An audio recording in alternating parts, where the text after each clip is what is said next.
Before we start this video, do like and subscribe to our channel and not miss on any updates.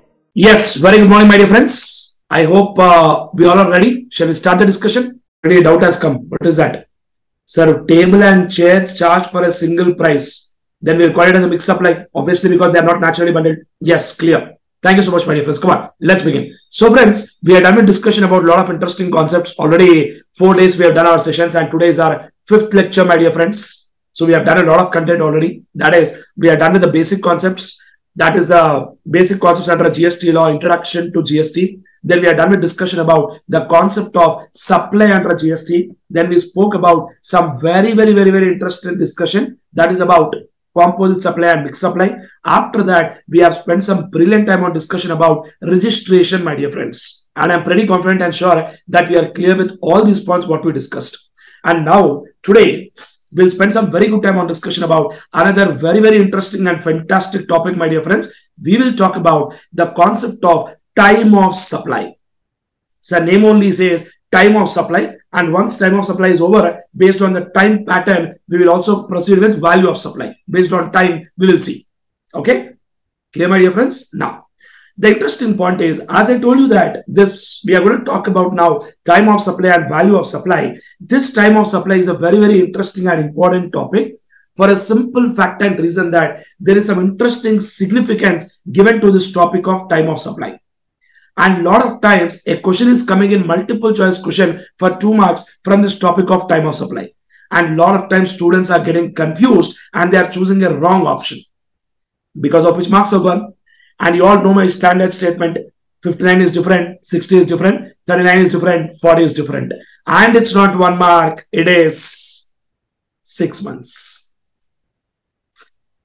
You know that very well. Wonderful. Good. Ciao. Let me proceed. Yes, sir, visible. Yes, thanks so very much. Listen. So let us say an example like this. Listen carefully, sir. I'll give a brilliant example so that we get a clarity. Listen. So let us say Excel is visible. Yes, Excel only I'm operating. Let us say there is one person, Mr. Shiva Teja. Shiva Teja provided service to a client. What I've done, my dear friends, I provided service to a client on 10th September 2023. Okay, my dear friends. When did I provide service? I provided service on 10th September 2023. And what I've done is I've issued invoice on 6th October 2023. Clear, my dear friends? And I have received the payment on 8th November 2023. So friends, if you observe carefully, keeping the dates aside, what is the story happened here? Service is given in September, invoice is given in October, but payment is received in November. So getting clarity, everybody? Yes, everyone. So keeping the dates aside, in the month of September, service has been given. In the month of October, invoice has been given. In the month of November, payment has been received. Now, the interesting point in the law is that, let me tell you the interesting point here. That is, generally, my dear friends, I repeat once again, my dear friends, please listen everyone. Generally, my dear friends, the due date for payment of tax is 20th of next month. I repeat once again, the due date for payment of tax is 20th of next month. Generally, the point also to be noted, that is 3B monthly return. What return? 3B monthly return. I repeat once again, 3B monthly return cannot be filed without payment of tax. It's not possible to file GSTR 3B without payment of tax, my dear friends. That's not possible at all. Getting my point, everybody? GSTR 3B cannot be filed without payment of tax. And as I told you very clearly, my dear friends, what is the due date for payment of tax? 20th of next month. Whenever I say 20th of next month, if I say September is to be considered, then the answer will become 20th of October. If I say October is to be considered, then the answer will become 20th of November. If I say November is to be considered, then the answer will become 20th of December. I repeat once again, friends. If I say September is to be considered, then the answer is 20th October. But if I say October is to be considered, the answer is 20th November. If I say November is to be considered, the answer is 20th December. But the biggest question is all about what is to be considered.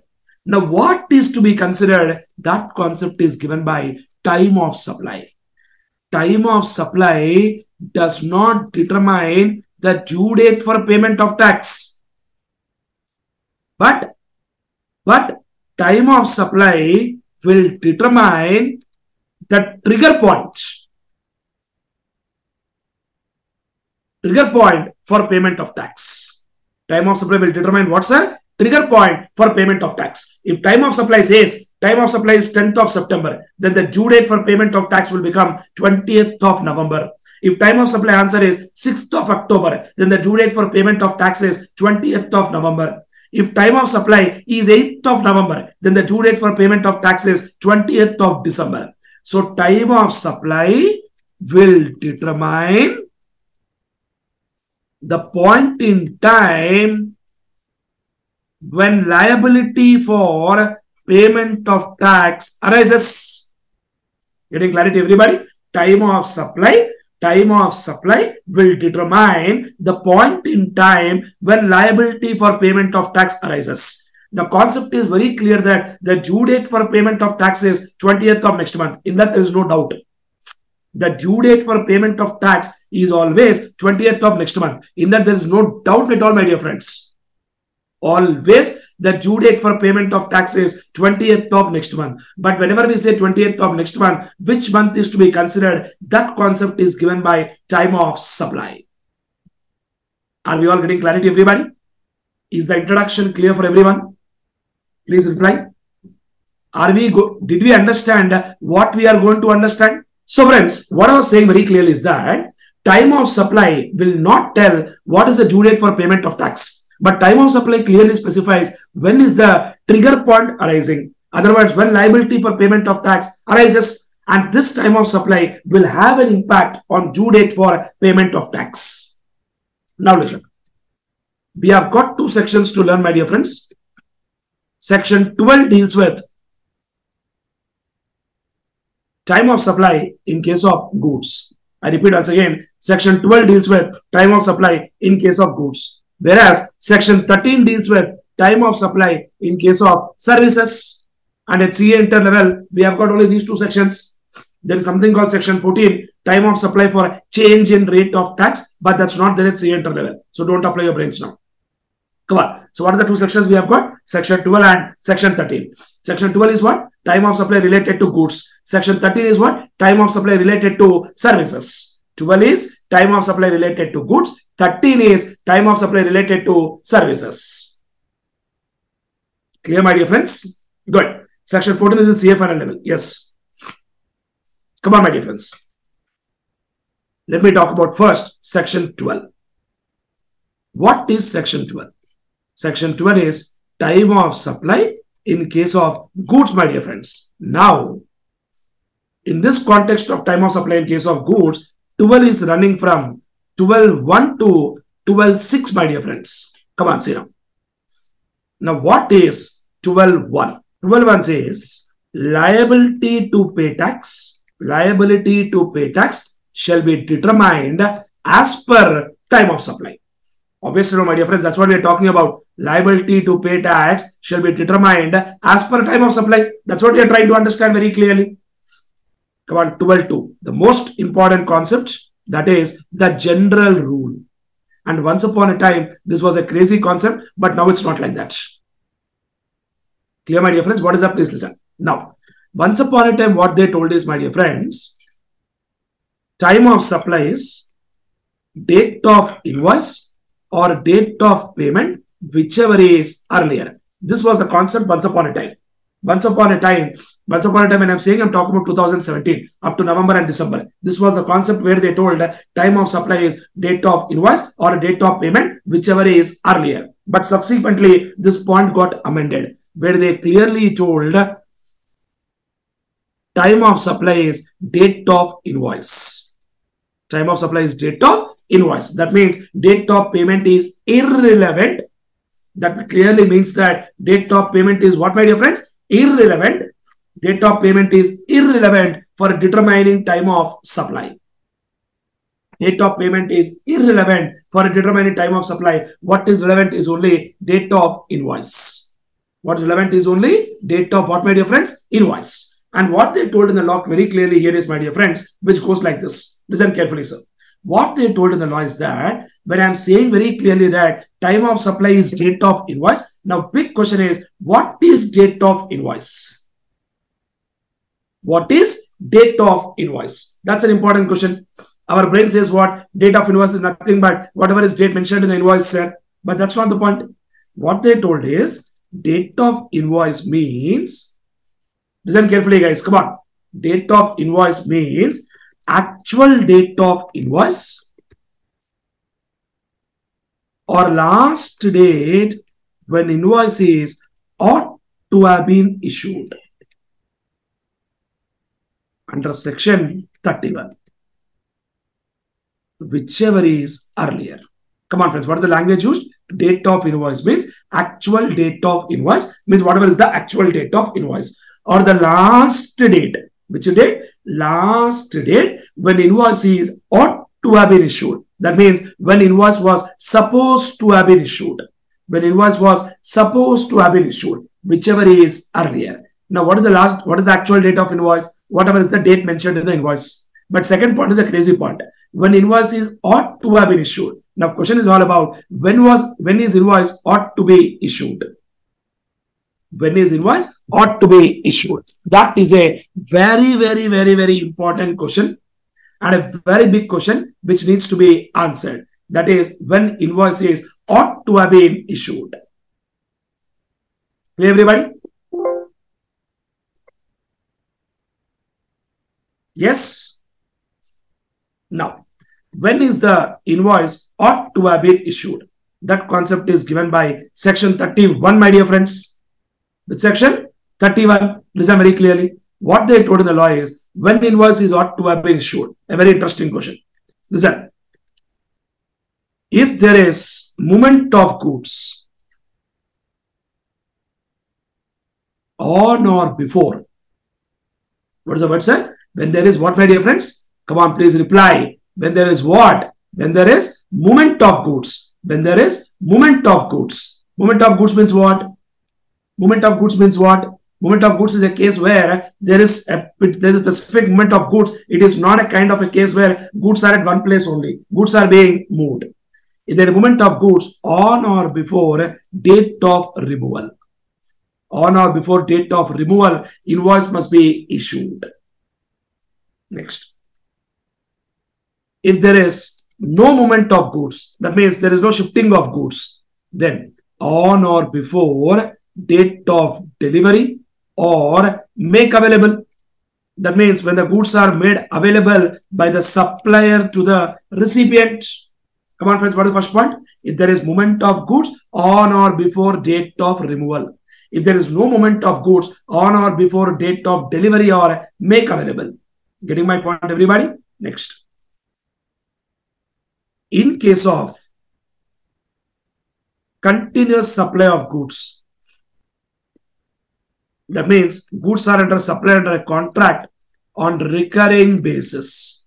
Goods are supplied under a contract on recurring basis. In that case, my dear friends, what they told is in the law is that on or before when statement is issued or payment is received. So when statement is given or payment is received, that is the time when invoices ought to have been issued. Now, what is this concept here? What is this concept here? Listen, let me give a small example. So let us say there is one cement company, cement manufacturing company tied up a contract with a real estate builder, stating that whenever real estate builder will make a phone call for the goods, this cement dealer will keep on supplying. And maybe 15 days once, or 10 days once, or 20 days once, they'll settle the payment. They'll issue a statement that so and so month, in this last 15 days, this money, cement was supplied, and this much payment is required. So that is the time when invoices ought to have been issued. Good. What is the question that is coming? Sir, refrigerator involves movement of goods. And phone involves no movement of goods. Why, sir? Phone also there's a movement of goods, no? We go to a shop and buy. There's a movement of goods. What is that question? I'll give an example for no movement of goods if you want. This is very clearly here. An example that can be there for no movement of goods is, sir, Shiva Teja is basically from Hyderabad. Okay. Let us say in Chennai, I'm planning to set up one more office. Chartered accountant practice. I'm setting up one more office in Chennai. In Chennai, I saw an office space which was furnished along with tables, chairs, everything was there in that. Now I asked him, what is the rent? That person told, this rent is this much. I told, I don't want to rent. I want to buy the office space. He told, wonderful, 50 lakhs for the office space, 10 lakh for the furniture. On the 50 lakh, on 50 lakh, GST will not apply because it is clearly sale of land and building. Correct? No schedule 3 item. But on the 10 lakhs, GST will apply. But 10 lakhs, there is no movement of goods because that furniture I am not bringing from Chennai to Hyderabad. I am keeping that at Chennai itself. So for that 10 lakhs, there is no movement of goods. So this can be an example for what is the case where there is no movement of goods. You got it, my dear friend?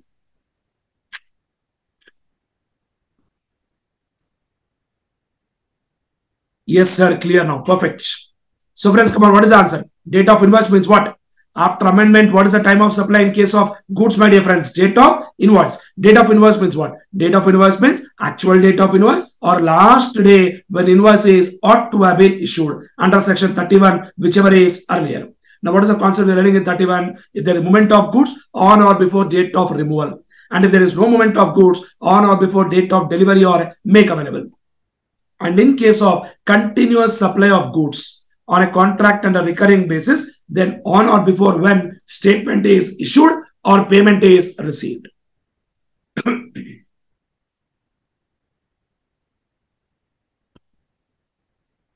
On or before when statement is issued or payment is received. That is the time when invoice is supposed to be issued. Moving ahead, friends. Shweta is asking, sir, is continuous supply of goods new amendment, sir? No, that's there before itself. In time of supply, there is no amendment. There is no amendment in time of supply. Don't worry. Next point. In case of goods sent on approval basis, you know this concept, no? Goods sent on sale or return basis where we send the goods to the party. He might approve it or he might not approve it. If he approves it, sale is over. If he does not approve it, then gone.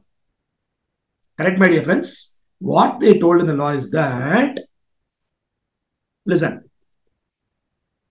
invoice must be issued at the time when supply,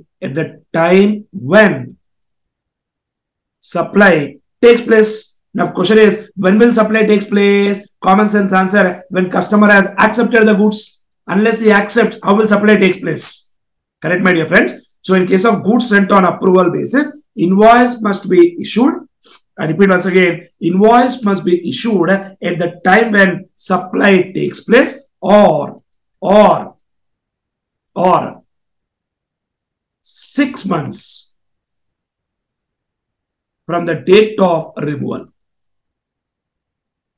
whichever is earlier.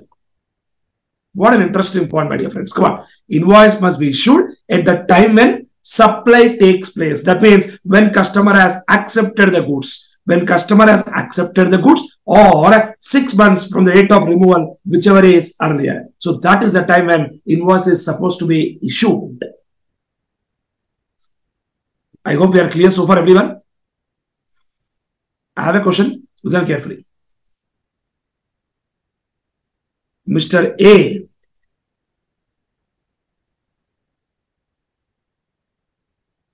supplied goods from Hyderabad to Mumbai on 10th Jan 2023. Okay? 10th Jan 2023, supply has happened. Invoice is issued. I repeat once again, my dear friends, invoice is issued on 12th Jan 2023. Last line. payment is received on 8th Jan 2023. That means payment is received even before supply is done. Even before supply is done, payment is received. That means payment is received in advance. Wow. Tell me guys, what is the answer for time of supply? What are you talking, man, my dear friends? Friends, let me tell you, my dear friends, in this case, the answer is not 8th, my dear friends. The answer is not even 12th. The answer is 10th of Jan. Because you have to understand that in section 12.2, my dear friends, date of payment is irrelevant. What is irrelevant? Date of payment is irrelevant. Date of payment is irrelevant. Absolutely, date of payment is irrelevant. And what is date of invoice? Actual date of invoice or last date when invoices ought to have been issued.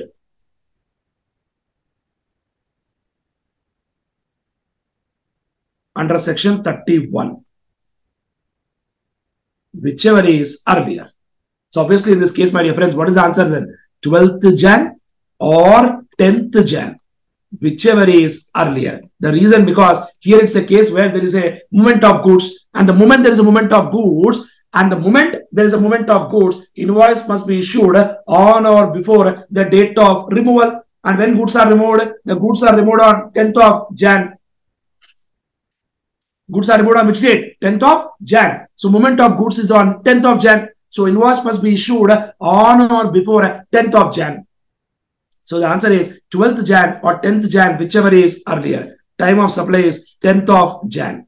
And the student is telling answer is average of 3 dates. Boss, you cannot tell that word average of 3 days, boss. In exam, don't use that weighted average, simple average and all. Clear, no? I'll remove that average. Unnecessarily nonsense. Payment received on 9th. Now it's not average. Okay, no? Yeah, clear. Good. Sir, I hope we got clarity on this example. I gave an example so that we get full clarity on this, guys. Reply everyone. Yes, sir, clear. Good. Somebody is still not understood. What you have not understood, my dear friend? What did I say? In case of goods, what is the time of supply? Time of supply is very clearly date of invoice. Now, what is the date of invoice? Date of invoice का मतलब क्या है? What is date of invoice? Actual date of invoice or last date when invoices ought to have been issued. Under section 31, whichever is earlier. What is the actual date of invoice in the question? Actual date of invoice in the question is 12th of Jan.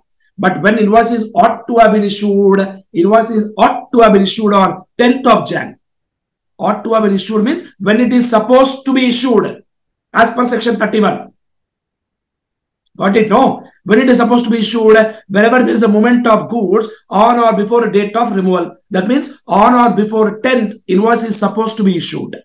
That is the reason why answer is 10th of Jan or 12th of Jan, whichever is earlier. Sir, if this concept is not there, you understand the basic common sense logic behind this. If this concept is not there, what everybody will do? They will supply goods, but they will not give invoice so that they can postpone payment of tax. मजाक चल रहा है क्या? You can't play games with the government. No games with government. You cannot afford to say that I will give it, I'll supply the goods. Invoice will go after 3 months, so that I'll postpone the tax. Hello, goods supply, no? Time of supply has come. You cannot afford to play games with the government. That's why they kept this provision in the law. Understood? Arey, please reply, my dear friends. Yes. Wonderful. Thank you so much. So that is the end of story of which section, my dear friends? Section 12.2, which is the general rule. And straight away the answer is time of supply is date of invoice. Date of payment is irrelevant. Date of payment is irrelevant. I repeat once again, date of payment is irrelevant. Date of payment is irrelevant in case of 12.2, my dear friends, general rule. I already told this, wrote this line. Yeah, somebody asked me one question. What is that? Sir, if invoice is issued on 9th of Jan, then time of supply is 9th of Jan. Yes, my dear friend, of course. But date of payment is irrelevant. Again, I am telling. Next point. Moving ahead. Section 12.3, my dear friends. Time of supply in case of goods covered under RCM. Here, there are important point to be noted. When I'm talking about time of supply in case of goods covered under RCM, the interesting point student must know is that in your syllabus, you do not have the list of goods covered under RCM. In your syllabus, you do not have list of goods covered under RCM, but you only have what is the time of supply for goods covered under RCM. Practically, there is a concept like silk yarn, agriculturist, cashew nuts, BD leaves. All this concept is there.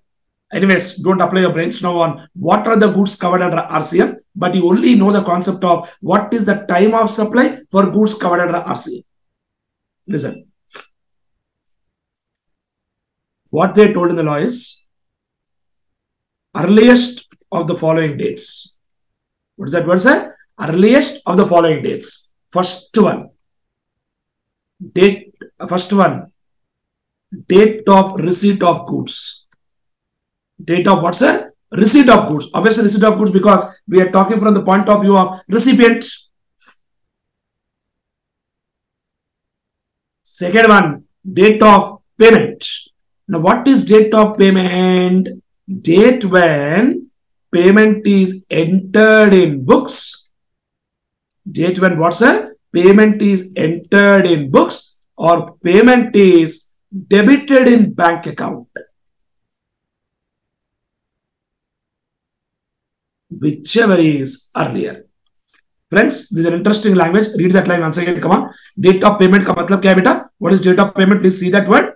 Friends, please see that, my dear friends. Date of payment means what? Date when payment is entered in the books or date when payment is debited in the bank account, whichever is earlier. Now, student is asking, sir, why is that word debited in bank account? Obviously, because we are talking from the point of view of recipient. And recipient bank account will not get credited, but recipient bank account will get debited because money is gone. Money is gone from the bank account of recipient. You have to understand that RCM transaction time of supply, we are talking from recipient point of view. Of course, come on, what is the first one?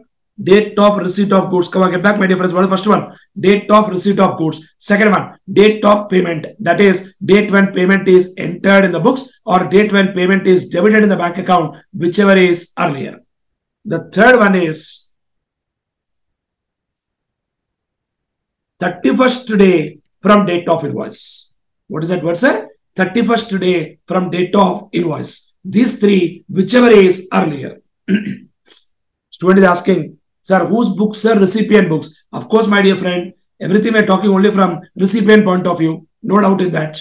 Yes, my dear friends, what is 12.3? 12.3 is what? Time of supply in case of goods covered under RCM. Earliest of following three dates. Number one, date of receipt of goods. Number two, date of payment. That is date when payment is entered in the books or date when payment is debited in the bank, whichever is earlier. And the third date is 31st day from date of invoice. These three dates, whichever is earlier, that will become time of supply. But the big question is, how do we calculate 31st day from date of invoice? Listen very clearly. Assume that date of invoice is 10th of September. Assume that date of invoice is what, sir? 10th of September. Friends, please tell me, how do we calculate 31st day? What is your answer? How do we calculate 31st day always is, my dear friends?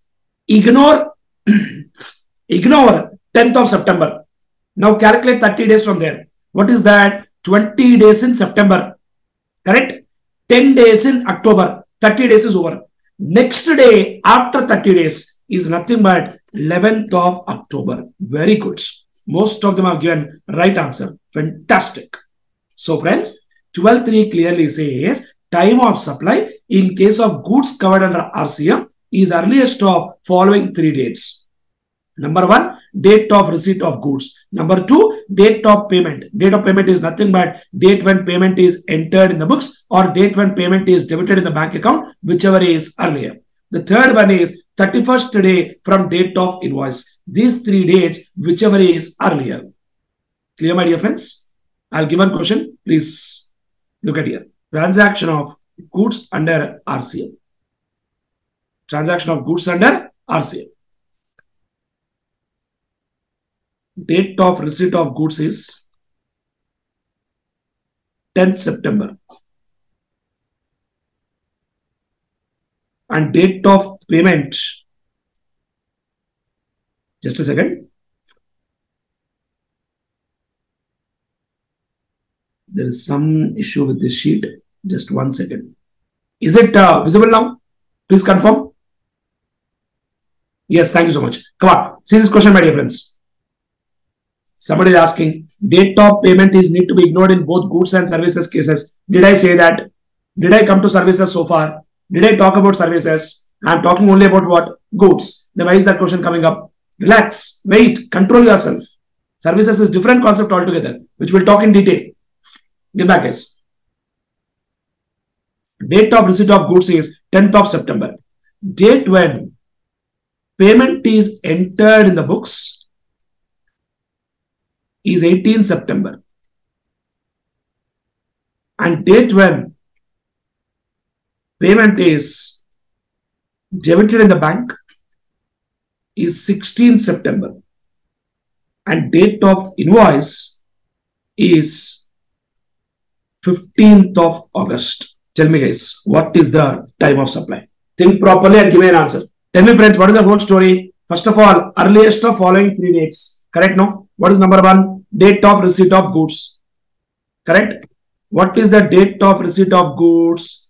It is nothing but 10th of September. Number 2, what is date of payment? Come on, tell the answer. What is date of payment? What is the date of payment we are going to consider? 16th of September. The reason because date when payment is entered in the books or date when payment is debited in the bank, whichever is earlier. Number 3, 31st day from date of invoice. Tell me, guys, what will be 31st day from date of invoice? Straight answer, 15th of September. The reason being very clear that 15th August, right? So 16 days in August, 15 days in September. That's it. So therefore, time of supply will become 10th of September. I'm sure everybody is fully clear with this concept, guys. Small concept, but yet powerful concept.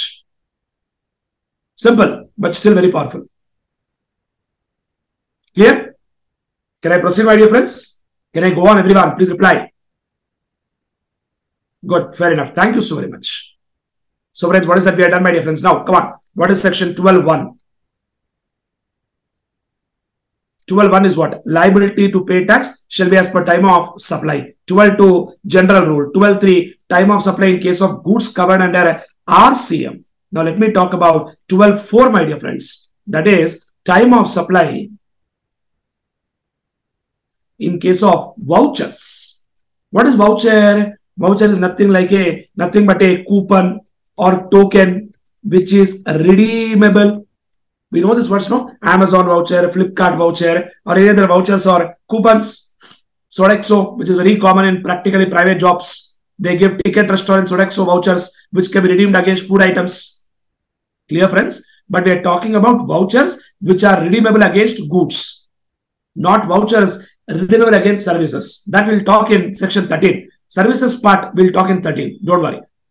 Clear? Now, what they told is, my dear friends, if supply is identifiable. Now, what does that mean? Simple example, guys. Sir, what I've done is, I gave you one voucher. I gave you one voucher of, let us say, Shopper Stop shirt voucher. What did I give you? Shopper Stop shirt voucher. Now, with that voucher, what is that you can do? You can go to Shopper Stop and buy any shirt, whatever you want. But tell me, any shirt, whatever you want, you can buy. But whatever shirt it is, whatever brand it is, whatever color it is, GST rate is same. Exactly. But second case, you see, if supply is not identifiable, let us say one more example. I gave you a voucher of 1,000 rupees of DMart voucher. What voucher I gave? DMart voucher. Now, when I gave you a DMart voucher, you can go to DMart and buy whatever product you want.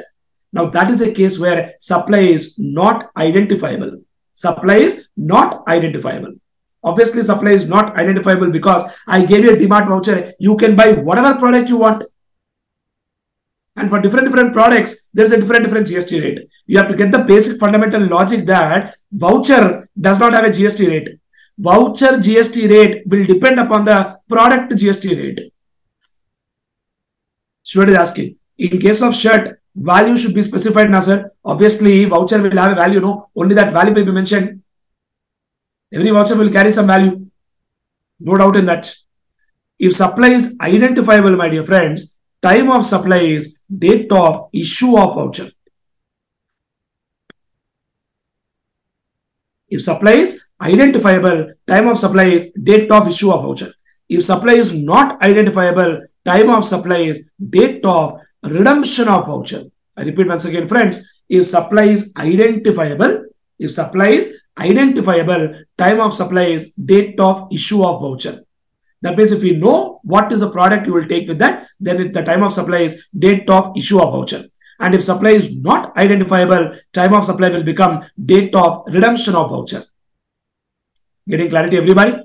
So the date when voucher is redeemed, that day will become the time of supply. That's it. That's a very small provision of section 12.4, time of supply in case of vouchers, my dear friends. Let me talk about section 12.5. And 12.5 is something like a residual case. And 12.5 will apply only if time of supply cannot be determined as per section 12.2 or 12.3 or 12.4. If time of supply, yeah, come on, get back, guys. So what is it I was talking about? Section 12.5, residual case. This residual case time of supply will come into picture only and only if time of supply cannot be determined as per section 12.2, 12.3, 12.4. If 12.2, 12.3, 12.4 cannot apply, then time of supply is determined as per section 12.5, my dear friends, which clearly says something like this. Listen. If he is required to file periodical return. Now you might get one doubt. So when can this case come into picture practically? The logic is very simple that we don't have details of date of invoice, date of payment. All the details are practically not available. If it is not available, then how can we apply general rule or how can we apply RCM rules and all? Then we need to go to residual case. If he is required to file periodical return, then time of supply is the date on which return is to be filed. I never told the word date on which return is filed. I did not use the word date on which return is filed. I used the language time of supply is the date on which return is to be filed. Means something like due date. Something like due date. Getting my point, everybody? Time of supply is the date on which return is to be filed. Now you might ask one question. Sir, who is that person who is required for periodical return? Registered person, common sense. And if he is not required to file periodical return, then straight answer, time of supply is the date on which tax is paid. Which day he paid tax, that day itself is time of supply. No other option. What can be done? He is not a registered person. See, I'll give a small practical example. Let us say there is one person, Mr. Teja. This person, Teja, does not have details of invoice, does not have details of payment, does not have details of goods. Nothing is available. But one fine day, officer caught him that this person is liable to pay GST, but he has not paid GST. How will you determine time of supply? You please tell me. How will you determine time of supply? There is no data that is available. The law is telling which day he paid tax, that day is only time of supply. You're getting my point, everybody? That's it. And the last point, my dear friends, section 12.6, which talks about time of supply. Somebody is asking, sir, does it have any penalty, sir? Of course, there is some terrific penalty in case if it is not paid. You will have it for interval. You don't have penalties in syllabus. Don't worry.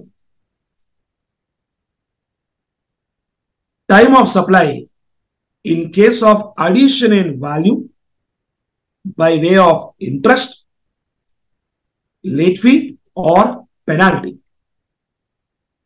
which is charged by supplier from recipient. So logic is very simple, sir. Simple example I'll give you. Sir, Shiva Teja has given service to a client. Shiva Teja has given service to a client. And the fees what I told is 1 lakh rupees. But what has happened is client did not make payment to me on time. Client did not make payment to me on time. When client did not make payment to me on time, I collected extra 5,000 rupees as interest. Law is telling on that 5,000 also GST will apply. Of course, because it's an addition in value by way of interest, late fees, penalty, which is charged by supplier from recipient. And time of supply will be date when addition in value is received. Which date is received, that date will become time of supply. Are we clear with this point, everybody? So 12.6 talks about what? Time of supply in case of addition in value by way of interest, late fees, penalty charged by supplier from recipient. And time of supply will become the date when addition in value is received. So which day addition in value is received, that day will become time of supply. Are we clear so far, everybody?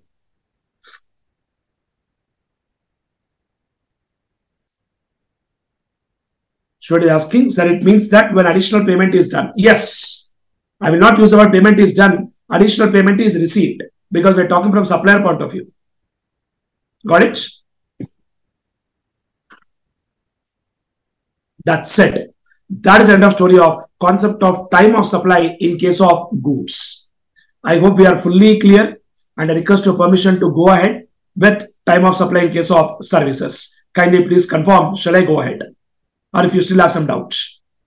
Simple topic, guys, very, very simple topic, but still very powerful because if there is no clarity, any simple topic can play with us in the exam. That's a problem, no?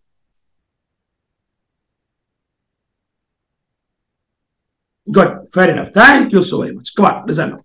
Section 13. Student is asking, good question. Sir, how many marks in exam, sir, from time of supply? Generally, 2 to 4 marks will come in the examination. It's a very scoring area. And nowadays, so some of the time since last 2-3 years when MCQs has come into picture, it is coming as a part of MCQ. Or a separate question also can come. We can't take a chance. Yes. Come on, guys. What is section 13? Friends, what is section 13, my dear friends? Please tell me. Section 13 is very clearly time of supply in case of what? Come on, friends. Time of supply in case of services. Student is asking an interesting question. What is that he's asking? Sir, what if advance payment is received by supplier? Advance payment is absolutely irrelevant in case of time of supply in case of goods under general rule 12.2. I clearly told you that under general rule 12.2, date of payment is irrelevant.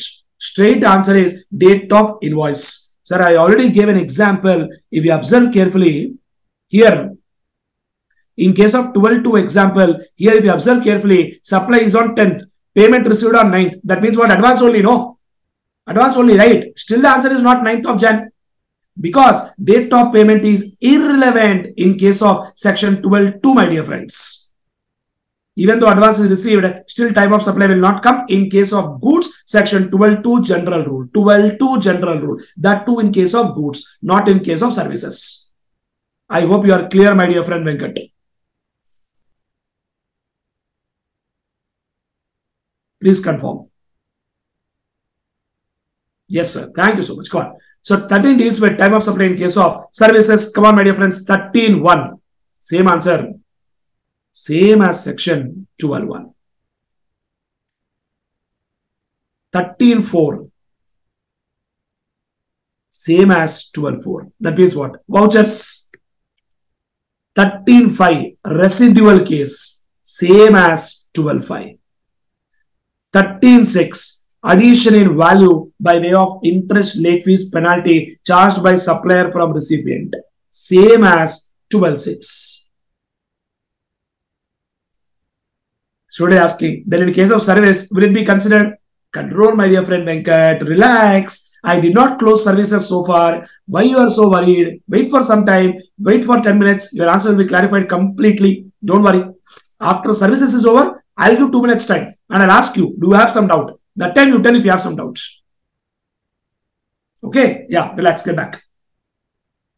Get back, get back, come on. So 13.1, same as 12.1.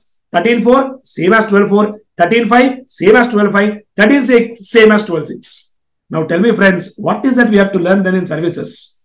Only the concept of general rule, that is 13.2, and only the concept of 13.3, time of supply for goods services covered under RCM. That's it. That too, if we learn, the concept is over. Clear, my dear friends? Good. Come on, let's proceed. Section 13.2. TOS in case of services. And that too, general rule. What they told in the law is, if invoice is issued within time. What is that word, sir? If invoice is issued within time. Now, big question is, what is that word within time? I'll answer that. Don't worry. Now, what they told in the law is, if invoice is issued within time, time of supply is date of invoice or date of payment or date of payment, whichever is earlier. Next one.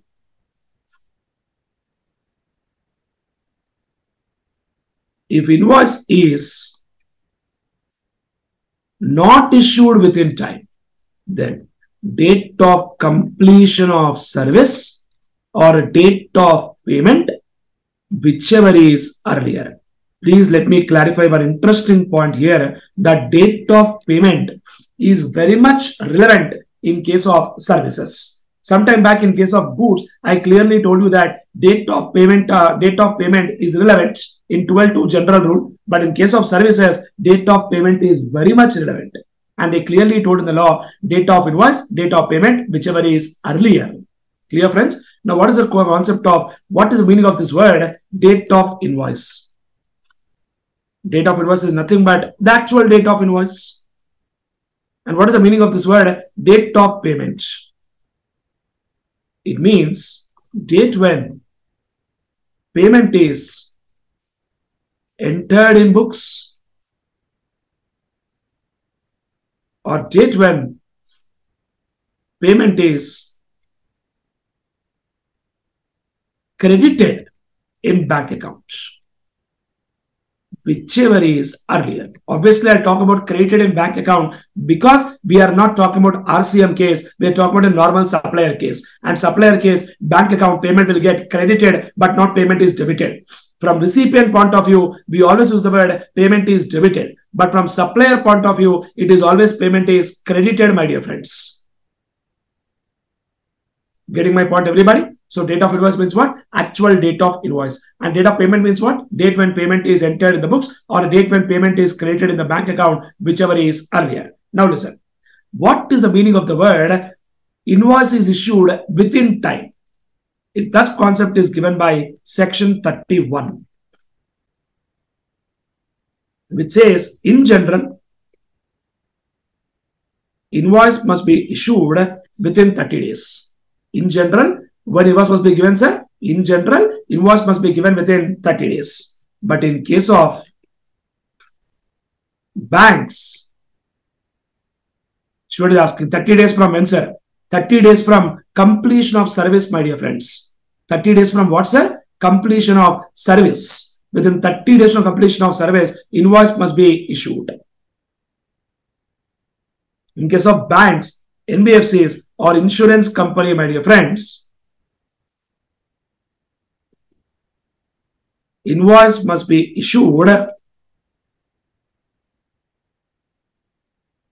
within 45 days. In case of banks, NBFC, insurance company, my dear friends, invoice must be issued within 45 days. Are we getting clarity, everybody? And one special point, let me tell you here, there is a concept called continuous supply of service, where supply of service is under a contract, that too for a period exceeding 3 months.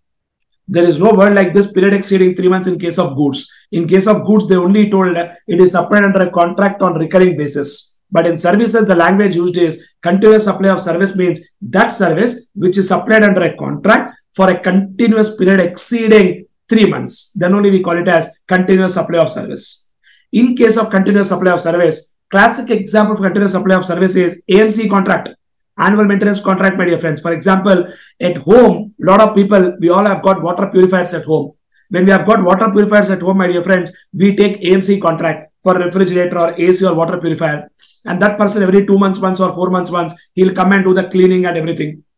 Correct, friends? And what they told in the elevator, lift service, AMC, correct. That is also true. What they told in the law is that if due date for payment is ascertainable from the contract, if due date for payment is what, my dear friends? Ascertainable from the contract. That means what? From the contract, we know what is the due date for payment. Then invoice must be issued on or before due date of payment. On or before due date of payment, invoice must be issued. But second case, if due date for payment is not ascertainable from the contract, then invoice must be issued on or before date of payment. On or before date of payment, invoice must be issued. Next, if payment is linked to completion of an event or milestone. Classic example for this is in case of construction contract, my dear friends, if we go and book one apartment, that person will tell once the slab is done, pay 20%. Once walls are over, pay 30%. Based on stage of completion, they will collect the amount. If the payment is linked to completion of an event or milestone, at the time when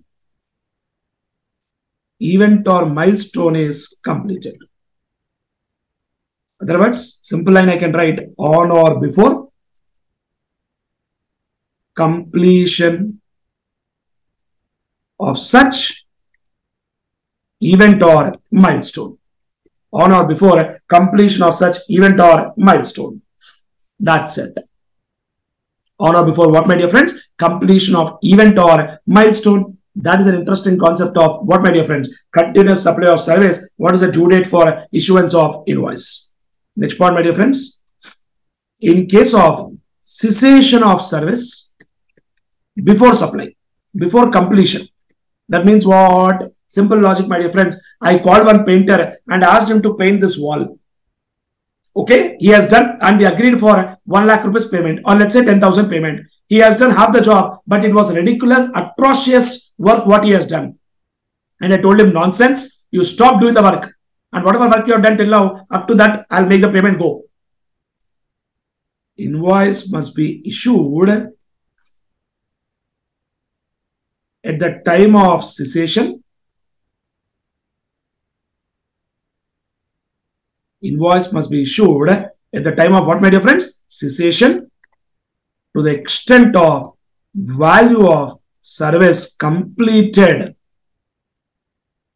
up to cessation. Cessation means stopped, my dear friends. That's it. So that is the story of section 31, when invoice must be issued in case of services. What is the time limit? And what impact this has got, my dear friends? The concept is very simple. If invoice is issued within time of supply is date of invoice, date of payment, whichever is earlier. And if invoice is not issued within time, then time of supply is date of completion of service or date of payment, whichever is earlier. So coming back to the starting discussion, what I have done today, can you please tell me for this example, what will be the time of supply? This example I'm talking about. Can you please tell me what will be the time of supply? Please reply everyone, don't relax. Now tell me, first question what you have to think is, sir, is Shiva Teja a banker?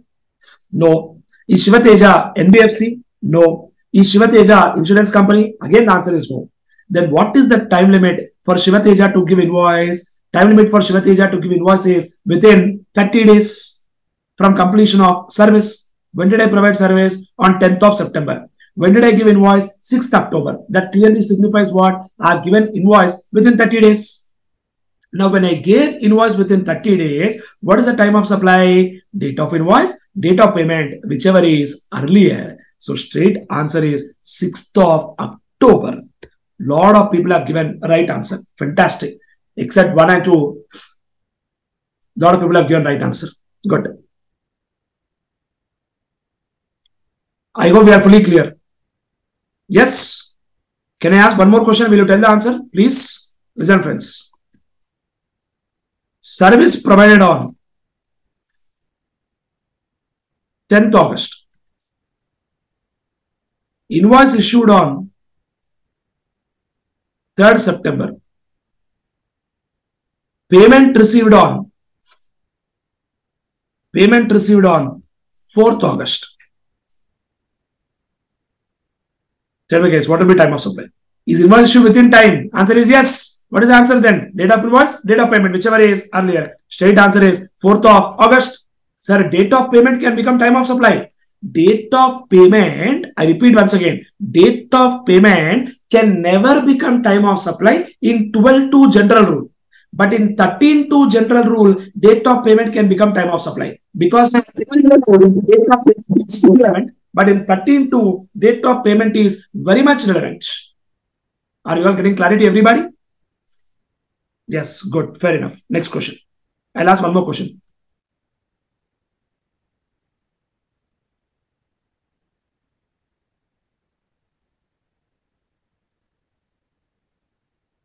Tell me guys, what will be time of supply?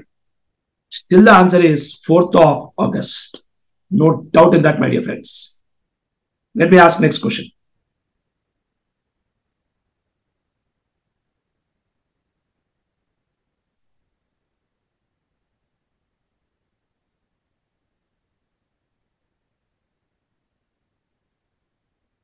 Tell me guys, for this question, what is the answer?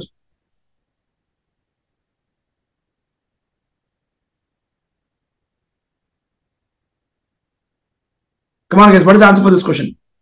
Screen is gone. Oh, 1 second, 1 second, 1 second.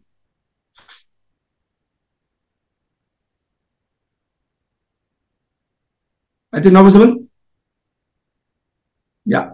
Somebody is telling control feelings and emotions. Yes, correct, you told. You should control feelings and emotions and apply logic and tell the answer. What is the answer for time of supply? What's wrong with you guys? You are not applying your logic also. Straight away typing whatever you want. So please listen here. Is invoice issued within 30 days? Answer is no.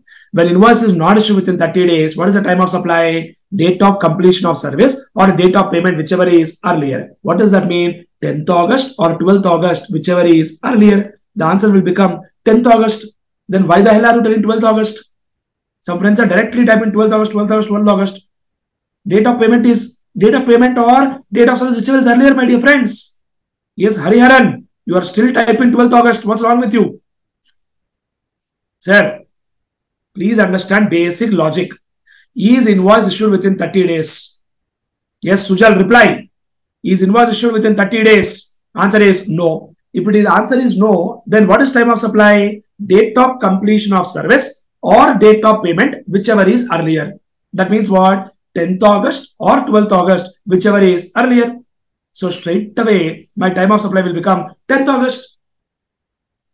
Simple logic, my dear friends. If invoice issued within time,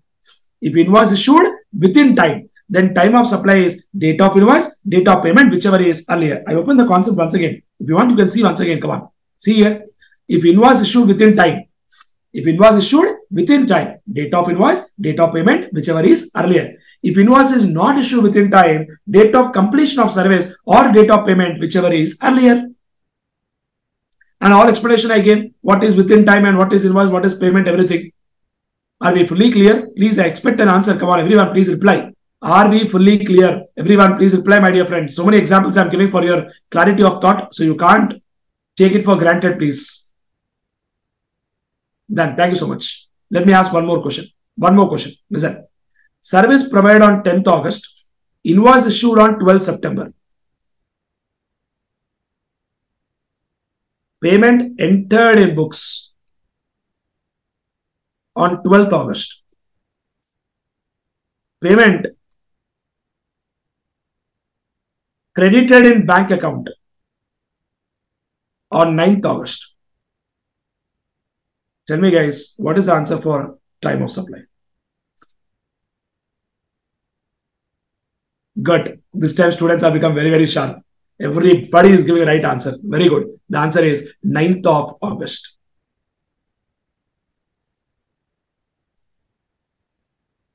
Good, good, good, good.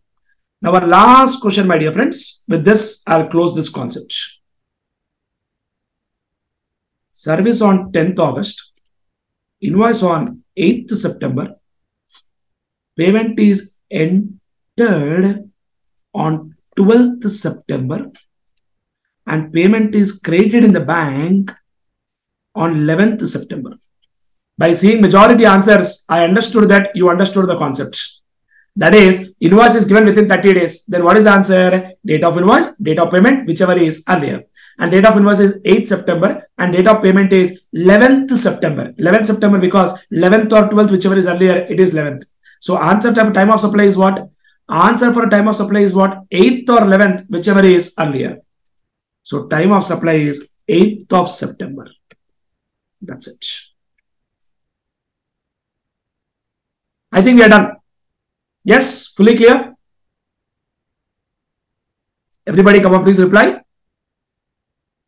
That's it.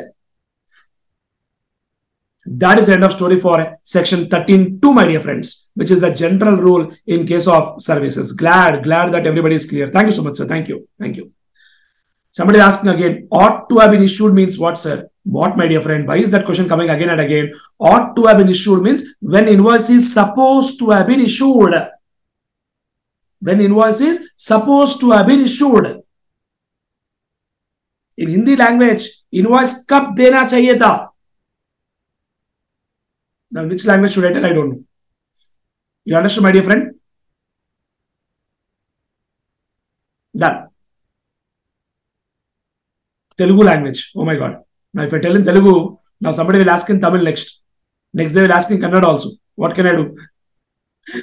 Okay. Thank you so much. Expected. See, Tamil has come. See, expected. Next, somebody is telling Marathi. Oh my God. Marathi, I don't know, man. Not really much. Little only I know. How much I know, that you also know. Next, somebody is telling Chinese. Oh my God. Tamil, sir. Tamil, sir. Tamil, sir. Good.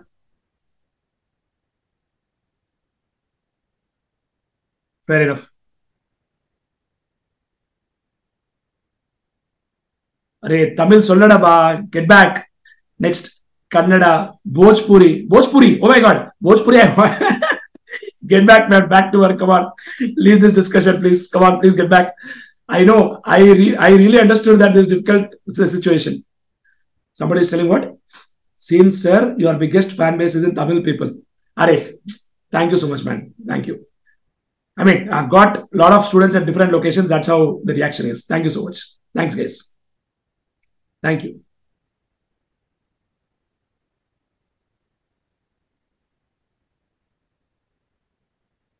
Yes.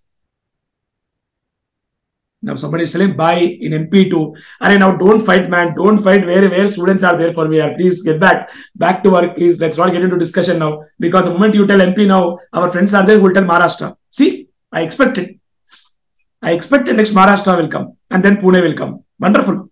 I knew this. Now somebody will tell AP also. I know. Guys, get back, guys. Please stop the discussion. See, now UP also came. Now Kannada also has come.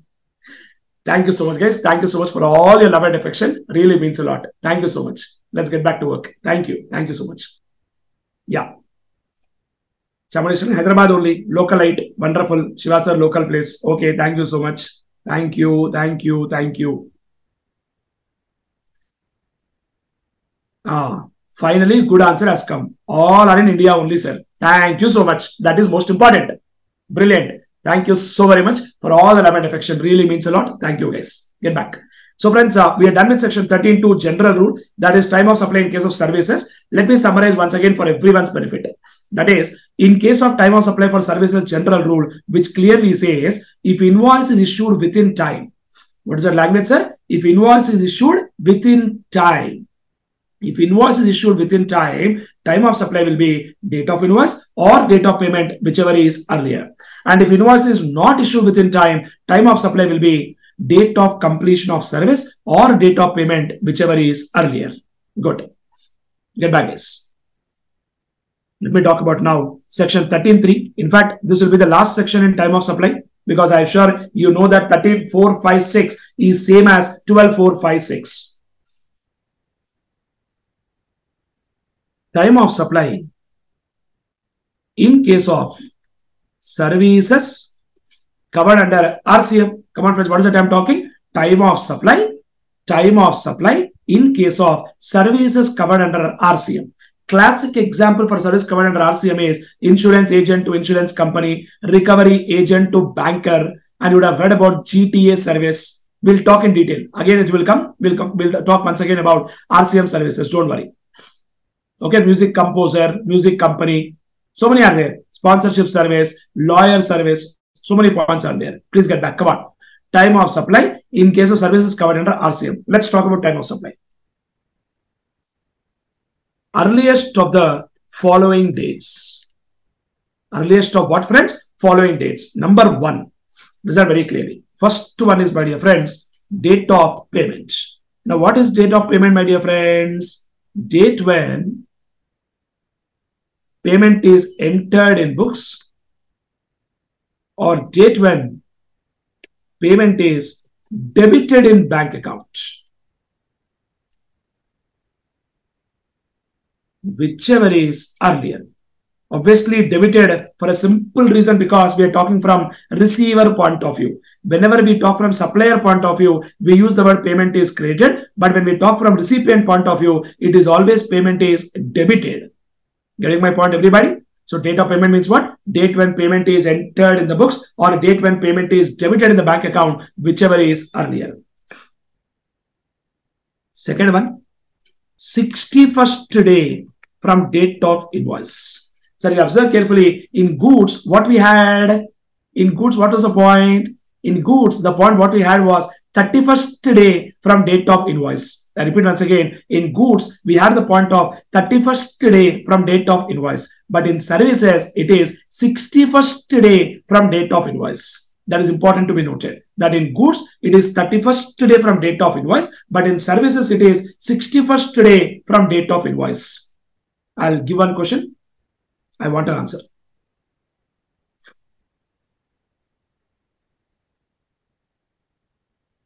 Insurance agent has given service to insurance company, and this is covered under RCM. Clear, my dear friends? Now,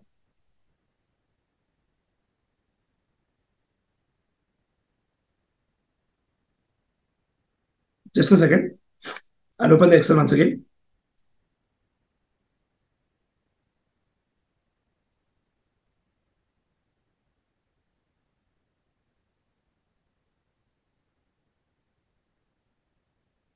So, you know, insurance agent has given service to insurance company covered under RCM.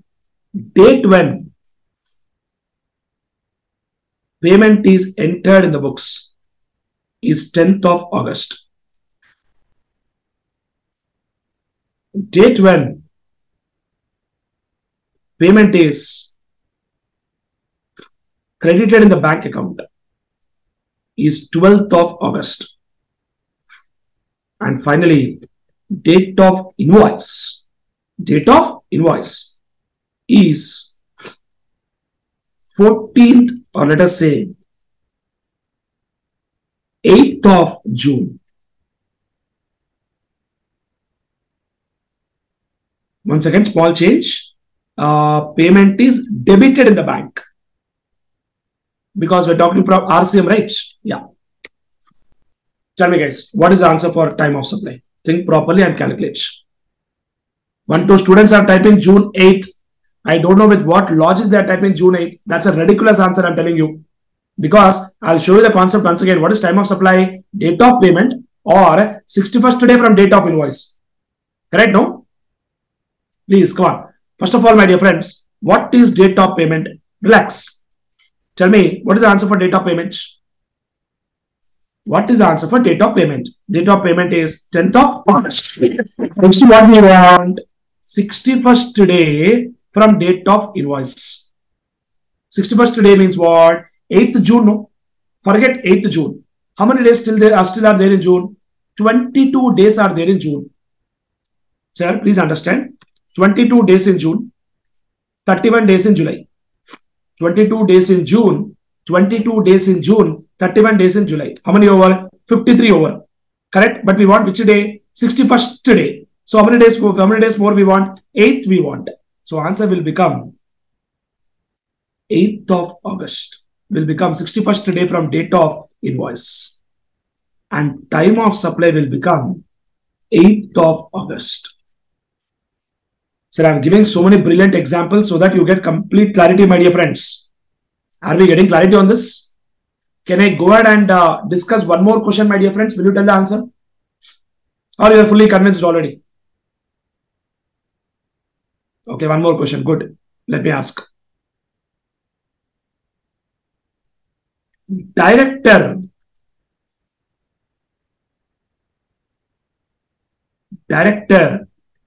who is not an employee has given service to a company. I repeat once again, there is a director. There is one director who is not an employee. He has given service to a company. There is one director who is not an employee. He has given service to a company. And let me tell you, my dear friends, this transaction is covered under RCM. This transaction is covered under RCM. Now, date when payment is entered in the books is 14th December. Date when payment is debited in bank account, 11th of December. Date of invoice,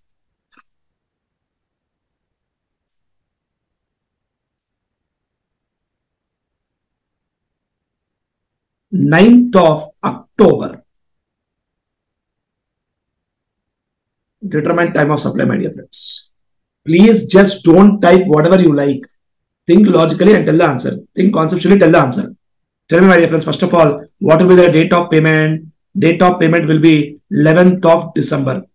And what is the next one I want? 61st day from date of invoice. What is 61st day? Invoice date is 9th October. Forget 9th October. How many days are there in October, my dear friends? Totally, October we have got 31 days. 9 days are gone. That means how many days more are there? More are there. 22 days are there in October.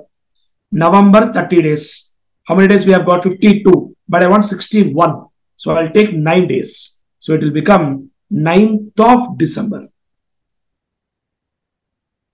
And time of supply will become 9th of December. Because 9th December or 11th December, whichever is earlier. That's it. Friends, I strongly believe that we got full clarity, my dear friends. And it is fully clear for everyone. I have taken so many examples for time of supply because I know I have a clarity that a lot of students miss out on time of supply just because they are not properly clear with where, which date is coming, why, what is coming. That clarity is completely missing. That's why this problem is all. Clear? Listen. Thank you so much. Thank you. Thank you. Now listen. Special point. And this special point, what is the doubt? Oh, not a doubt. Fully clear, sir, just like regular class. Yeah, of course, I told no power pack revision. Everything will cover. No question of compromise. Everything will cover. All major topics will cover. But all small topics like tax invoice, e-way bill and all, there we'll discuss all the important scenarios. Exemption also, all major exemptions I'll discuss with you. All major exemptions I'll talk with you. Don't worry. Somebody is telling what? Caution and good practice is required for perfection in this chapter. Of course, very true, my dear friends. That is the reason why I gave so many examples. No, if not, I would have not discussed so many examples also. I discussed so many examples only because good practice is required. Now, you should also, what you should do is, it's a simple logical answer, my dear friends. Any day, for example, if a clap has to be perfect, both the hands should join together. In the same way, It is not just that you come, listen to the class and matter is over. Effort should be there from your side also. Both of us should take effort. Only then success will come. Simple. Teacher and student, both of us should join the hands. Clear, no? And any doubt you get, I'm always there for you. Know why? What is the worry for you? I already told you. When it comes to tax, Shiva Teja is there for you till the time of exam, but not during the exam. That's very clear. Come on. Special point which can logically apply in case of services. Listen. Carefully listen. So let us say there is Airtel. Shiva Teja is a big fan of Airtel. I don't know why. I'm thinking since long time to shift to Jio, but I'm not shifting. I'm staying with Airtel only since last 15 years. And I don't feel like shifting also. I don't know why. Somebody asking, that's my red shirt. Arey man, not like that man. Loyal customer. Yeah, of course. Airtel has given, let us say, a bill of 200 rupees. It's too less, no? What will I do is 700 rupees to Shiva Teja. Now, what I have done is I paid 1000 rupees. They gave me bill of 700, but I paid 1000. Now, tell me, did I give them tip of 300? Did I give them tip telling keep it, keep the change? Is it like that? Absolutely, answer is no. Somebody said rich person. Okay, God, not at all, man. It's not that I gave it as a tip, my dear friend. It is something like extra amount I paid, which they will adjust in the next bill. Correct, my dear friends? Extra amount I paid, which they adjust in the next bill. Correct or not? Somebody is selling prepaid expense. Wow. Accounting students. Accounting is an art. Brilliant. But let me tell you, tax is smart. Get back. Now, from Airtel point of view, what is the excess amount received? Excess amount received is 300.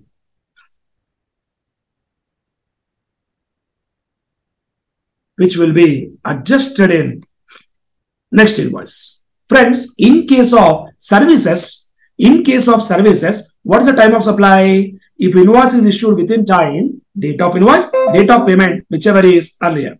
If invoice is issued within time, date of invoice, date of payment, whichever is earlier. And if invoice is not issued within time, date of completion of service or date of payment, whichever is earlier. Correct or not, my dear friends? Exactly. So date of payment, if date of payment is earlier, date of payment can become time of supply. So if advance is received, date when we got advance, that day only will become time of supply. Correct or not, my dear friends? That's why what they told in the law is, if excess amount, what amount, sir? Excess amount is up to 1000 rupees. In what amount, my dear friends? Excess amount is up to 1000 rupees. What they told in the law is that on such excess, time of supply can be date when payment is received or date when invoice is given. Invoice is given next month only, no? This is at the option of supplier. So law told, if the excess amount what you got is not more than 1000 rupees, on that excess amount you pay GST now, or next month you pay that time we'll take it as time of supply. Choice is yours. If the excess amount is not more than 1000 rupees. Correct, my dear friends? Getting clarity, everybody? But next situation I'll show here. Listen carefully. Situation 2.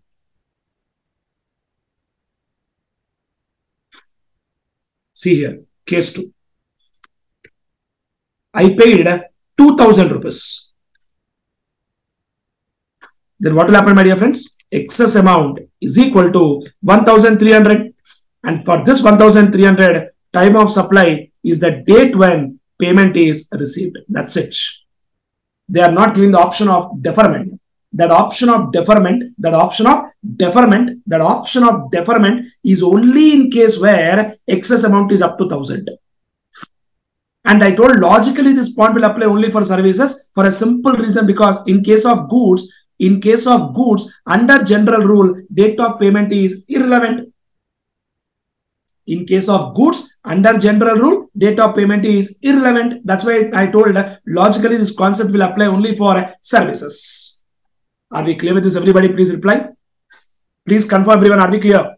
That's it, my dear friends. That is the end of story of concept of time of supply, which is very, very important. And section 12 deals with time of supply in case of goods. 13 deals with time of supply in case of services. And let me share the screen of PowerPoint presentation. 1 second, please.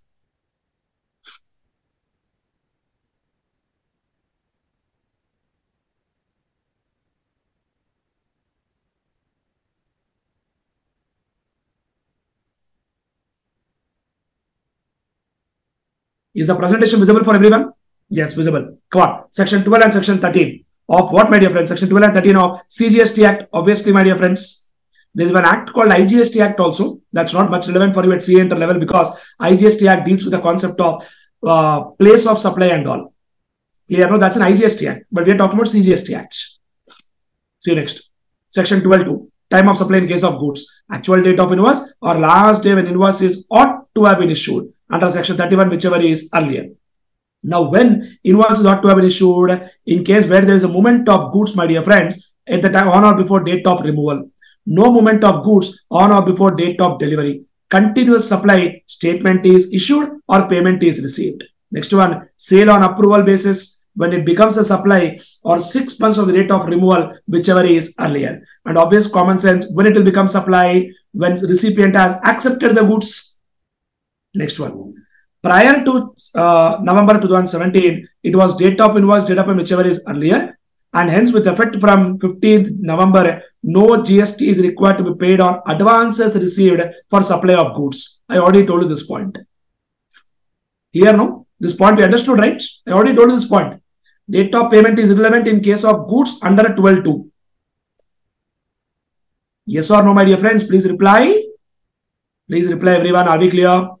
Good. Thank you so much. Next. Time of supply for services. 30 days normally. 45 days for bank, insurance, MBFC, financial institution. Student is asking why, sir? Achha, good question. See you next. Section 12.2. Time of supply in case of goods. Actual date of invoice or last day when invoice is ought to have been issued. Under section 31, whichever is earlier. Now, when invoice is ought to have been issued, in case where there is a movement of goods, my dear friends, at the time on or before date of removal. No movement of goods on or before date of delivery. Continuous supply statement is issued or payment is received. Next one, sale on approval basis when it becomes a supply or 6 months of the date of removal, whichever is earlier. And obvious common sense, when it will become supply, when recipient has accepted the goods. Next one. Prior to November 2017, it was date of invoice, date of payment, whichever is earlier. And hence, with effect from 15th November, no GST is required to be paid on advances received for supply of goods. I already told you this point. Clear, no? This point you understood, right? I already told you this point. Date of payment is irrelevant in case of goods under 12.2. Yes or no, my dear friends? Please reply. Yes, coming back.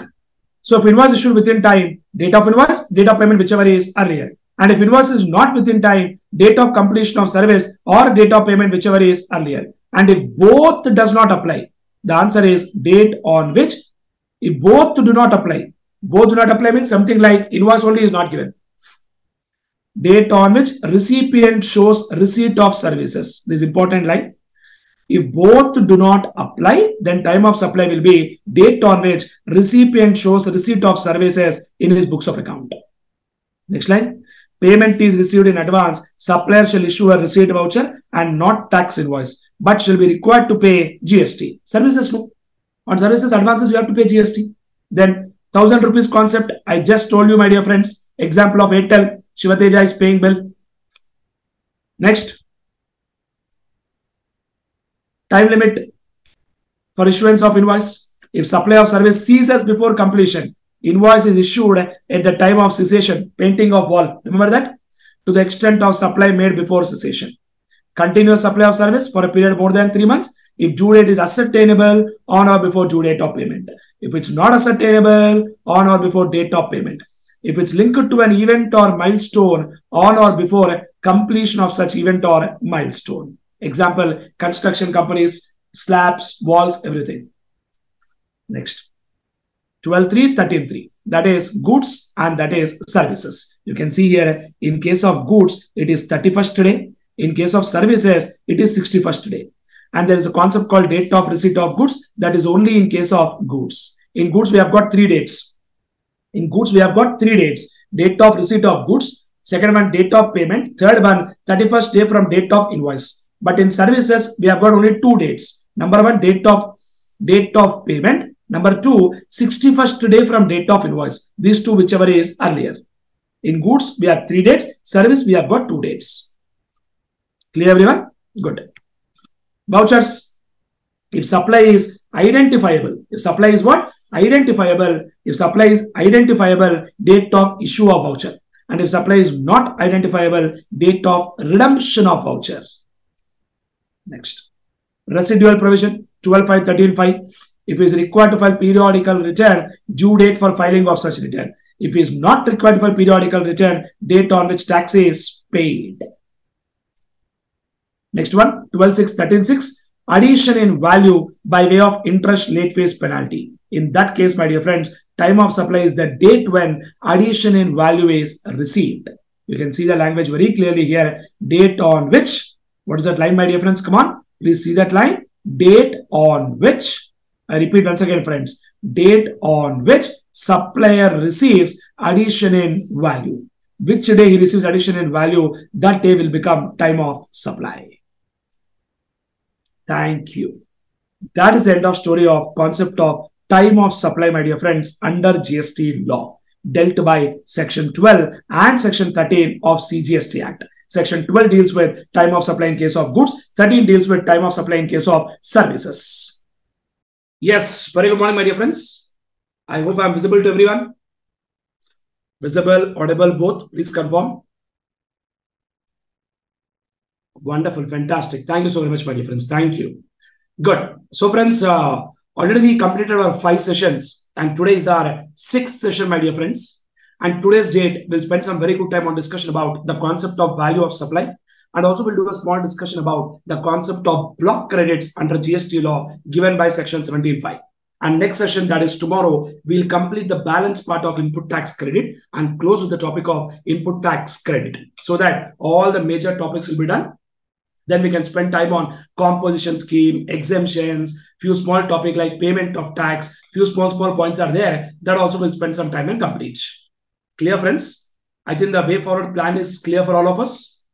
Good. And last 5 days, some students have been messaging me about the PPTs and the class notes, what we have discussed and written in the classroom. I'm sharing every day as soon as session is over in the group itself. If you're in the WhatsApp group, you'll get it. If you are not there in that WhatsApp group, like kindly join that group so that we can share that documents with you guys. Thank you so very much.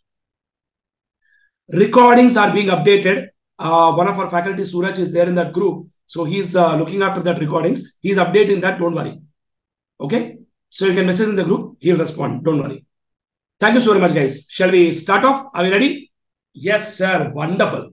Come on. So, friends, we are done with discussion with the concept of time of supply dealt by Section 12 and Section 13. Section 12 spoke about time of supply in case of goods, and Section 13 spoke about time of supply in case of services. And we very clearly discussed that 12.456, 13.456, both are one and the same. And 12.4, 13.4 deals with the concept of time of supply in case of vouchers. In vouchers, what is the answer, my dear friends?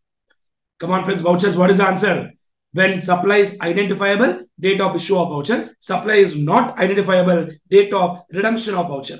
And then 12.3, 13.3 spoke about time of supply in case of RCM. In case of goods, what we had is date of receipt of goods, date of payment, or 31st day from date of invoice, whichever is earlier. And in case of services, my dear friends, date of payment or 61st day from date of invoice, whichever is earlier. That concept we very clearly discussed, my dear friends. An interesting discussion about the concept of time of supply. And I strongly believe that we got complete clarity on the concept of time of supply, my dear friends. And we have discussed so many examples so that we get complete clarity of thought and high probability that a question may trigger in the examination. What is that doubt student is asking? Sir, time of supply in RCM in service associated person, sir. That is already covered, my dear friends. That's there as a part of PPT. But in the PPT, in slide number 5, in 12.333, bottom you will find one line. In case of import of service from associated persons, time of supply will always be, my dear friends. Still, let me tell you once again, time of supply will always be date of entry. Date of what? Entry. Date of entry in the books of recipient or date of payment, whichever is earlier. Date of entry in the books of recipient or date of payment, whichever is earlier. That is the point very clearly given in section 13.3, my dear friends. Yes, Seshagiri friend, I think your question is answered. Done. Wonderful. Thank you so very much. Chalo guys, come on. Let's start discussion about the next concept, my dear friends. Let me proceed. I'll share the screen. Just a second. Kindly please confirm if the screen is visible. Excel visible. Yes. Thank you so much, guys. Friends, it's time to talk about another next interesting topic about the concept of value of supply, which is dealt by section 15, my dear friends. Come on. Which section deals with value of supply? Value of supply concept is dealt by section 15. And let me tell you one interesting point here. Apart from section 15, there are a lot of interesting valuation rules, my dear friends. Apart from section 15, there are so many valuation rules like rule 27, 28, 29, 30, 31, 31A, 32, 33, 34, 35. So many interesting valuation rules are there. But all that valuation rules are not there as a part of CA inter syllabus, but they are all there as a part of CA final syllabus. You're getting my point? Student is telling, oh my God. Thank you. Good. But the point to be noted is that at CA inter level, we have got section 15 to understand. Only section 15 to understand. Clear, friends? Listen. Now, what is section 15.1? First of all, why this chapter value of supply is important? Let me tell you one small example, friends. So let us say Shiva Teja went to one shop to buy one shirt. Let us say the shirt price is 1,000 rupees. Okay. Shirt price is how much, my dear friends? 1,000 rupees. That shopkeeper at the billing counter, he asked me, sir, do you want a carry bag? You experience this? They'll keep asking like this, sir, do you want a carry bag? I told, yes, I want a carry bag. Then a shopkeeper told, wonderful, sir, we will charge extra 20 rupees per carry bag. And he collected 1020 from me. Now tell me, GST will come on 1,000 or 1020? Think properly and tell. Some are telling 1,000 because they didn't observe the bill anytime. The answer is GST will come on 1020 entire value because that is a part of value of supply. That 20 rupees extra collected is nothing but a part of value of supply. Now, one more question I have. That is, sir, Swiggy, when you ordered food, let us say you ordered one plate of idli. Okay? Idli plate is 100 rupees. Okay, my dear friends? Idli plate is how much? 100 rupees. And apart from this 100 rupees, Swiggy has collected delivery charges of, let us say, 20 rupees. Total 120. Now GST will apply on what?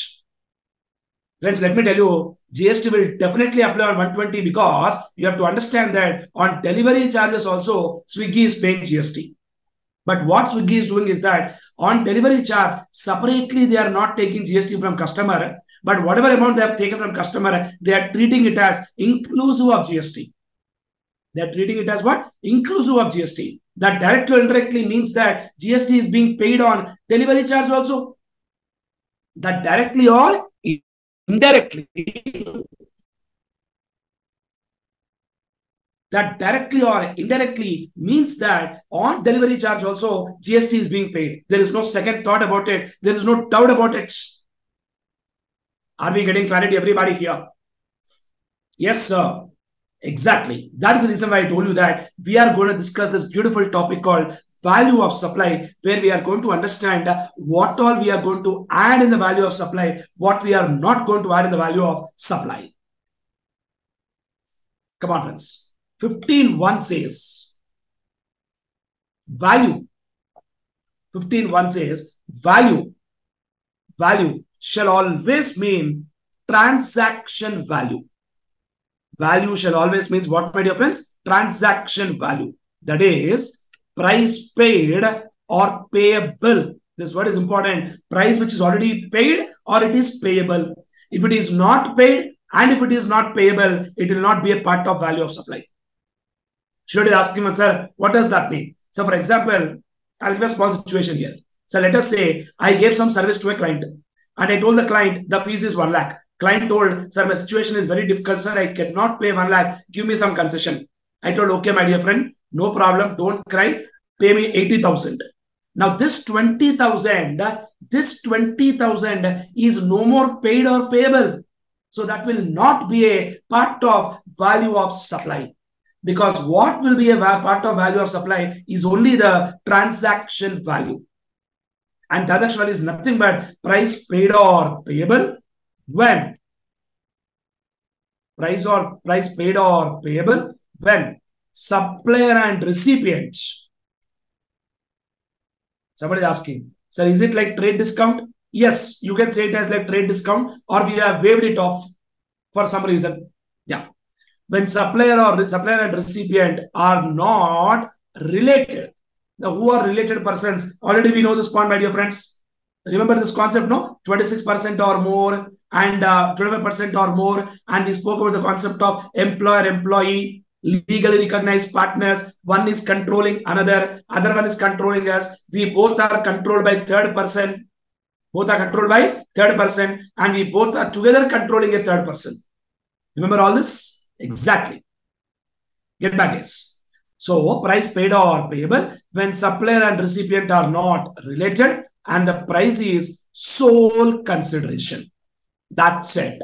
So, friends, as per section 15.1, I repeat once again, as per section 15.1, value of supply shall always mean transaction value. And transaction value is nothing but the price which is paid. One more time I repeat, the price which is paid or payable when supplier and recipient are not related. Student might ask, sir, what if they are related? If they are related, we will do valuation as per valuation rules, which we will learn in CA final.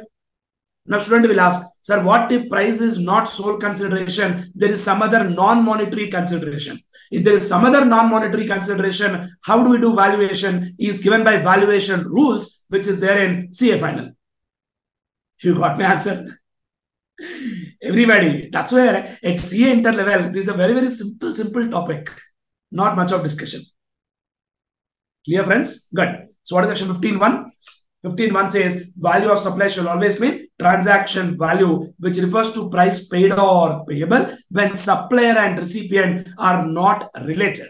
And the price is sole consideration. If they are related, then we have to go to valuation rules, which is there for us in CA final. And if price is not sole consideration, we have to go to valuation rules. That is also there in CA final.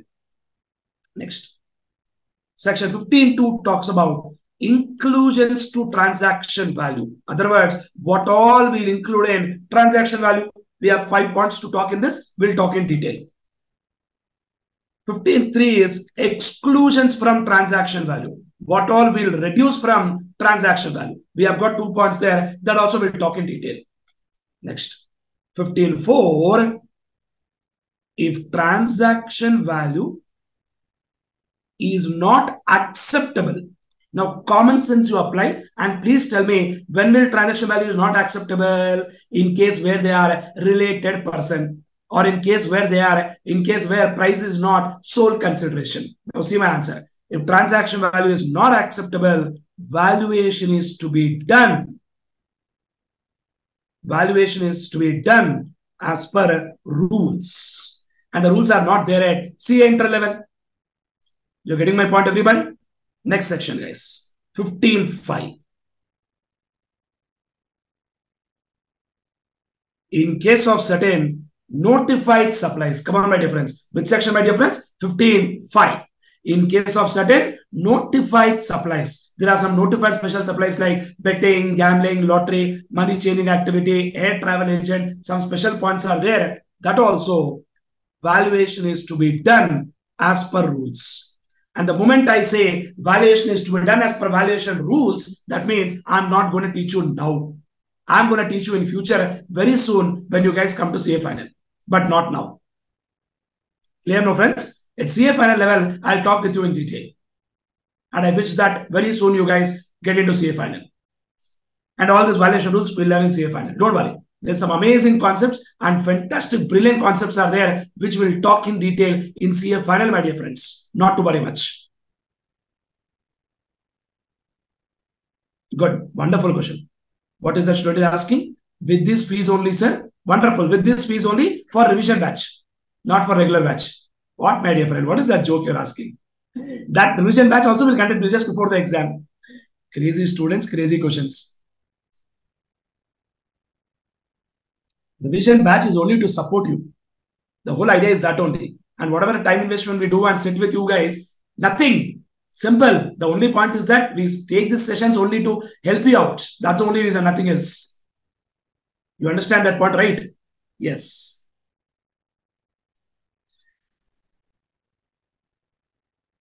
What is the student asking? Section 8 companies, nahi sir ka. Obviously, sir. It is not a Section 8 company. Crazy students of crazy teacher. Of course. Being crazy is better than being lazy. Oh, morning. What's wrong with you guys? Full poetic people you have become. Good. Anyways, chalo. First complete CA inter. Come to CA final. Then we'll talk. First, we'll not do the work only. Then we will do all this time pass discussion. Exams are coming close. Leave it. Get back. Come to CA final first. Then we'll talk. You come to CA final, boss. That's more important for me than anything else. This is all secondary. Chalo. Get back, guys. So, friends, what is section 15.1? 15.1 is value shall always mean transaction value. Come on, my dear friends. What is 15.1? Value shall always mean transaction value, that is price paid or payable when supplier recipient are not related and the price is sole consideration. And 15.2 is what? Inclusions to transaction value. What all will add in transaction value? That we'll talk. 15.3 is what? Exclusion from transaction value. What all will reduce? That also we'll talk. That if we talk, chapter is only over. Simple chapter. Yeah. What is that doubt? Oh, not a doubt. One day we'll become like you to help students, sir. Thank you. Good to hear that. Exam tension. Don't worry, man. Don't take tension. We are there with you. So support. Why fear when Shiva Teja sir is with us? Oh my God. Thank you, man. But only for tax, nothing else. Only for taxation. Other subjects I can't help you. And I can motivate you and guide you. That's it. Thank you so much, man. Come on, get back. Chalo, friends, let me proceed and talk about 15.2 and 15.3 and complete this beautiful chapter called Value of Supply. Come on, my dear friends. Section 15.2 is what, my dear friends? Inclusions to transaction value. What all will include in transaction value? I repeat once again, my dear friends. 15.2 talks about inclusions to transaction value. What all will include as a part of transaction value. In this, my dear friends, we have got some 5 points to talk in detail. Listen. 15.2a. Any taxes, duties, cess, fee, etc. except GST. Charged by supplier from recipient. Simple example, my dear friends. I'll give a simple example. So let us say there is an owner who gave property on rent and the rent is 1 lakh. How much is the rent, my dear friends? 1 lakh. Actually, my dear friends, I'm sure you guys know that there is something called municipal tax, which you have heard in income tax also under income from house property. Generally, who pays municipal tax is the owner. Generally, who pays municipal tax is the owner. But owner, what he has done is municipal tax is collected from tenants. What does that crazy fellow do? He has collected municipal tax from tenant itself. Actually, he was supposed to pay from his own pocket, but he collected from tenants. Friends, speak out. Some student is telling owner deduction is not allowed if paid by tenant. Arey, that is income tax, man. Don't talk about income tax now. Tenant pay not allowed. Why income tax now? Leave it. Come on, get back. So what is the whole point here? Of course, by different income tax, the line is municipal tax paid by owner is only allowed. But I'm not talking about that concept now. Now, what I'm trying to tell you is that generally municipal tax is paid by the owner, but this crazy boy, will name the crazy boy also, Mr. Raj, who is the owner. This crazy person, he collected municipal tax also from tenant only and totally has taken 1,15,000. Now tell me guys, GST will come on what? Law has specified that GST will come on 1,15,000 but not on 1 lakh. This municipal tax collected by supplier from the recipient will be included in the value of supply. That is what first point clearly means. Any taxes, duties, cess, fees, etc. except GST charged by supplier from recipient. But one note I will write here. This is interesting.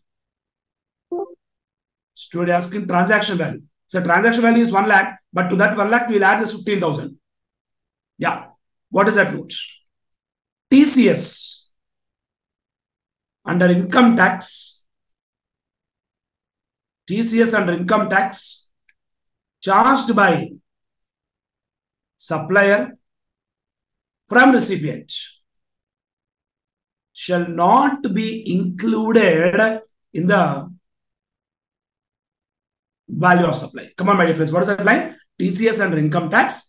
TCS under income tax. You would have heard TCS and income tax, no? On minerals, scrap, toll plaza, leasing, mining, and tobacco products. Heard all this, my dear friends? You would have learned income tax from someone, no? 10 to leaves. Somebody would have taught you income tax, right?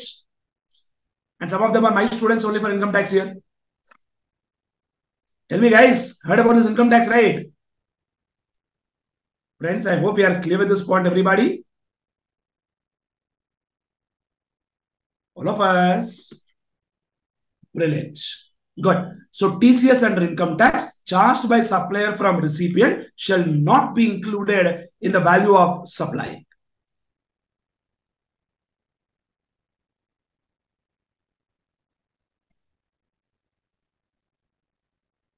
Yes. Wherever you learned income tax, that's good, my dear friends. But I hope you heard about this word called TCS under income tax. Any which ways, my dear friends, TCS under income tax charged by supplier from recipient shall not be included in the value of supply. Clear, my dear friends? So that is the story of section 15(2)(a), which says any taxes, duties, cess, fees, etc. except GST charged by supplier from recipient. And the important note what I gave is that TCS under income tax, what is that line? TCS under income tax charged by supplier from recipient shall not be included in the value of supply. Next line.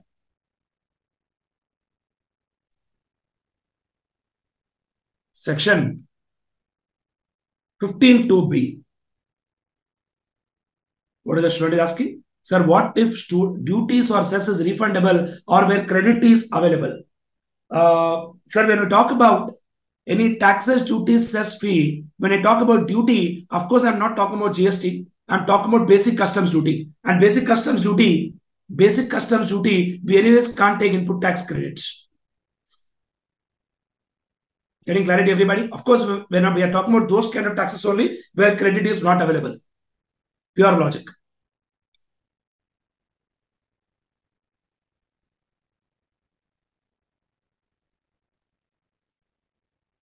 Done. Next section, my dear friends. 15(2)(b). 15(2)(b) talks about supplier's obligation. What is that word, sir? Supplier's obligation in relation to supply met by the recipient. Supplier's obligation in relation to supply met by the recipient, that is also included in the value of supply. Clear, my dear friends, everybody? Now I'll give a small example here. Let us say there is a CA interclass. Okay, my dear friends. Let us say fees is 8,000 rupees, including books. Okay, my dear friends. Now what has happened is faculty told student, do one thing, pay only 6,000 to me. The balance 2,000 directly pay to the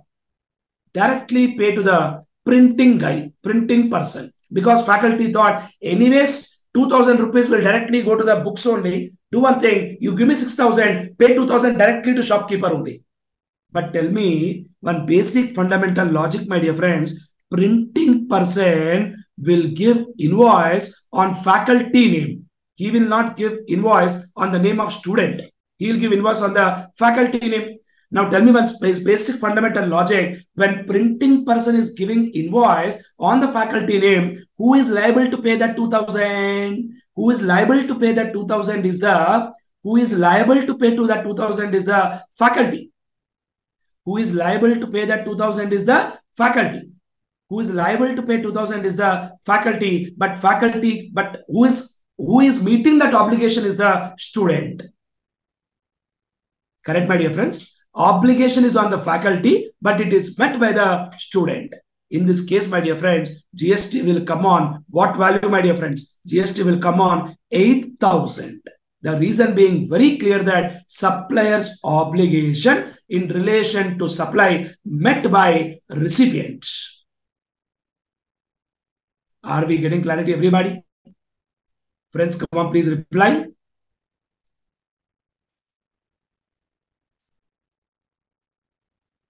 All of us got this concept, my dear friends. Supplier's obligation in relation to supply met by recipient. Very, very interesting line. Next point. That is about 15.2b, my dear friends. Next section. 15.2c. 15.2c says any incidental expenses or anything charged by supplier from recipient. Classic example, packing charges, weighing charges, installation charges. All this will come in that only. Packing, weighing, installation, extra amounts collected. Because when we buy an AC, my dear friends, for example, shopkeeper will tell extra 1,000 I will charge for installation. On that extra 1,000 also GST will apply. That's it. Very simple point.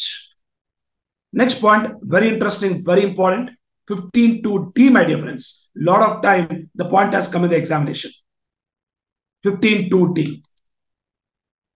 Any interest, late fees or penalty charged by supplier from recipient. In the previous session, in the concept of time of supply, we spoke this point in section 12.6 and 13.6. That is, in case of addition in value by way of interest, late fees, penalty. In case of addition in value by way of interest, late fees, penalty charged by supplier from recipient, time of supply is the date on which addition in value is received. Remember that point, my dear friends? Time of supply is the date on which addition in value is received. I hope we are getting full clarity on this point, my dear friends. Everyone, so what is 15.2d? Any interest, late fees, penalty. Any interest, late fees, penalty charged by supplier from recipient. Next. Any interest, late fee, penalty charged by supplier from recipient. But one special point I will tell here, which you should know. Generally, they are treated as inclusive of GST. That means if the interest collected is, let us say, 3,000 rupees or late fee collected is 3,000 rupees, that 3,000 is considered as inclusive of GST. That 3,000 is considered as what, my dear friends? Inclusive of GST. Everybody getting clarity on this point, everybody? All of us. So what is 15.2a, my dear friends? 15.2a is what? 15.2a is any taxes, duties, cess, fees except GST charged by supplier from recipient. But one note what I gave is TCS under income tax. TCS under income tax shall not be included in the value of supply. 15.2b is what? Supplier's obligation in relation to supply met by recipient. 15.2c, any incidental expenses or anything charged by supplier from recipient. 15.2d, any interest, late fees or penalty. Any, what is that word, sir? Come on. Any interest or late fees or penalty charged by supplier from recipient. Come on, friends, next point. Last point, my dear friends. Hold on. Come on. Next point is, my dear friends, section 15.2e, my dear friends.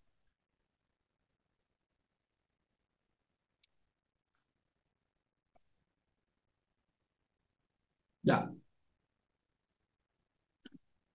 Somebody is asking, sir, bank charges GST for penalty. Yes, if you don't pay on time, the bank will collect penalty. On the penalty, bank will collect GST. Next point. Sir, can you clarify any interest supplier receive? He shouldn't charge GST and GST is already included. Not that he shouldn't charge GST. Practically, generally, they don't charge GST separately. And they will treat that this interest late fee penalty are treated as inclusive of GST. And it is not that they should not charge. Generally, they don't charge separately because you have to understand the logic. For example, sir, I gave some service to you. I have done some supply and I charge for 1 lakh rupees and you didn't pay me on time. I told I'll collect extra 10,000. First of all, I told extra 10,000. On that 10,000, again, if I tell GST, you will start crying very badly. That is why practically people don't charge GST separately on interest late fee penalty. That is why we generally treat them as inclusive of GST. Not that they shouldn't charge. They can charge. Clear? But for exam purpose, we always assume that they are treated as inclusive of GST.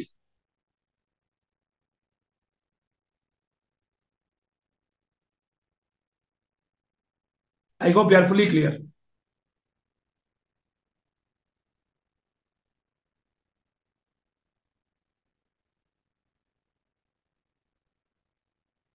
Please respond.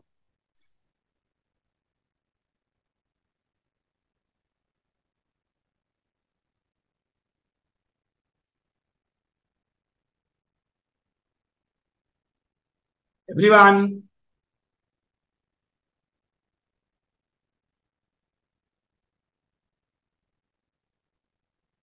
I hope we are fully clear, my dear friends. Good, good, good. Yes. Clear. Perfect.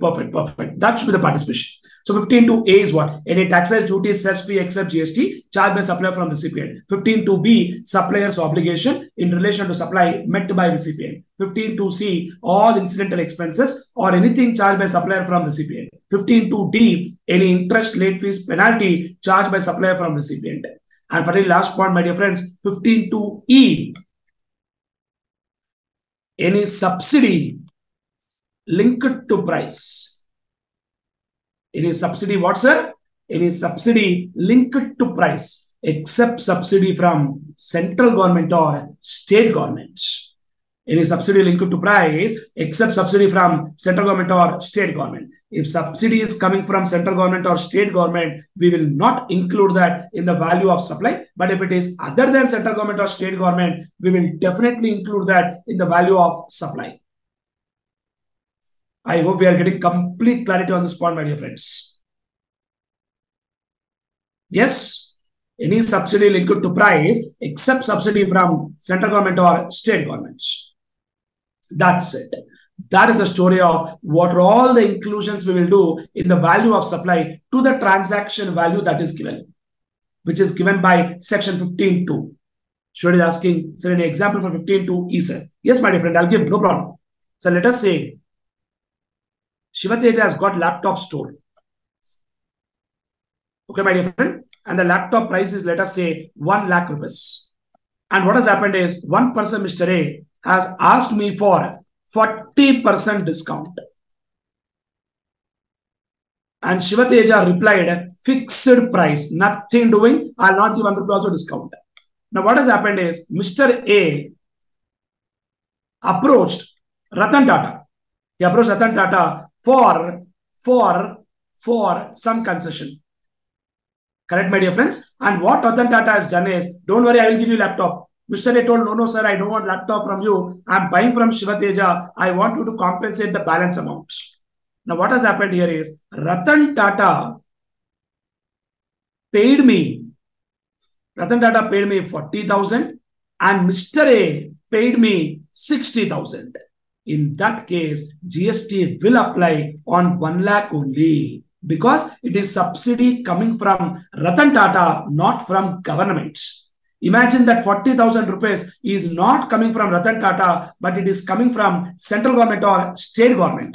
If that 40,000 is coming from central government or state government, it will not be a part of value of supply and GST will apply only on 60,000. I think your doubt is clarified. Good. Somebody ask him a question. So whether we should add subsidy or less subsidy from price. We have to add subsidy. Any subsidy linked to price except subsidy from central government or state government. And if subsidy from central government is already included in 1 lakh, then we have to less. Because subsidy from central government or state government, is not included in the value of supply. Any other subsidy, that will be included in the value of supply. I think your question is answered. That's it. That is the story of section 15.2, my dear friends. Inclusions to transaction value. Moving ahead, my dear friends. Section 15.3. Exclusions from transaction value. We have got 2 points. First point is a simple point, but second point is a crazy point. Come on, what is that word, sir? Exclusions from transaction value. Number 1. I'll write like this, 15.3a. Simple answer. Discount recorded in the invoice. Any discount that is given in the invoice, any discount, I repeat once again, any discount that is given in the invoice shall be reduced from value of supply. And under GST law, it doesn't make a difference whether it is a trade discount, cash discount, quantity discount, turnover discount, purchase discount, sales discount, whatever discount it is. For GST purpose, discount is a discount. If it's recorded in the invoice, if it is recorded in the invoice, then reduce it from value of supply. Then 15.3b, the most crazy point, which talks about simple line, post-supply discount. So generally, discounts are given at the time when supply is made. I repeat once again, generally discounts are given when supply is being made. But I am talking about a special case of post-supply discount, where discount is given after supply is made. Clear, friends? So I'll give a small example here. You think very logically and you will get the clarity. So for example, let us say there is one brand store. Let us say there is one brand known as Van Heusen. Which has got a brand store. Now, do you think that every store of Van Heusen is owned by the company only? Definitely answer is no. Majority of them are franchisee owned. And they are run by some person. Now, what happens is, this franchisee owned store purchases the stock from the company and the stock is maintained in the store. Customers will keep coming and buying. Suddenly, sometimes they'll come up with 30% discount, 40% discount, 1+1 offer. How did that offers come? For existing stock with them already. What happens practically is that company will tell franchisee store on whatever stock which is there with you, which is lying in your store. Whatever stock is there with you, which is lying in your store, on that stock, I'll give you discount now, so that you can push that stock to the customer. Because the more the stock becomes an idle stock, that stock will become a dead stock. That stock will not move at all. You're getting my point, everybody? It becomes what stock? Dead stock. So for that reason, a lot of times companies give post-supply discount. And what they told in the law is that post-supply discount means discount given after supply is made can be reduced only if following conditions are satisfied. Very, very important point. Carefully listen, my dear friends. Discount given after supply is made can be reduced only if the following conditions are satisfied. Number one, there is an agreement existing at the time of supply. That is, at the time of supply starting itself, there is agreement that at so and so date, on so and so quantity, I'll give you this much discount. Number two, such discount is linked to the invoices. It must be linked to the invoices. It cannot be some ad hoc. Ad hoc means without any linking. It cannot be some random discount of, let us say, 1 lakh discount, 3 lakh discount. Enjoy. That cannot be like that. That discount should clearly be what, my dear friends? Linked to the invoice. Everybody, my dear friends? All of us? Exactly. Now, so what are first condition, my dear friends? Agreement must be existing at the time of supply. And such discount is linked to the invoice. And proportionate ITC. Obviously, my difference. For example, when Van Heusen Company supplied shirts to the franchisee store, shirt was sold at 1,000 rupees. On 1,000, GST was charged. And that GST was taken as input tax credit by the franchisee store. But subsequently, 1,000 rupees shirt is reduced to 600 rupees. Now, for this 400, generally what happens is supplier will give credit note because value is reduced. Now, when credit note is given by the company, franchisee store should reverse the input tax credit, right? Because they already enjoyed on 1,000. So, proportionate input tax credit is reversed by the recipient. Obviously, pure common sense, no. If supplier tax has to come down, recipient ITC also should come down. How can there be a case where only supplier tax has come down, but recipient ITC is still existing? That is wrong, no? If supplier output tax is coming down, recipient ITC also should come down because both are interlinked. How much our output tax supplier pays, based on that only, recipient will get input tax credits. It cannot be a case where supplier is paying less output tax, but recipient is getting more input tax credit. How is it possible? That's wrong. That's absolutely wrong. You're getting my point, everybody?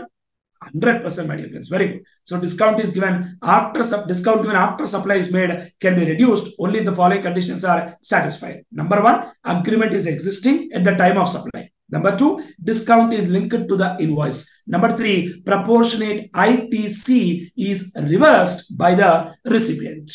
If all these three conditions are satisfied, then post-supply discount can be reduced. I hope we are fully clear, my dear friends. Everyone, kindly please confirm.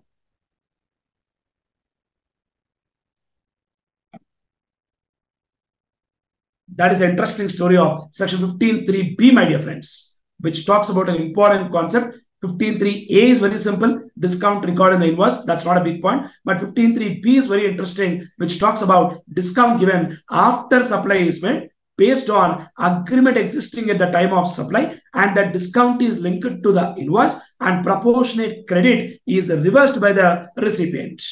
So repeat third point once again. My dear friend, very simple concept, my dear friends. If supplier output tax has to come down, I repeat once again, if supplier output tax has to come down, recipient ITs also should come down. How can there be a case where supplier output tax is coming down, but recipient ITC is not coming down? That is not possible, no? That is absolutely wrong. Getting clarity, everybody?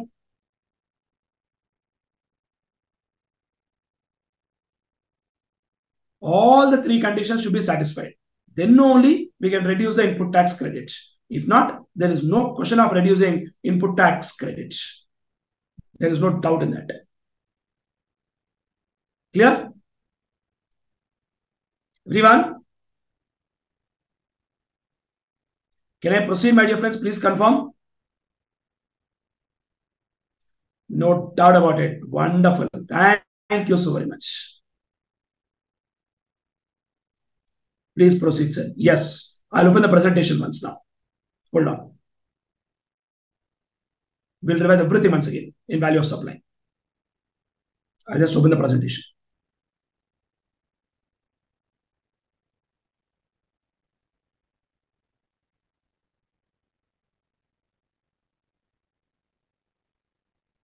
Done.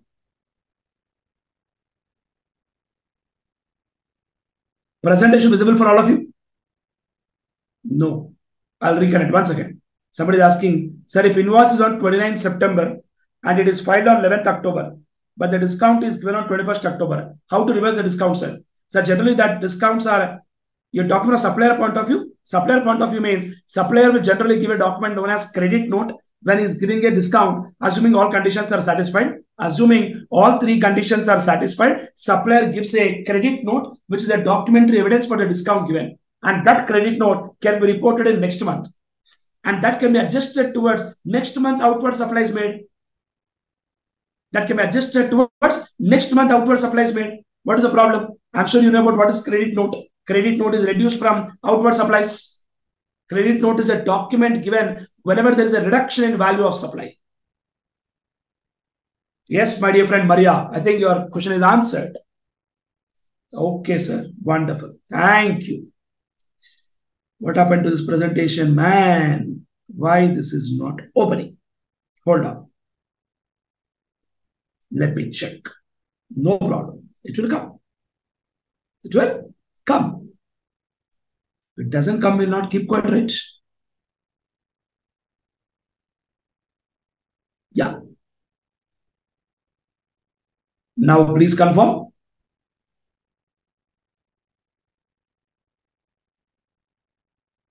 Is it visible? Yes, my dear friends. Come on. Very good. What is it we're talking? Section 15, value of supply. Correct, my dear friends? Everyone, see now. 15.1, value of supply for goods, services, or both shall be what value, my dear friends? Transaction value.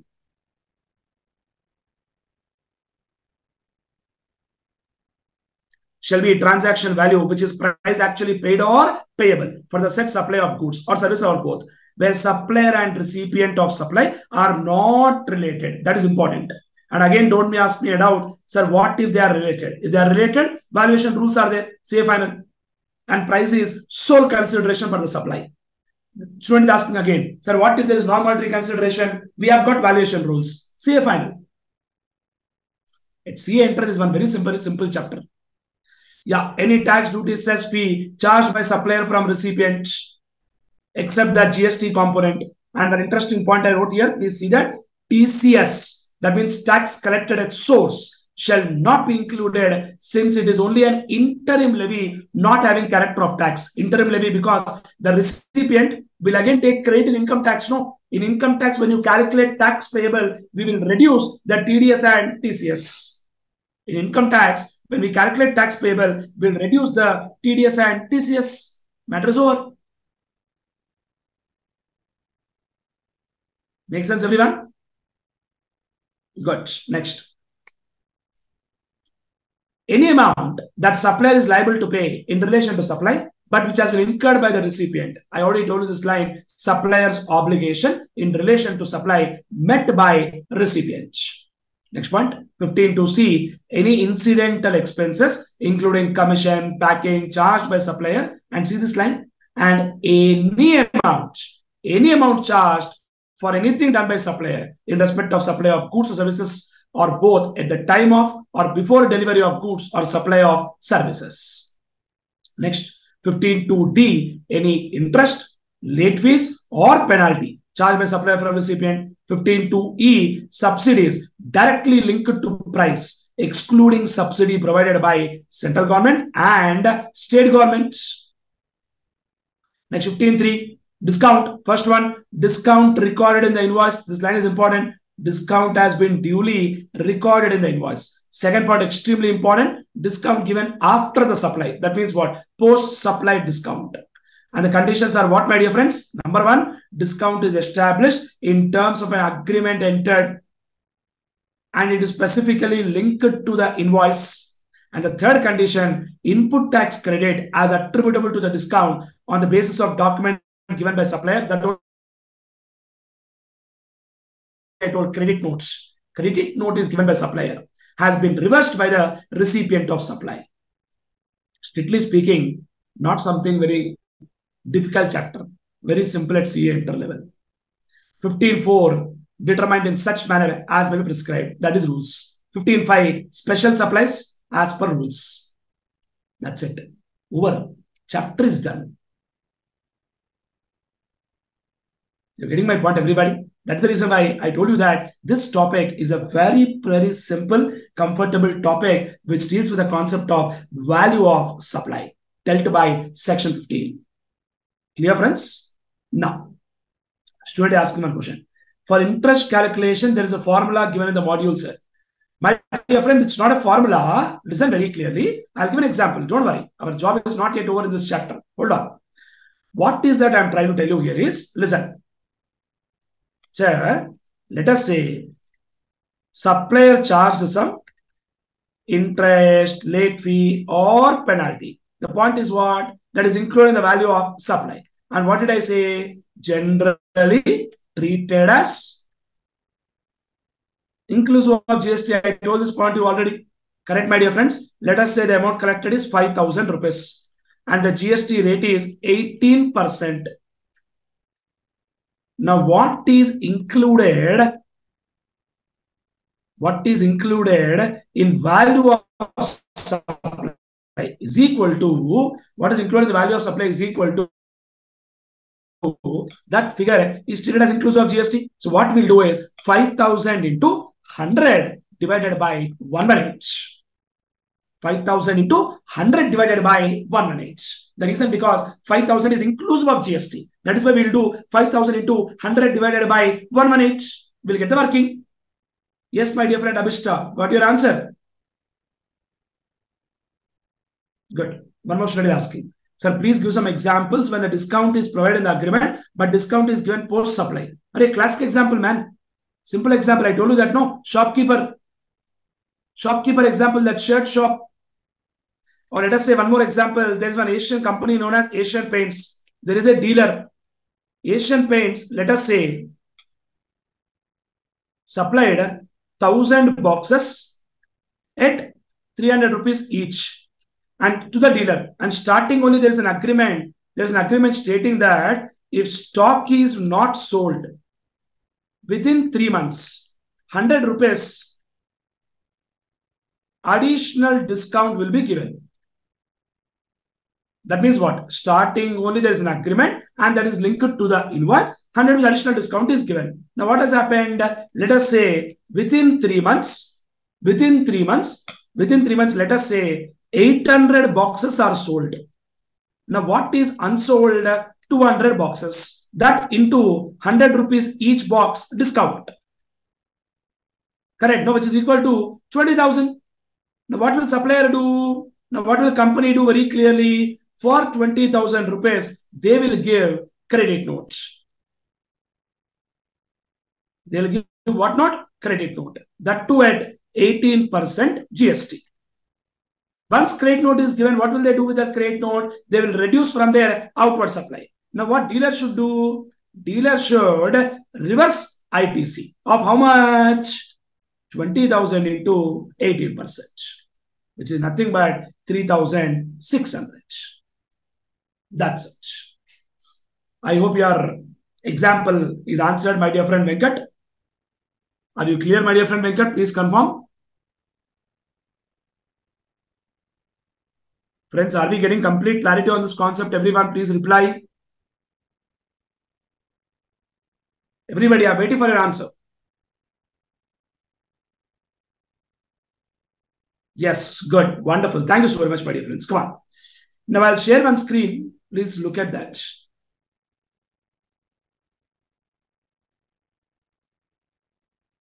We'll look at some interesting questions on the value of supply. Time of supply, already so many examples I gave during discussion only. Lot of questions I discussed with you during the discussion itself. Yeah. See the question, my dear friends. See question number 5, please. I think it's visible. See that. AKJ Foods Private Limited gets an order for supply of processed food from a customer. Customer wants consignment tested for gluten and specified chemical residues. And AKJ Foods Private Limited does testing before supply and charges testing fees for the same from the customer. What did they charge? Testing fees from the customer. And AKJ Foods argues that testing fees should not form part of consideration as it is separate activity. Is the company's argument correct in light of section 15? 100% answer is wrong, because testing fees also will include in the value of supply because of section 15(2)(c). All incidental expenses or anything charged by supplier from recipient will be included in the value of supply. Good. Next. 6th question you see. A philanthropic association, that means a charitable association, makes a substantial donation each year to a reputed private management institution to subsidize the education of low-income group students who have gained admission there. The fees for this individual is thereby reduced, coming to 3 lakhs a year as compared to 5 lakh. That means normally it is 5 lakh, but for them it is 3 lakh because association is giving that balance 2 lakh. What would be the value of service of coaching and instruction provided by institution to low income group students? 100% answer is 5 lakh, because it is subsidy linked to price and it is not coming from central government or state government. If it is coming from central government or state government, we will not include in the value of supply. If not, definitely we will include in the value of supply. Next question. Question number 7. 15(2)(e). Yes. Question number 7. Mazda Banners, an advertising firm, gives its customer an interest-free credit period of 30 days for payment. So nice of them. Its customer ABC paid for supply 32 days after supply of service. 2 days delay is there. This is an exam question. See carefully. Mazda Banners waived the interest payable for delay of 2 days. Department wants to add interest for 2 days to the value of supply. Should notional interest be added to the value? 101%, my dear friends, the answer is no. Because of first fundamental point, 15(1). Value shall mean transaction value, which is paid or payable. Now, this 2 days interest is no more paid or payable. When it is not paid or payable, it will not be a part of value of supply. Dear friends, next point. See question number 8. Crunchy Bakery Products Limited sells biscuits and cakes through its dealers, to whom it charges list price minus standard discount and pays GST accordingly. Very good, so sweet of them. When goods remain unsold with the dealers, unsold with the dealers, it offered additional discount on the stock as incentive to push the sales. Can this additional discount be reduced from the price at which goods were sold and concomitant adjustments be made? Answer is no, my dear friends. The reason because in the question it is silent about agreement existing at the time of supply. Question must tell you that agreement is existing at the time of supply. If agreement is not there at the time of supply, how can we reduce that, my dear friends? Question number 8, no. I'll show you the answer here. Wait. See this question. This discount were not known or agreed at the time of supply of goods. They are not known or agreed at the time of supply. Later on, when the stock is pending, then they are given discount. If agreement provides there will be, then the agreement provides there is a discount, then 100% answer is B, yes. Correct. Next point. Next question number 9. Red Pepper Limited Delhi, a registered supplier, is manufacturing taxable goods. It provides following details of taxable interest rate supply made by it during the month of March. List price 15 lakhs. List price 15 lakh. Point by point, you tell me whether we will add or not add. Okay, no? See now. Subsidy received from central government for supply of taxable goods to government school. Shall we add or no? No. Very good. Subsidy received from NGO, somebody is telling less. So don't tell less, because you have to understand that bracket they have given exclusive rated supply of goods at serial number 1. And here the word used is list price of taxable goods. List price is something like already that subsidy is not captured here. And you can see the bottom one line here. All these points are separately additional points which are given other than list price. Additional points what they got. Next.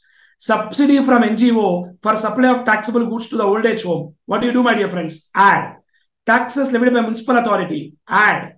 Packing charges. Add. Then late fee paid by recipient for delayed payment of consideration. Bracket, you see what they told? Recipient has agreed to pay 6,000 in lump sum and no additional amount is payable by him. So this 6,000 will treat it as inclusive of GST. And how do we calculate? 6,000 into 100 divided by 18. And you see here, list price of the goods is net of 2 subsidies received. That is important. That means it is that list price what they gave does not include subsidies. That's why we will not reduce that 2,10,000. You understood? No? See the question properly. However, other taxes, charges, fees are over and above list price. Calculate total value of supply. Simple question. See the answer, come on. 15 lakhs, we will not add 2,10,000. Subsidy from NGO, that we will add. Taxes from municipal authority, that we will add. Packing charges, we will add. 6,000 we will do. 100 by 118, that also we will add. We will get the answer. That's it. I don't think this is difficult, my dear friends. Is it difficult? No. Good. Next question. Sri Krishna Private Limited, registered supplier, furnishes following information relating to goods sold by it to Sri Balram Private Limited. Price of the goods, exclusive of taxes, charges mentioned in 356.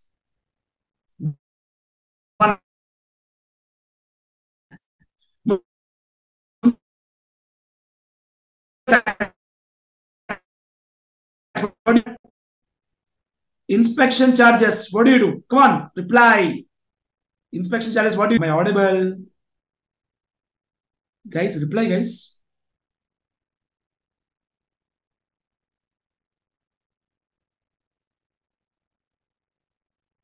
Sir, voice is breaking. I'm sorry. Now is it audible? Now is it better? Please confirm. Thank you so much. So price is 1 lakh, my dear friends. Municipal tax, what will you do? Definitely we will add. Inspection charges, what will you do, my dear friends? Again, inspection charges, answer is inspection charges also we will add 15(2)(c). Next, subsidy received from Shriram Trust, some trust, and it is linked to the goods supplied. What is the answer, my dear friends? Definitely we will add 15(2)(e), any subsidy linked to the price except subsidy from central government or state government. That is added. Next, late fees for delayed payment inclusive of GST 1000. So the word used is inclusive of GST. But bracket you see, Shriram Private Limited paid the late fees. However, these charges were ultimately waived by Sri Krishna Private Limited and the amount was refunded to Balram during the same month. What will you do? Will you add or less? Or what do you do? What do you do for this late fees? Straight answer, no treatment. No treatment. Clear, my dear friends? The reason being very clear that we'll write a note.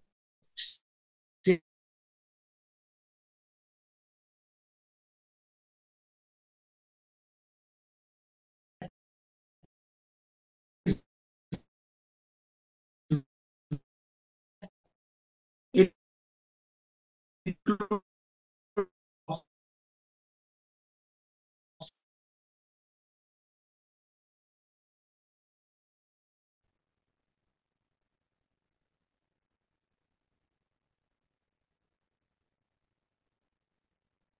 not audible, sir. Again, voice is breaking, sir.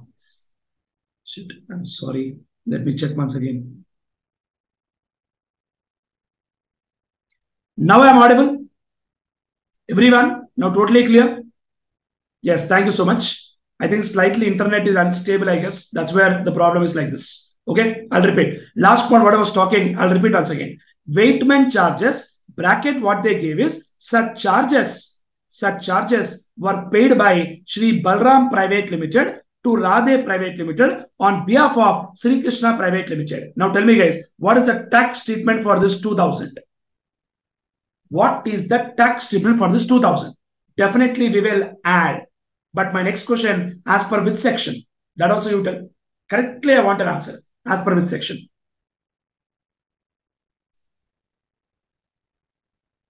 As per which section we will add that 2000? Some matter 15(2)(c). Nonsense.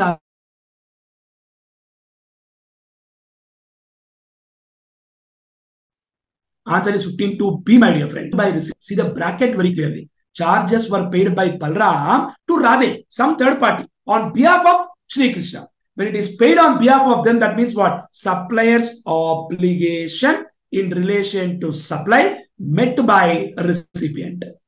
I hope you understood. Reply, please. Good. Thank you so much. So 11th question. If you have to look at your answer, to 1 lakh, we'll add the 2000, we'll add 15,000, we'll add 50,000 that subsidy. Then weighing charges 15(2)(b), my dear friends. You can see this is 15(2)(b). That also will add, matter is over. And late fees bracket not included since it is paid off.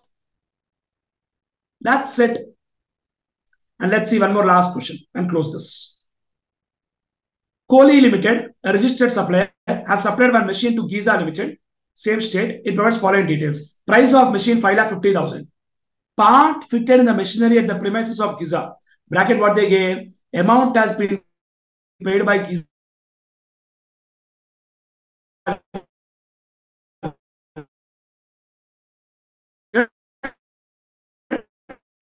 directly to the supplier. However, it was Kohli's limited liability to pay that has not got.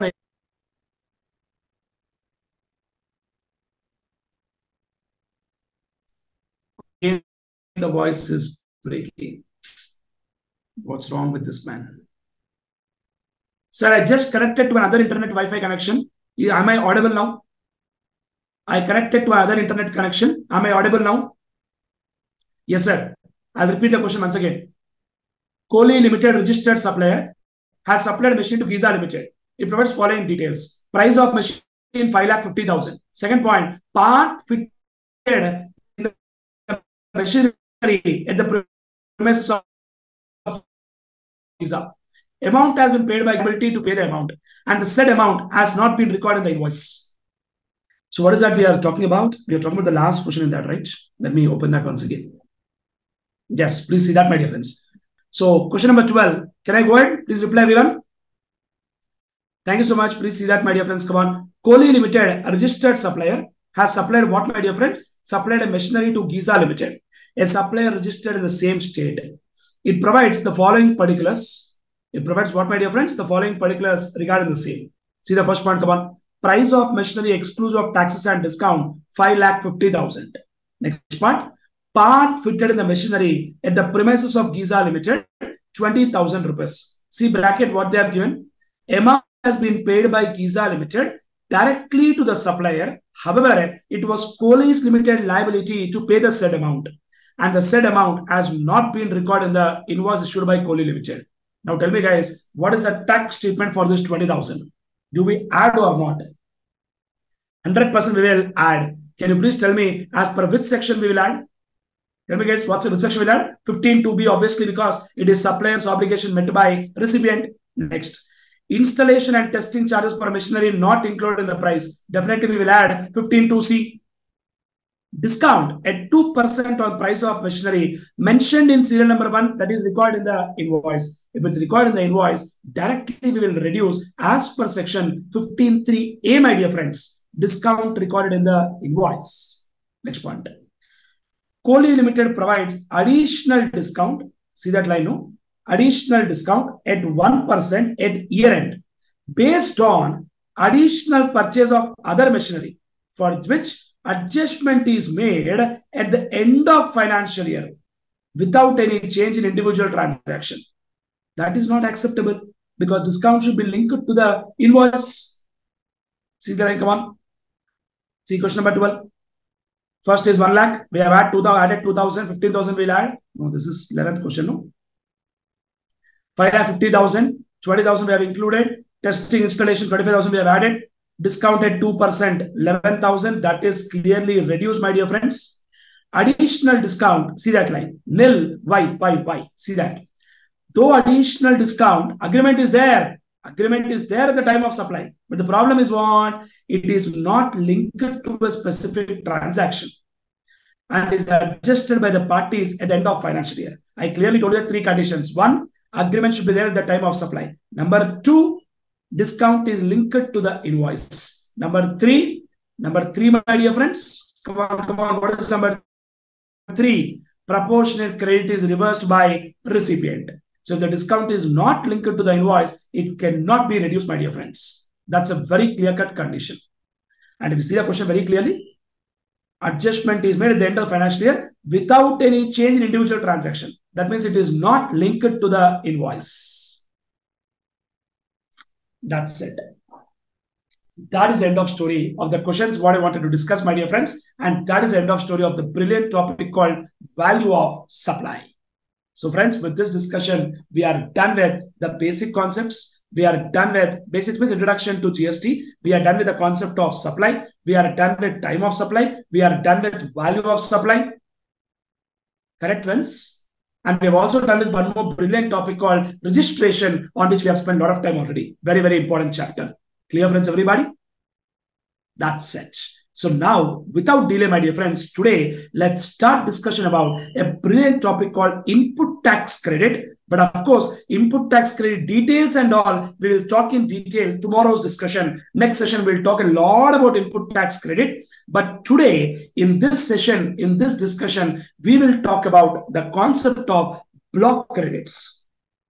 We will talk about the concept of what, my dear friends? Block credit. The detailed discussion will follow soon. But today, we will talk about the concept of block credit. Otherwise, the cases where credit is not allowed. The cases where credit is not allowed. Name only says block credit. So that block credit part, if we complete today, we will have only little bit part left out that we can comfortably complete in next session. No problem. Clear, friends? Can I proceed to discussion about the block credit, my dear friends? Good. Thank you so much. Let me open the Excel sheet. Yes. I hope the sheet is visible. Thank you so much, my dear friends. Come on. So, friends, now what is that I'm talking about is, we are talking about a brilliant chapter called Input Tax Credit, which is actually dealt from section 16 to section 21. But in your syllabus, you do not have all the sections. It is actually dealt from section 21, but in your syllabus, you do not have all the sections, but you have got only sections related to 16, 17, 18, and some basic related to 19, but in your syllabus, you don't have 20 and 21. All those special cases are there at CA final level. But at inter level, they want you to have some good knowledge on ITC. To that extent, content is covered at CA inter level. But today's discussion, what we'll do is, we will talk about section 17, subsection 5, an interesting discussion, which will take some time, where we are going to talk about the concept of block credits. Otherwise, cases where ITC is not allowed, even though such goods or services are used in the course or furtherance of business. Remember these words, my dear friends? Course or furtherance of business. Everybody, these words, course or furtherance of business, we already discussed in section 7.1a. Supply includes all forms of supply of goods or services or both, such as sale, transfer, barter, exchange, license, rental, disposal, made or agreed to be made for a consideration by a person in the course or furtherance of business. This word, course of furtherance of business, we discussed so many times, my dear friends, in section 7, the concept of supply. Somebody is telling voice. What happened? Am I again not audible? Am I audible or not? Please reply, friends. If you again tell not audible, then gone. Audible. Clear, sir. No issue, sir. Thank you so much then. My dear friend, who told voice? You check your voice. It's fine from our second. Done. Good. Get back, guys. So what is that we are talking about? Cases where ITC is not allowed, even though such goods or services are used in the course or furtherance of business. That is about section 17, subsection 5, my dear friends, which deals with the concept of block credit. What credit? Block credit, my dear friends. Everyone. Good. In this, my dear friends, we have got some very interesting points to talk, my dear friends. We have got some brilliant points to talk, especially about the concept of motor vehicle. First point, motor vehicle, my dear friends. For motor vehicle, for transportation of persons, credit is not allowed. If seating capacity is not more than 13 persons, including driver. Now, what does that mean? Sir, Shiva Teja, what I have done is, let us say, for example, Shiva Teja, I purchased a BMW car for 50 lakh plus GST 15 lakhs. Total 65 lakhs. And I'm using car exclusively. Somebody is saying, congratulations, sir. My God. Thank you so much. Exclusively for the purpose of business. I'm not going to use that car for personal purpose. I'm exclusively using that car purely for business purpose. Now tell me, my dear friends, can Shiva Teja claim input tax credit of that 15 lakhs? Speak out, my dear friends. As per section 17.5 block credit, 100% answer is no. And straight concept which you all know is that if no, then that 15 lakhs will be part of cost. And we will record the asset. We will record the asset in the books. We will record the asset in the books at 65 lakh. I repeat once again, my dear friends, that 15 lakhs will be part of the cost and we will record the asset in the books at 65 lakh. And obviously what will happen is, my dear friends, very clear-cut point, depreciation will be claimed on 65 lakh. Depreciation will be claimed on what, my dear friends? 65 lakh. Obviously, because ITC is not claimed. When ITC is not claimed, I can definitely claim depreciation. There is no doubt in that. Getting clarity, my dear friends? Come on, please reply. All of us, my dear friends, an interesting point.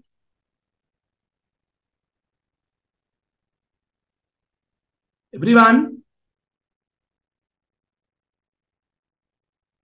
Come on, friends. Are we getting clarity? Yeah, good. Somebody asking, sir, why up to 13-seater is not allowed? So logic is very simple. The logic why they put 13-seater logic is that if a company is buying one bus which has got seating capacity more than 13, then company can definitely take input tax credit if the seating capacity is more than 13. You're getting the point? Because the government has observed that a lot of people are buying personal vehicles, personal bike for personal use, but they're saying that we are using it for a business purpose, which government has realized. That is why they told that we are not going to give input tax credits. Getting my point, everybody? All of us? Guys, first point is clear for everyone. Everyone, which is what is the point, my dear friends? Motor vehicle for transportation of persons, including driver. But one special point I'll tell you here. Credit is allowed in some cases. Number one, credit is allowed if person is engaged in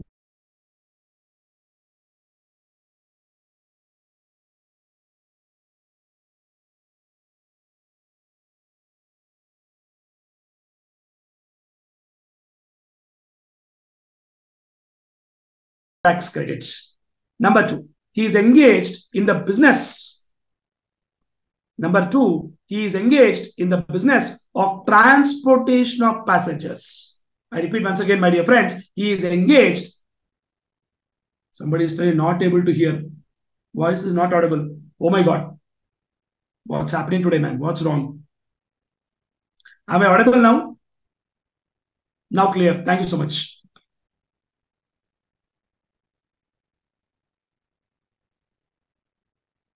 Thank you. Thank you. Yeah, credit is allowed in following cases, my dear friends. Number one, further supply of such vehicles. If a person is buying vehicles to sell the vehicles, he can take input tax credit. Number two, business is in transportation of passenger. He is buying one car and is engaged in the business of transporting passengers like Ola, Uber and all. They can take credits. Number three, my dear friends. Number three, person is engaged in imparting training on driving such motor vehicle. Imparting training on driving such motor vehicle. That case also, he can definitely take credit, my dear friends. Otherwise, motor driving school. A motor driving school, if they're buying a car, they are in the business of imparting training on motor vehicles. Then imparting training on such motor vehicle, then they can take credits, provided they are a registered person. Obviously, pure common sense point. Unregistered person can never ever take input tax credit. Who can take credit is only a registered person. Unregistered person can never take input tax credits. Somebody is asking, permit cars are allowed for ITC, but what if we purchase, take ITC and convert into white plate? Sir, all that are practical secondary cases. You can't play games like that. GST department is not a fool. Is not a fool. If they get to know, matter is over. Correct? No, if not immediately, but definitely. And they catch over. Not just interest, they will charge penalty also. If you have to play with the law, you cannot do tax evasion. You cannot play whatever way you want. Correct? No? Good. So motor driving schools, if they buy cars, they can definitely take input tax credit. Somebody asking what is white plate? His intention is that generally there is something called permit vehicles. Generally for taxi vehicles, you will find yellow plate. Normal vehicle, we will find white plates. And for motor driving school, there is different kind of plates. That's what he's talking about. Don't worry about it. Sure. Done? That's the first point, my dear friends. Second point is, before I get to second point, my dear friends, I'll ask one question. Let us say one person, Mr. A. He is a trader in medicines. Okay, my dear friends. He purchased a Tata Ace vehicle, which is a goods vehicle for transportation of medicines. Can Mr. A claim input tax credit?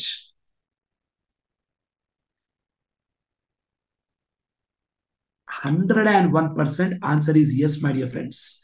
Because you have to understand that the language used in the law is motor vehicle for transportation of persons. If it is a motor vehicle for transportation of goods, then definitely credit is allowed.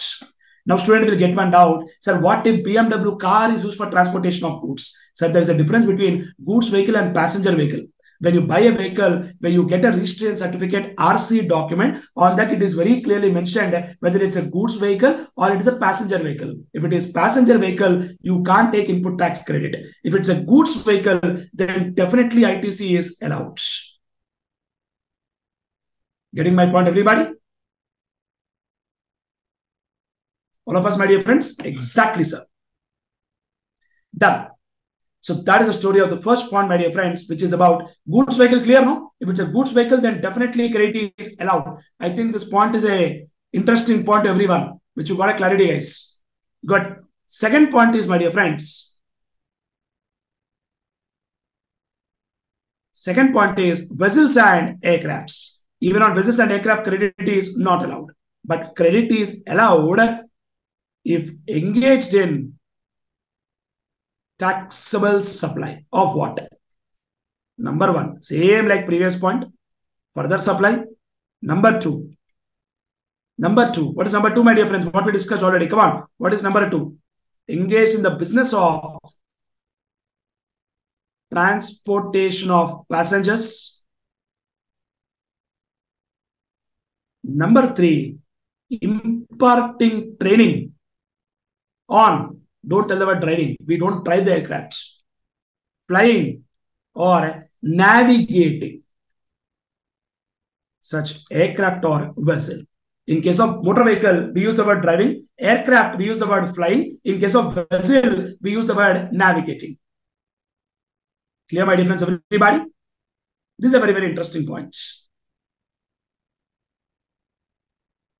Somebody asking, so it means private or chartered planes used for personal purpose, no credit.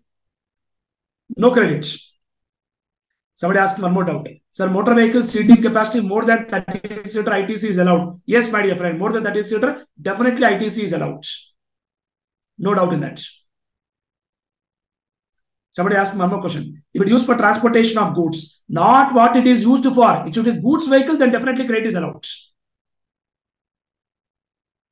If it's a goods vehicle, if it's a goods aircraft, goods vessel, then definitely credit is allowed.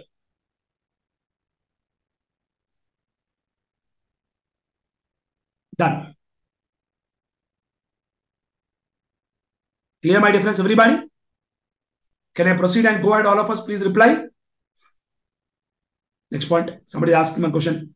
Sir, if bike is used for delivery, which is common, whether ITC is available. Sir, in bike, they never use the word, it's a goods vehicle. On bike, it is always mentioned as passenger vehicle. That is why practically we don't take credit on bikes, unless it's a goods vehicle.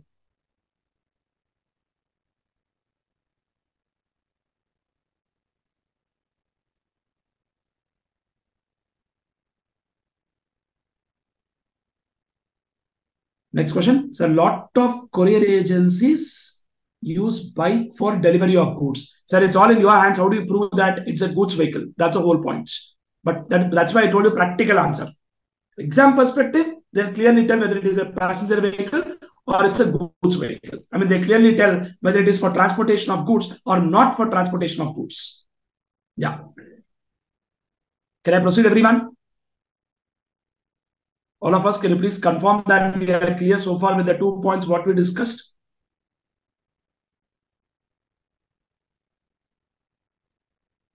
Good.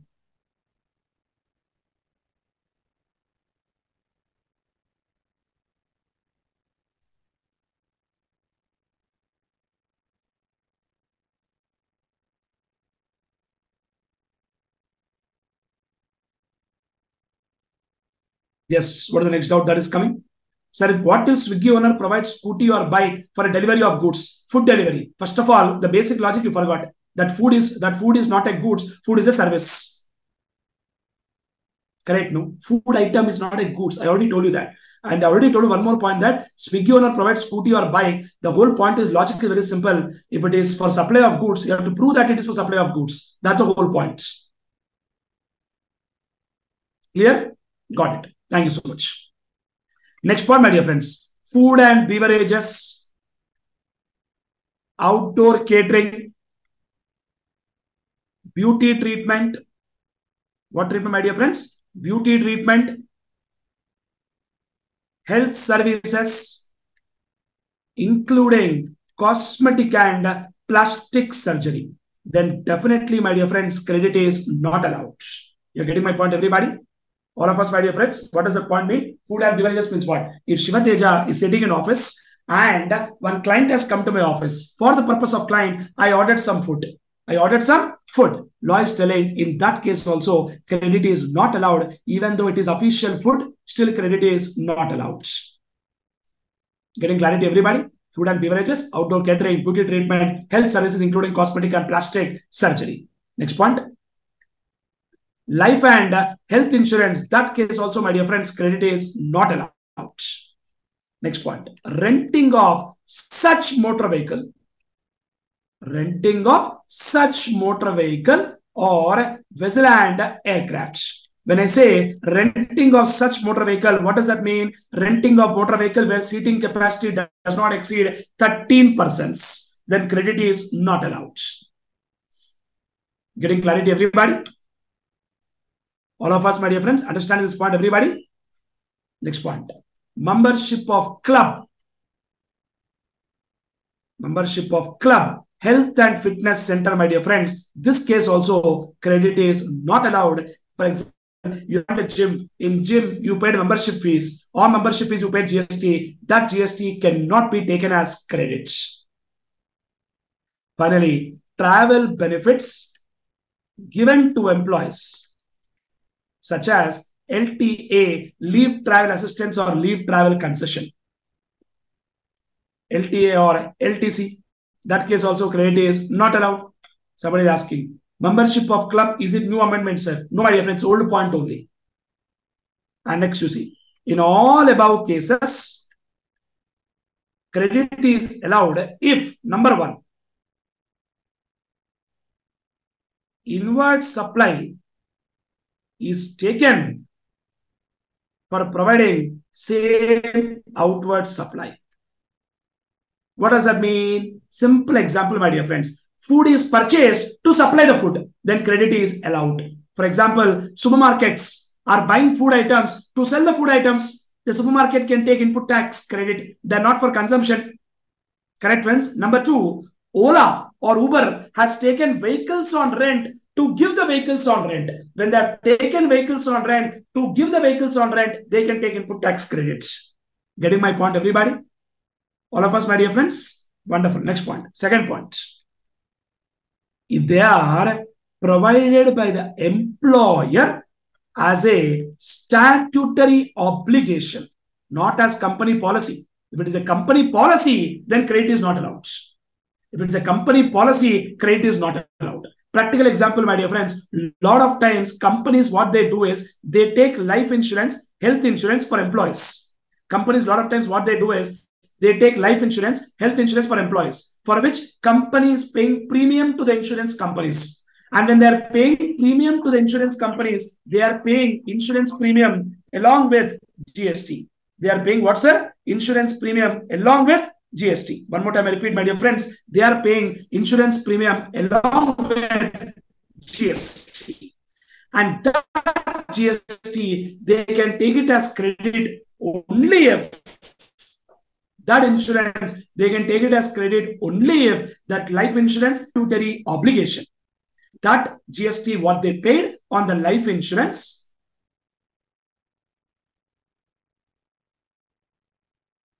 that GST, what they paid on the life insurance, they can take it as credit only if that health insurance, life insurance is provided as a statutory obligation. If it is not a statutory obligation, then input tax credit is not allowed. What about gratuity paid by companies to employees? Where is input tax credit on gratuity, my dear friends? Where is the question of input tax credit on gratuity? So I repeat once again, my dear friends, listen very clearly what I'm telling. Because there was technical problem for fun two friends. That's why I'll repeat once again. Sir, if employer has taken health insurance, life insurance to provide it to employees, they are paying insurance premium to the insurance companies along with the GST. Clear, my dear friends? Now, that GST, what they paid on that life insurance or medical insurance, can companies take, can the employer take input tax credit? The logic is that if employer has taken the health insurance, life insurance as a statutory obligation, then they can take input tax credit. If it is not a statutory obligation, then they can't take input tax credit. That is a concept. If it's a company policy, then they can't take credit. If it is not a company policy, then they can take credit. Clear, everybody? Very, very important concept. That's it. I'll proceed. Next point, my dear friends. Works contract service.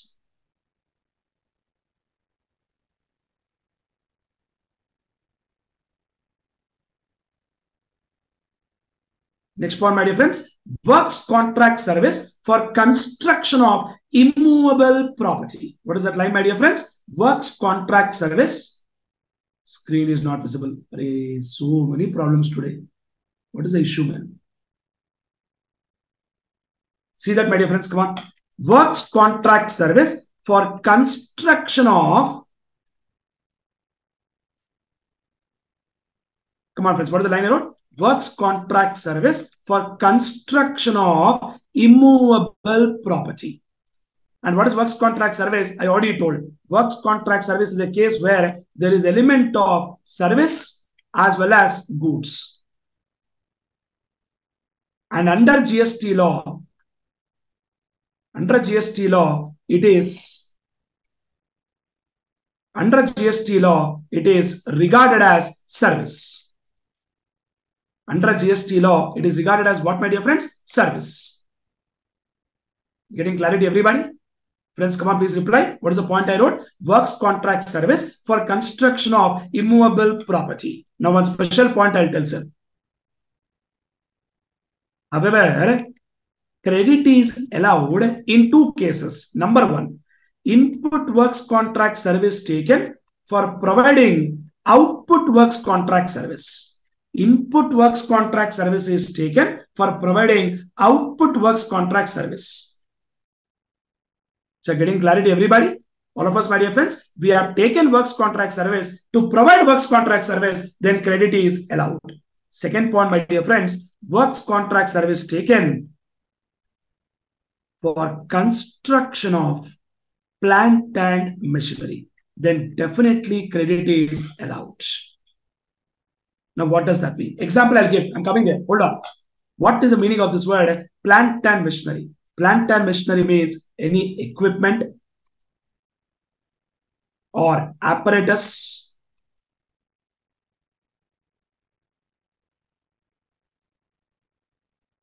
or any machine used for providing taxable supply, including the structure created to erect the plant and machinery. That means basically to put the plant and machinery, we create one structure. No, for example, my dear friends, when we have to put the generator, we will never put the generator on the earth. We'll create one platform, we'll create one base. On that base only, we will put that generator. Clear, my dear friends? All of us, my dear friends, basically what will happen is it is fixed to earth, either by foundation or structural support. You're getting my point, everybody? But one point is important here. Plant and machinery does not include few things.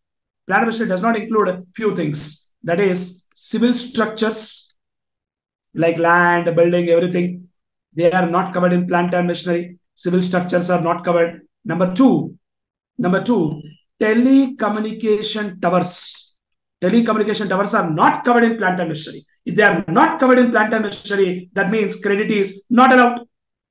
Credit is not allowed because credit is allowed only and only in case of plant and machinery. And plant and machinery does not include a civil structure, telecommunication towers. And the third point is pipelines laid outside the factory premises.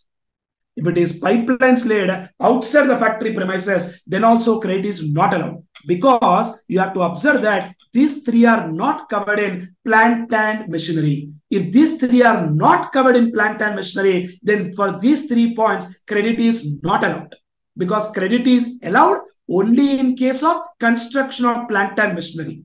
Credit is allowed only in case of construction of plant and machinery. And these three are not covered in plant and machinery. So for these three, credit is allowed. And what are these 3 points? Land, building, civil structure, telecommunication towers, pipelines laid outside the factory premises. So for these 3 points, credit is what, my dear friends? Not allowed. But one interesting point I will tell. Construction includes repairs or renovation or reconstruction to the extent of capitalization to immovable property. This point is an important point. I'll explain you why. Listen here, everyone clearly. Say there one person, Mr. A. Okay? This person, Mr. A, what he has done is, on the wall, there is a small patch. There is a small patch. And to rectify that small patch, he has taken works contract services and paid 1,000 rupees. Now tell me, is it revenue in nature or capital in nature? Please tell me, sir. 100% it is revenue in nature. Correct, my dear friends? Some are not replying at all. I'm expecting an answer. Please reply. Don't relax like that. 100% it is revenue in nature. It is not capital in nature. And if it is revenue in nature, then we will charge it to P&L account. We will not add it to the asset. We will charge it to P&L account and not add it to the asset. Correct, my dear friends? Yes or no? Did we get clarity on what I'm talking? Then we will not add it to the cost of asset, but we will charge it to the P&L account. Then input tax credit is allowed, my dear friends. The reason being very clear, because input tax credit is not allowed only if it is some repairs, renovation, reconstruction to the extent of capitalization to the property. If it is a capital expenditure, then only credit is not allowed. If it's a revenue expenditure, then only credit is allowed. Because revenue is not capital expenditure. Are we getting this point? This point came in exam on time, where they asked repair expenditure debited to P&L account. They use the word repair expenditure. They use the word repair expenditure debited to P&L account, and they asked whether ITC is allowed or not. Student wrote, it is immovable property, not allowed. Why emotions? No feelings and emotions, guys. Only sections and subsections. 100% credit is allowed. Because it is debited to P&L account, it is not capital in nature, it is revenue in nature. And definitely credit is allowed. Starting point only, you can see the word works contract service for construction of immovable property. Construction means which is capital in nature. If it is revenue in nature, credit is allowed. That's it. Next point, my dear friends, works contract service we wrote. Now same line separately. That is goods or services or both for construction of immovable property. That means goods, services or both we have taken separately, my dear friends. Goods, services or both. Goods, services or both we have taken separately. We did not take a works contract. Then also credit is not allowed. If you take a works contract, then also credit is not allowed. Separately also credit is not allowed, even if it is related to business.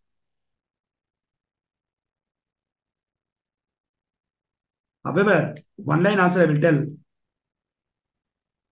Construction companies constructing for selling, they can claim input tax credit. Others cannot take input tax credit. Now let us say, my dear friends, Shiva Teja, I am setting up a new office and I incurred 10 lakhs plus GST for construction of walls. Straight answer is GST input tax credit is not allowed because it is for construction of immovable property. Even though it is related to my office, still I can't take input tax credit because I am not somebody who is constructing a building to sell that building. I am not somebody who is constructing the building to sell that building. And this is clearly a capital expenditure. If it's a revenue expenditure, then I can take credit. But if it is capital expenditure, then definitely credit is not allowed. Are we getting clarity, everyone? All of us, come on, please respond, my dear friends. Excellent. So these are some very, very, very, very special, interesting points in the context of input tax credits. But we have few more small points also. That points also I'll discuss with you, my dear friends. Hold on. Now let me share the presentation of the block credit, my dear friends. 1 second, hold on.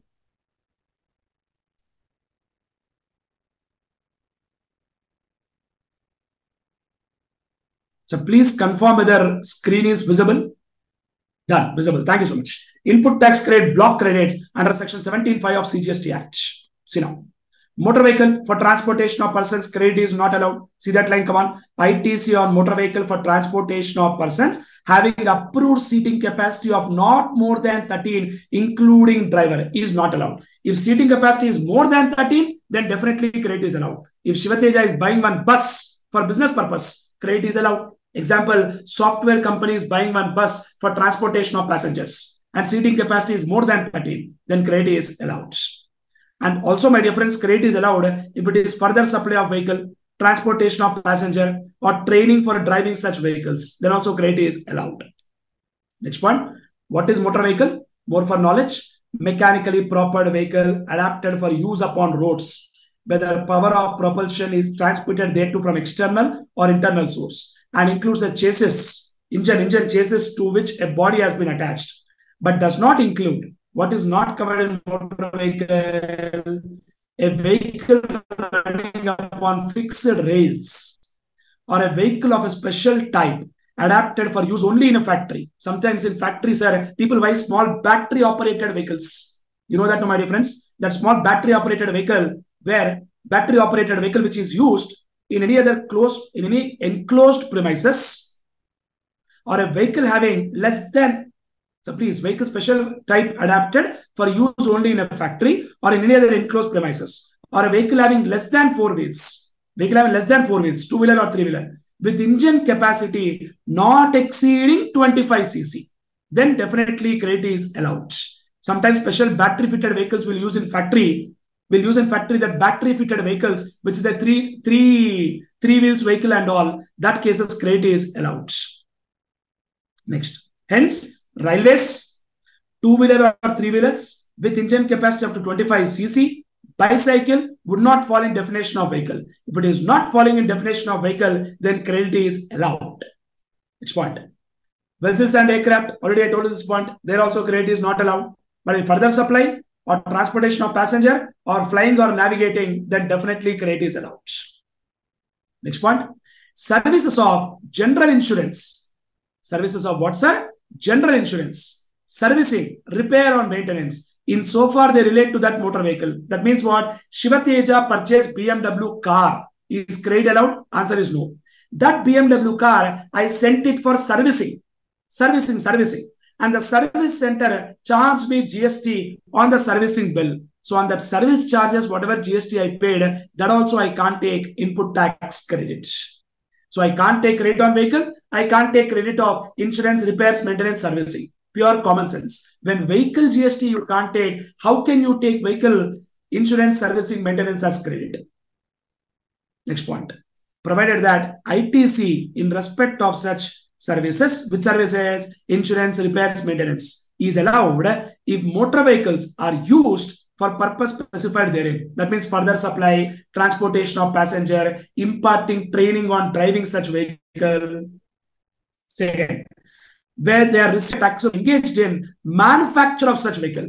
If somebody is engaged in manufacture of that vehicle and he has taken, for example, sir, Maruti company, they are manufacturing vehicle. Let's say Toyota. Toyota is manufacturing Fortuner car. And Toyota company has taken service of insurance, repairs, maintenance of that vehicles. Then they can take input tax credit because they are manufacturer of that vehicle. That word is important. Manufacturer of that vehicle. Next point. Come on, say next point. In the supply of general insurance services in respect of motor vehicles, vessels, aircraft insured by them. That means simple logic. Insurance service is taken to provide further insurance service. Something like reinsurance. You would have heard about this word. That case also credit is allowed. Next point. Already we know this, my dear friends. Food and beverages, outdoor catering, beauty treatment, health services, cosmetic, plastic surgery. Plastic surgery. That case also credit is not allowed. Credit is allowed only if they are used for making taxable outward supply of same category. That means what? Food items are purchased to supply food items. Credit is allowed. Clear? Everyone. For example, my dear friends, I called one caterer to provide me service. That caterer has purchased food items to supply food items. Caterer can take input tax credit because food items are purchased to supply food items. Then credit is allowed. Next, membership of a club. Health and fitness center. Credit is not allowed. Next one, travel benefits to employees. That case also no credit. But see one important note here. ITC shall be allowed if it's obligatory. Obligatory means not company policy. Statutory obligation. I told this. To provide the same to employees under any law for time being in force. For example, sir, I'll give an example here. Interesting. Sir, food and beverage. Credit is not allowed. Correct? No. Food items, credit is not allowed. Food and beverages, we can't take credit. But let us say there is a company, which is a manufacturing company. They have got one factory. And there's one act called Factories Act. As per Factories Act, it is mandatory to provide food to the laborers. In that case, whatever GST is paid on the food, company can take input tax credit because it is a statutory obligation, not a company policy. It is a statutory obligation. If it's a statutory obligation, then ITC is allowed. I hope we got clarity on the example, friends.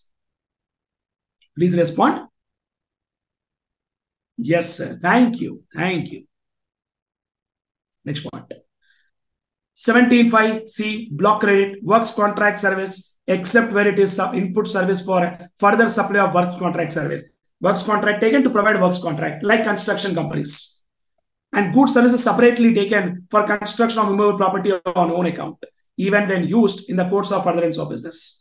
But construction includes reconstruction, renovation, addition, alteration, or repairs to the extent of what's a capitalization. If it's a capital repairs, then credit is not allowed. If it is revenue in nature, then definitely credit is allowed. I told this point. Clear, no? Can I proceed? Please confirm. Next point. What is plant and machinery? I clearly told you. Plant and machinery does not include 3 points. What are 3 points? Land, building, civil structure, telecommunication towers, pipelines laid not inside the factory, outside the factory. If it is inside the factory, then credit is allowed.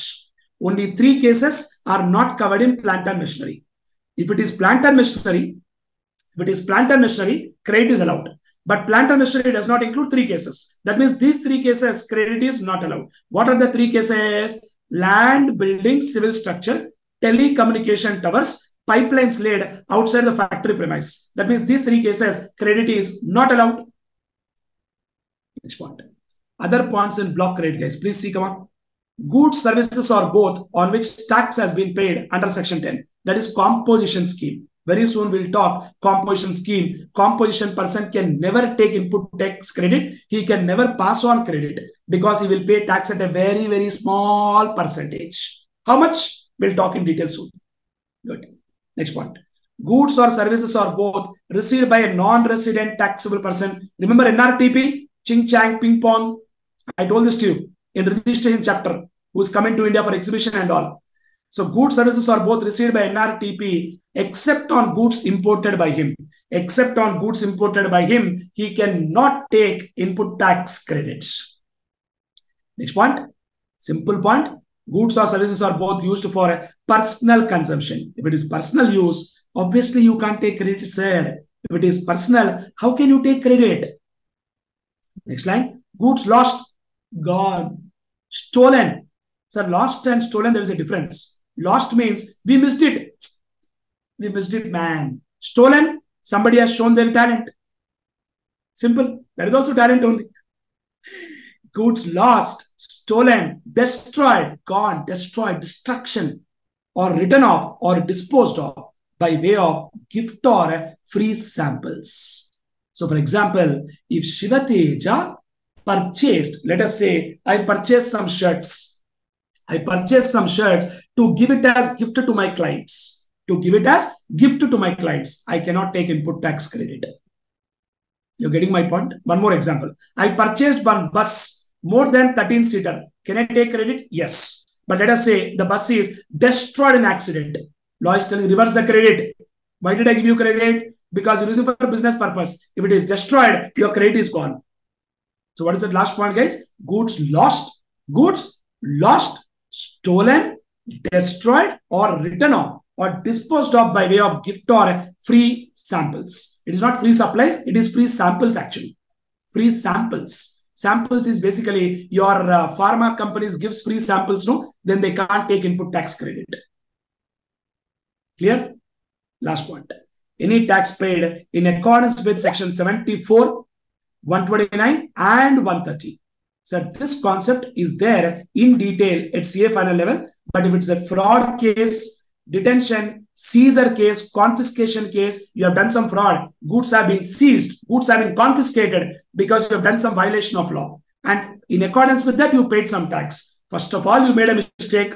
Because of the mistake, you paid some tax. And that tax, again, you can't tell, I will take credit. That's not allowed in the law.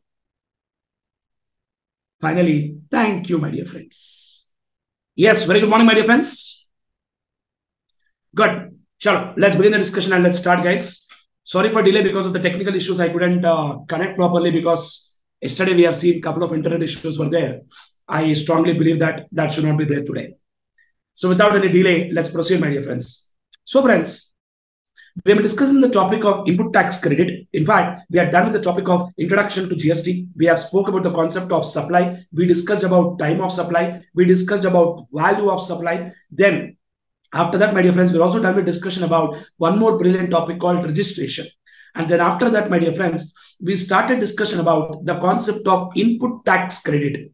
In fact, in the context of input tax credit only, we completed one interesting, important discussion that is about the concept of block credits given under section 17, subsection 5. A lot of interesting points we discussed there, especially the point about motor vehicle, where the seating capacity is not more than 13%, including driver.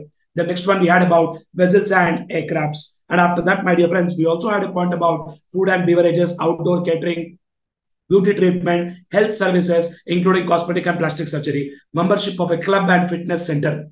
Membership of a club, health and fitness center. Next point, what we had is travel benefits given to employees such as leave travel concession or home travel concession, leave travel concession or leave travel assistance. And in all that points, my dear friends, credit will definitely be allowed in two cases. That is, we have taken that for further supply. Second point is very clear that if it is provided by the employer as a statutory obligation, then also credit is definitely allowed if it is provided as a statutory obligation. I'm sure we remember this concept, my dear friends, statutory obligation word.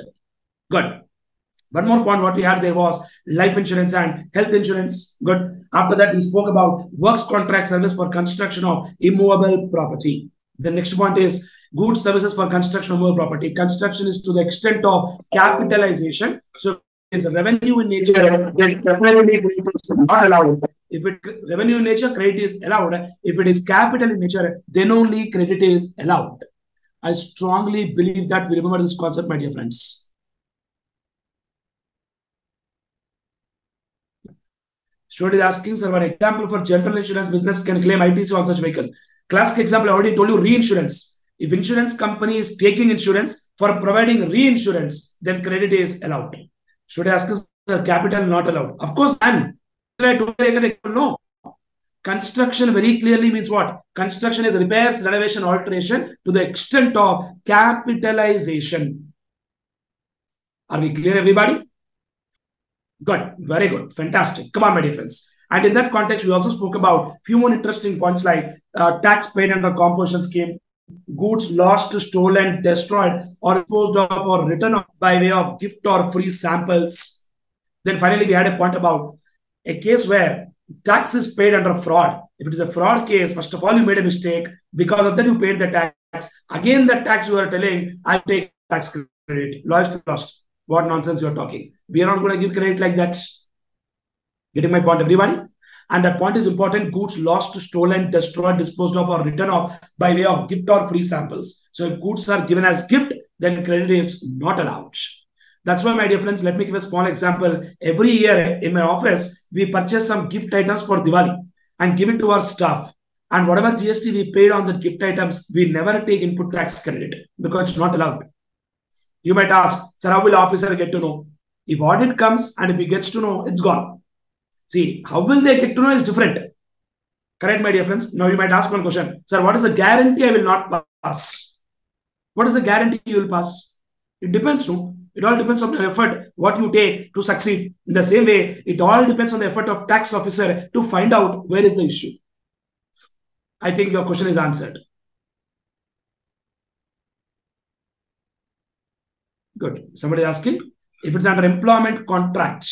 No, contract is relevant. I already told you, not a contract concept. I only told the concept of statutory obligation. That too, my dear friends, I only told the concept of statutory obligation. That too, my dear friends, statutory obligation concept is only in case of, only and only in case of that life insurance, health insurance, food and beverages, outdoor catering. For that point only, statutory obligation will come into picture. For no other point, this statutory obligation concept will apply. I think we are fully clear. Please confirm.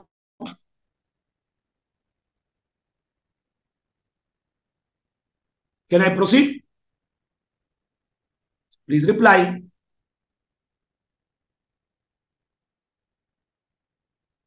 Wonderful. A student is asking, sir, the gifts are for bringing the business. Example, gifts given to doctor. Not allowed. Credit is definitely not allowed. Goods lost, stolen, destroyed, disposed of, or written off by way of gift or free samples. If it is given as a gift, then there is no question of claiming input tax credit. You can't tell the language that gift is given for business. I know what you are talking. You are talking about business promotion expenses, but still credit is not allowed. because it is given as gift. Logic is simple, man. If you are giving it as free of cost, you are not paying output GST on that. Why should government give input tax credit? You tell the straight answer. Make sense? Good. Can I go ahead, my dear friends? Please confirm. Yes, wonderful. Thank you so much. Go on. Let me proceed. Thank you. Come on, my dear friends.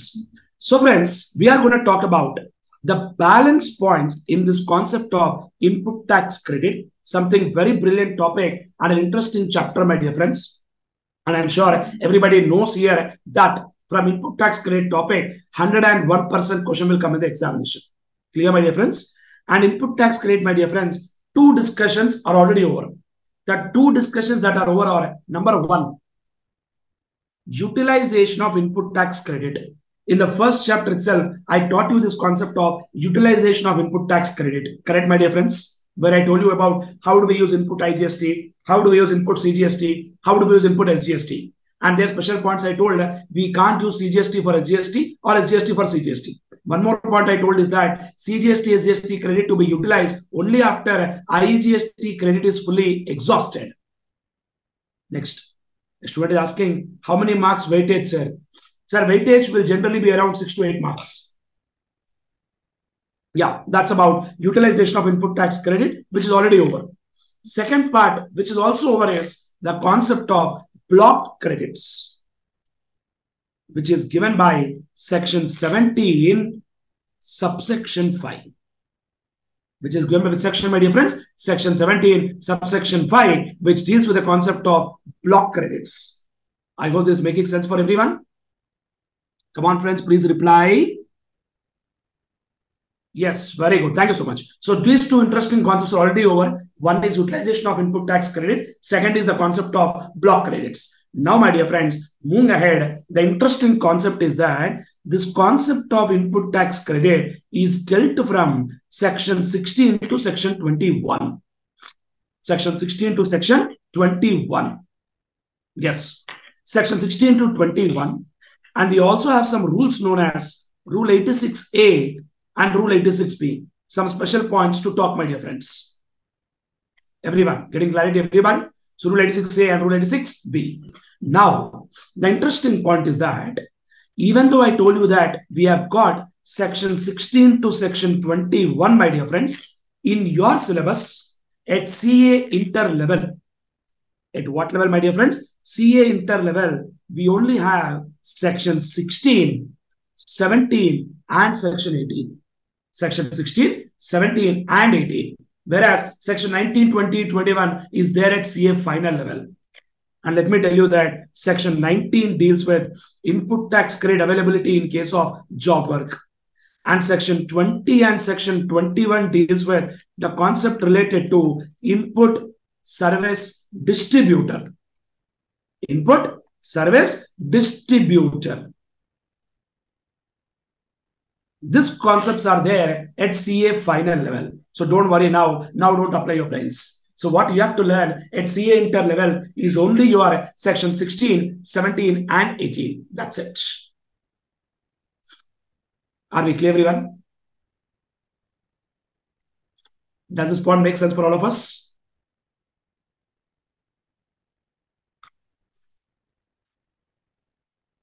Wonderful. Thank you so very much. Come on. So first, my dear friends, let me talk about section 16. Section 16 deals with the concept of eligibility and conditions to claim input tax credit. Friends, what is the language I used? Eligibility and conditions to claim input tax credit. So basically, we are going to talk about who is eligible to claim input tax credit and what are the conditions to be satisfied in order to claim input tax credit. Which section deals with this concept? This concept is dealt by section 16, my dear friends. Which section? Section 16. 16.1 says, only registered person can claim input tax credits. I repeat once again, my dear friends.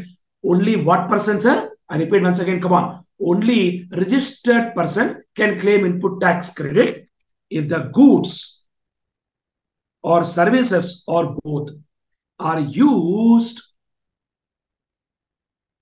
in the course or furtherance of business. Obviously, my dear friends, if they are used in the course of furtherance of business, then only input tax credit will be allowed. Friends, ask question 16.1. Who can claim input tax credit? Only registered person can claim input tax credit. So if a person is unregistered person, there is no question of claiming input tax credit. Everyone getting clarity, all of us? Yes? Come on, what is section 16.1? 16.1 says only registered person can claim input tax credit. So there is no question of unregistered person claiming input tax credits. Getting my point, everybody? And that too, my dear friends, input tax credit can be claimed only if the goods or services or both are used in the course or furtherance of business. Getting clarity, everybody? Good. Now listen. Now listen to the interesting point. Carefully understand what I'm trying to teach you here. Listen, everyone. Sir, let us take two examples. There's a person Ramesh, there's a person Suresh. And assume for a second, Ramesh is supplier and Suresh is recipient. Friends, tell me, who is that person who's going to claim input tax credit? Ramesh or Suresh?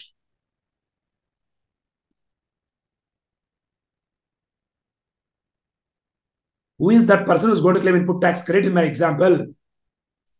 Common sense answer. Who is going to claim credit in my example is very clearly Suresh, because Suresh is the recipient. And there is also a possibility that for Ramesh, there could be some inward supply, which Ramesh will claim. But when I clearly wrote the word Ramesh is supplier, Suresh is recipient, who will claim input tax credit? Suresh. Correct, my dear friends? Now listen. Assume that both of them are registered persons. Now, Ramesh supplied goods to Mr. Suresh. Now, who will claim input tax credit? Suresh will claim input tax credit. Correct, my dear friends? Everybody, sir?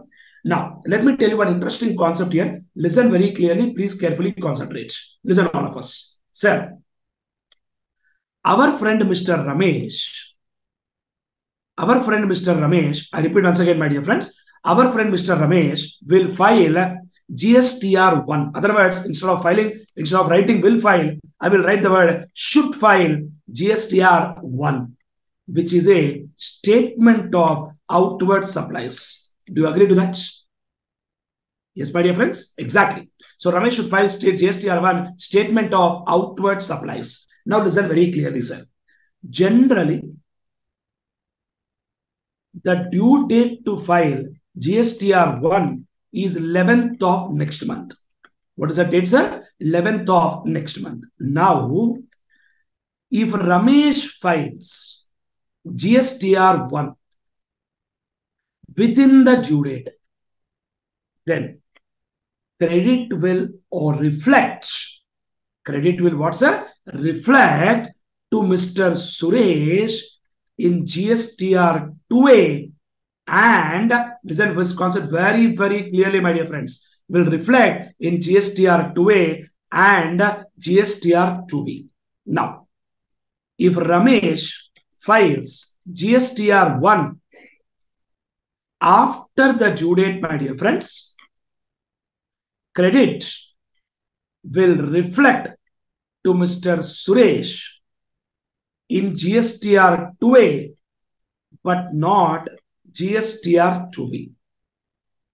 Getting my point, my dear friends? If supplier files GSTR within the due date, credit will come in 2A as well as 2B. If supplier files GSTR 1 after the due date, credit will come in 2A, but not in 2B. Now I have a question. For the purpose of claiming ITC by Suresh, for the purpose of monthly claiming of ITC by Suresh in GSTR 3B. Sir, ITC claiming is done in GSTR 3B only. But the question is the credit claimed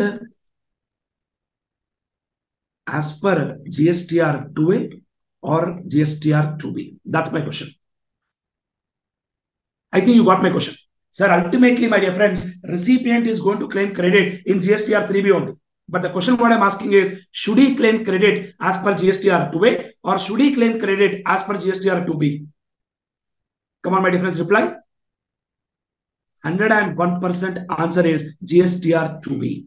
Because law clearly told that unless credit reflects in GSTR 2B, recipient cannot claim input tax credits. Unless credit reflects in GSTR 2B, recipient cannot claim what, my dear friends? Input tax credit. If recipient has to claim input tax credit, credit must reflect in GSTR 2B. If not, recipient cannot claim input tax credit.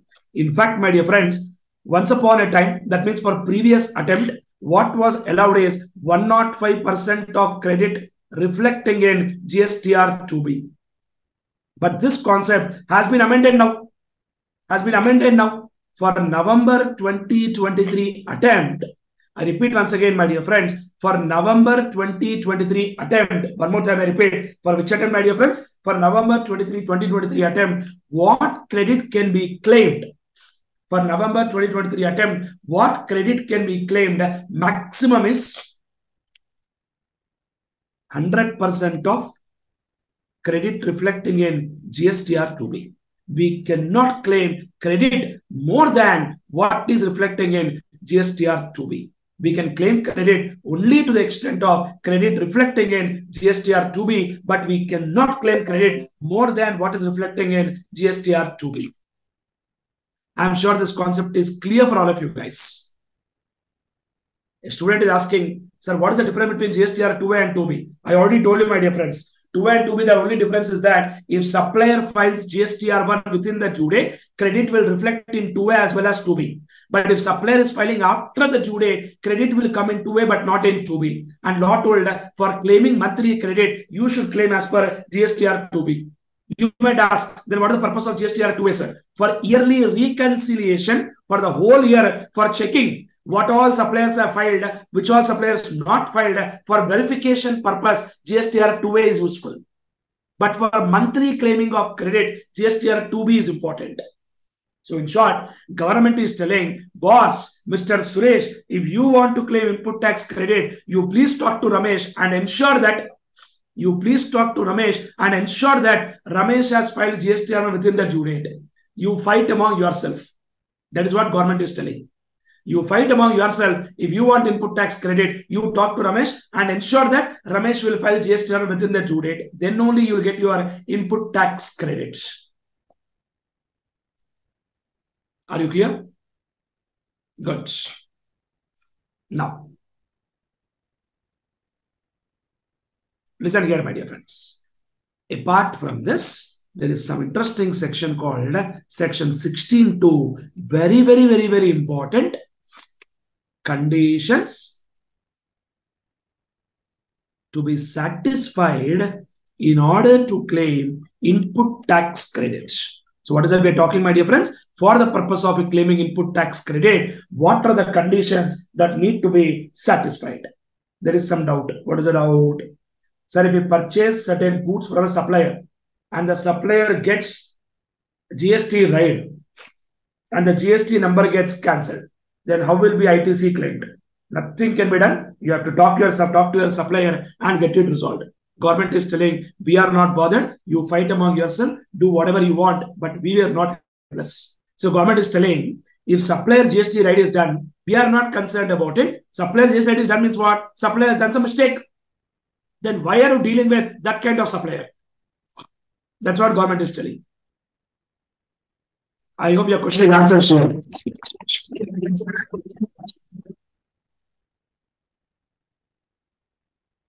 Come on, friends. Which section am I talking? Section 16.2. Conditions to be satisfied in order to claim input tax credit. So, friends, for the purpose of claiming input tax credit, what are the conditions that needs to be satisfied? Let's see that. Come on. First one, my dear friends. Person claiming input tax credit must have a tax-paying document. That means he must have a documentary proof, and the tax-paying document could be invoice or it could also be a debit note. Now, what is debit note? Friends, keep your accounting knowledge aside. I know that in your accounts, you tell the language called for sales returns credit note, purchase returns debit note. For sales returns credit note, purchase returns debit note. That is what's the language what you use in your accounting terminology. But under GST law, the concept is totally different. Under GST law, my dear friends, credit note or debit notes. I repeat once again, credit note or debit note is given by supplier only. Credit note or debit note is given by supplier only. And whenever there is a reduction in value or reduction in tax, supplier gives credit note. And if there is an increase in value or increase in tax, supplier gives debit note. I can give a small example for a debit note. Credit note example is sales returns. And debit note, I can give a classic example, something like this. Sir, let us say, Shiva Teja, I gave a service to client on which I am supposed to pay GST of 18%, my dear friends. What percent GST I am supposed to pay? 18%. But what I have done is, by mistake, I charged 12%. But after 2 months, I realized that, oh my God, I collected only 12%. I collected 6% short. Now, for this 6% short, I will give to my customer a debit note. I'll not give a credit note. I'll give something called debit notes. Got it, my dear friends? Debit note or credit note is given by supplier only. And credit note is given for the purpose of reduction in value or reduction in tax. And debit note is given for the purpose of increase in value or increase in tax. And let me tell you one point here, that this concept of credit note or debit note is dealt by section 34 of CGST Act. And this concept is there in tax invoice credit note debit note chapter. Are we clear, everybody? Next. The last word, what I'll write is bill of entry. This bill of entry is a document which is in case of import of goods. Because, my dear friends, whenever we import the goods, we pay something called basic customs duty. Come on, friends, what is that we pay? We pay basic customs duty and we also pay IGST. We pay basic customs duty and we also pay IGST. And that IGST, what we pay, we can claim it as input tax credits. That IGST, what we pay, we can claim it as input tax credits. Getting clarity, everybody? All of us? Come on, please reply till here. Yes, wonderful. So, friends, what is the first condition? The first condition very clearly says, what, my dear friends? Come on, person claiming input tax credit must have a tax paying document, that is invoice, debit note or bill of entry. Some documentary evidence must be there for the purpose of claiming input tax credit. Then only you can claim input tax credits. Second condition.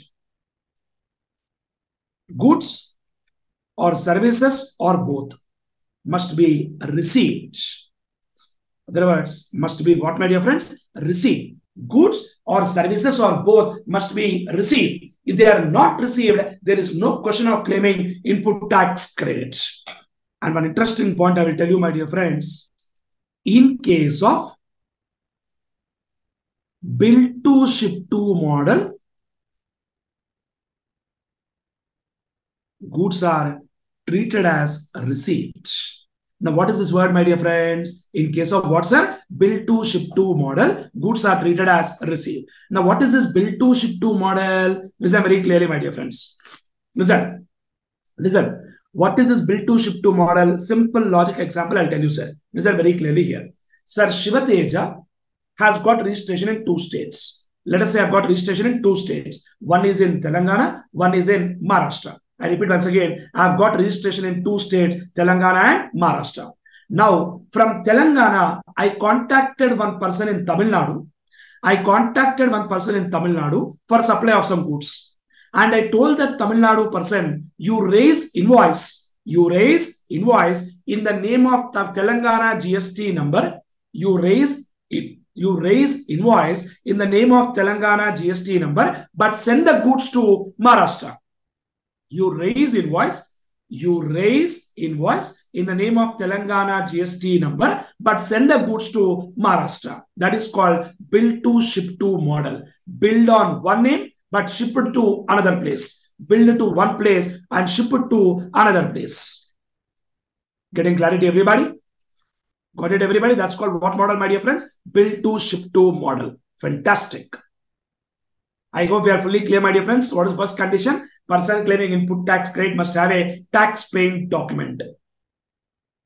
Somebody is telling, sir, like sending gift through Amazon. Perfect, my dear friends. Absolutely true. So, for example, sir, let us say Shiva Teja is in Maharashtra right now. I open Amazon app and I booked one cell phone and delivery address, I put it as Hyderabad address. Now, when I say delivery address, I put it as Hyderabad address. It is billed to Maharashtra address, but ship it to Hyderabad address. That's called build to ship to model. Getting clarity, everyone? Wonderful. So the first condition is person claiming input tax credit must have a tax paying document like invoice, debit note, bill of entry, etc. Second point, goods or services or both must be received. That is, in case of build to ship to model, the goods are deemed to be received. Third one, my dear friends, supplier must pay the tax to the government. Otherwise, my dear friends, recipient can claim input tax credit. Recipient can claim input tax credit only and only if supplier has paid tax to the government. If supplier has not paid tax to the government, recipient cannot claim input tax credit.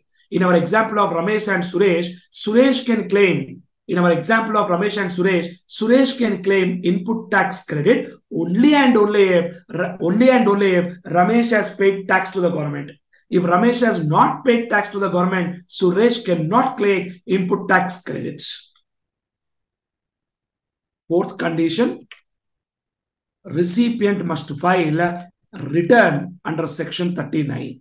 Whenever I say return, of course, return is always means GSTR 3B, because GSTR 3B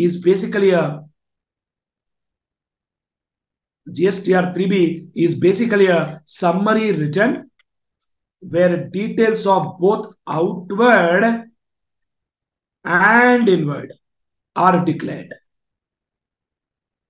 and output and net tax liability is paid. And what, my dear friends? Net tax liability is paid. And the point is that GSTR 1 can be filed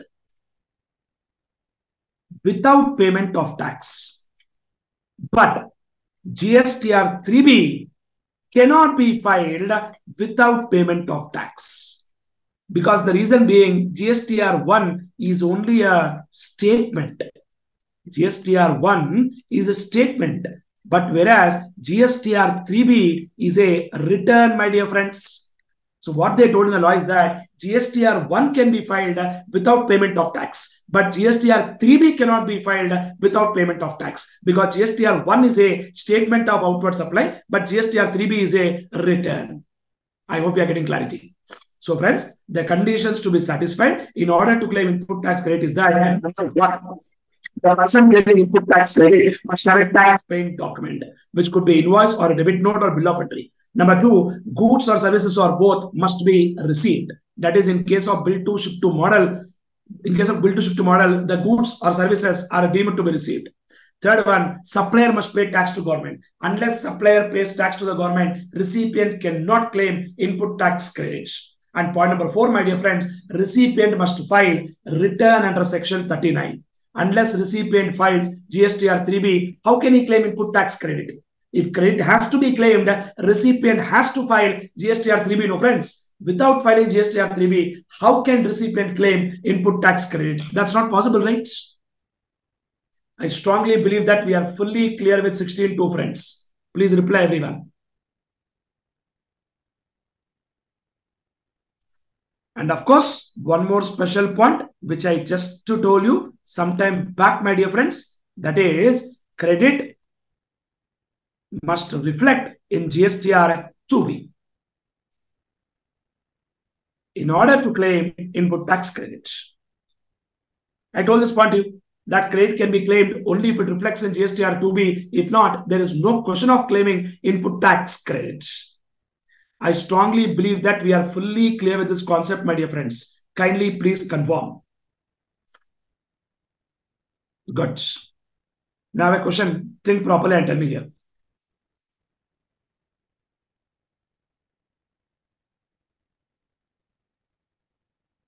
Somebody is telling, sir, one more point. It should not be for consumption. You mean self-consumption? If it is self-consumption, obviously you can't take credit, no friends. Starting only, I told in 16.1 that recipient must be a registered person and the goods or services or both are used in the course or furtherance of business. There only I told you, right? If it is not in the course of furtherance of business, obviously you can't take credit. That point is already captured. Done. Listen. Somebody is telling, sir, once the due date is crossed, there is no chance for claiming ITC. I did not come to due date. Hold on. I'm coming there. Listen. Sir, one person, Mr. Rahul, ordered 1,000 chocolate boxes from Mr. Modi. Clear, my dear friends? And what has happened is,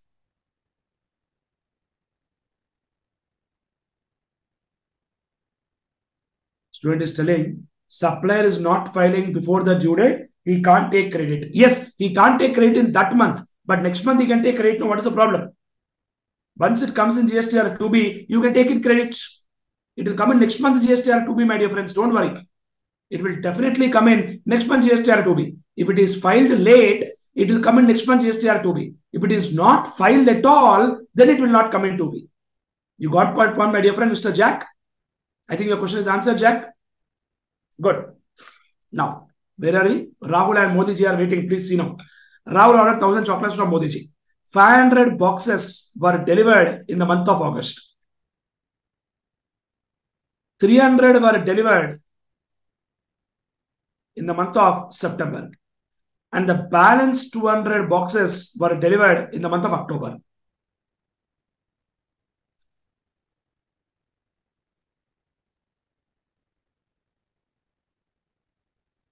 Clear, my dear friends? Now tell me, who has got the chocolates? Rahul or Modi ji? I mean, Rahul ji or Modi ji? Tell me, guys, who has got the chocolates? Who is the recipient? Who is the recipient? Modi or Rahul? Obviously, whose recipient is Rahul. Rahul is the recipient. Now, question is, in which month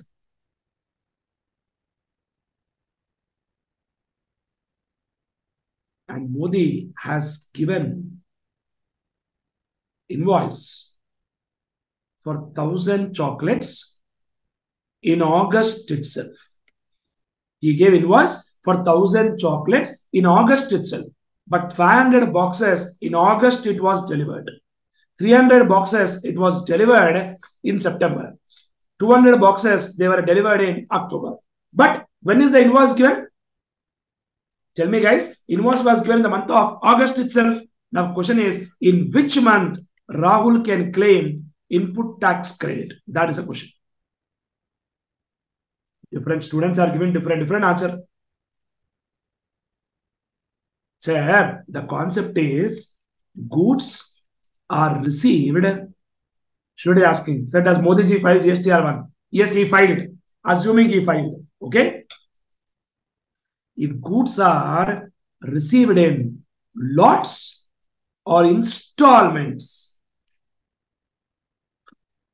credit can be claimed only upon receipt of last lot. What is that word, sir? If goods are received in lots or installment, credit can be claimed only upon receipt of last lot or installment.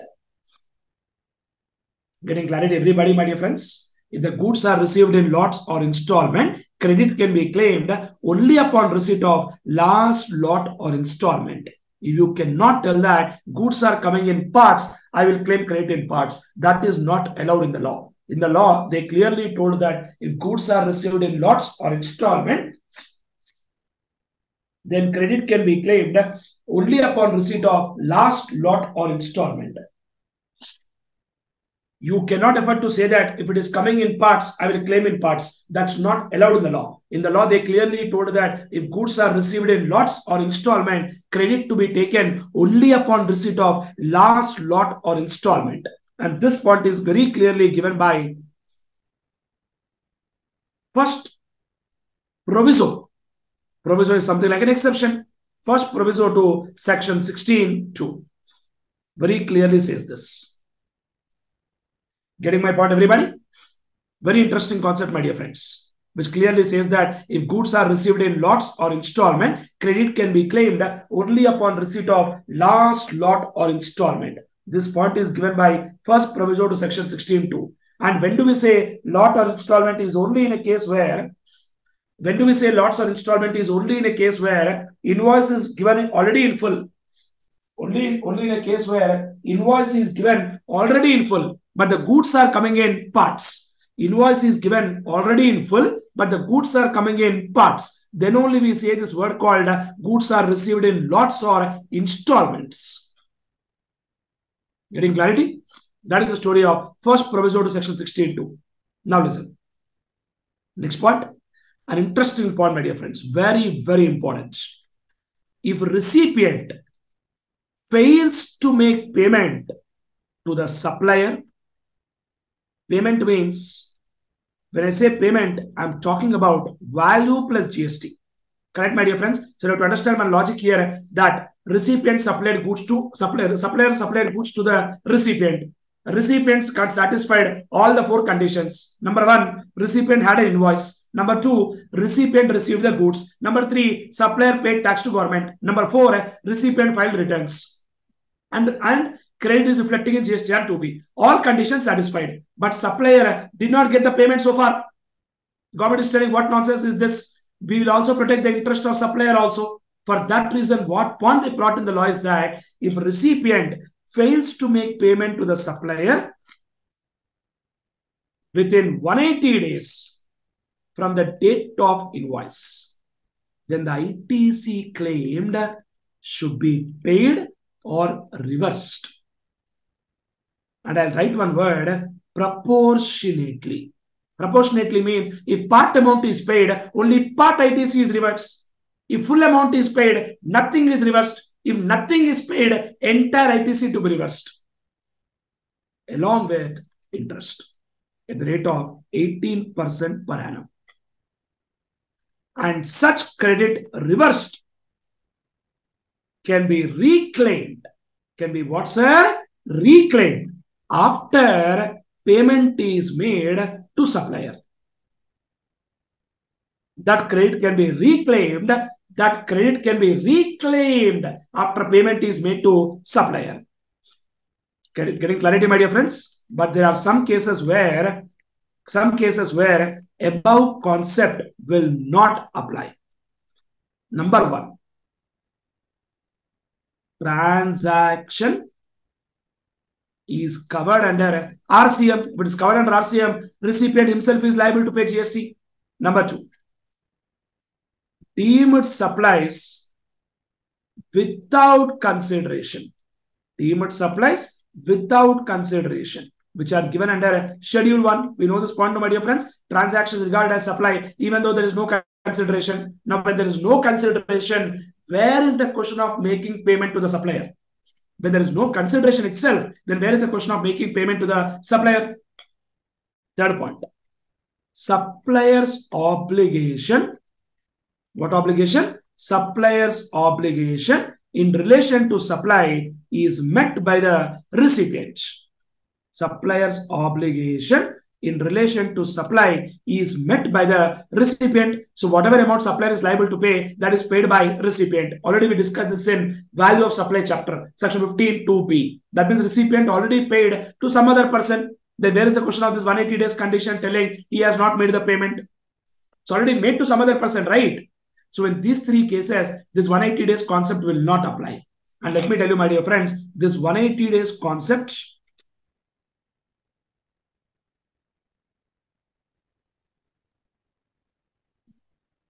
this 180 days concept is a very, very, very important concept which is given by second proviso.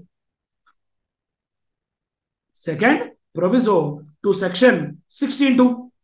Deals with this concept of recipient failed to make payment to supplier within 180 days from the date of invoice. Then whatever ITC is claimed, that should be paid or it must be reversed along with interest at the rate of 18% per annum.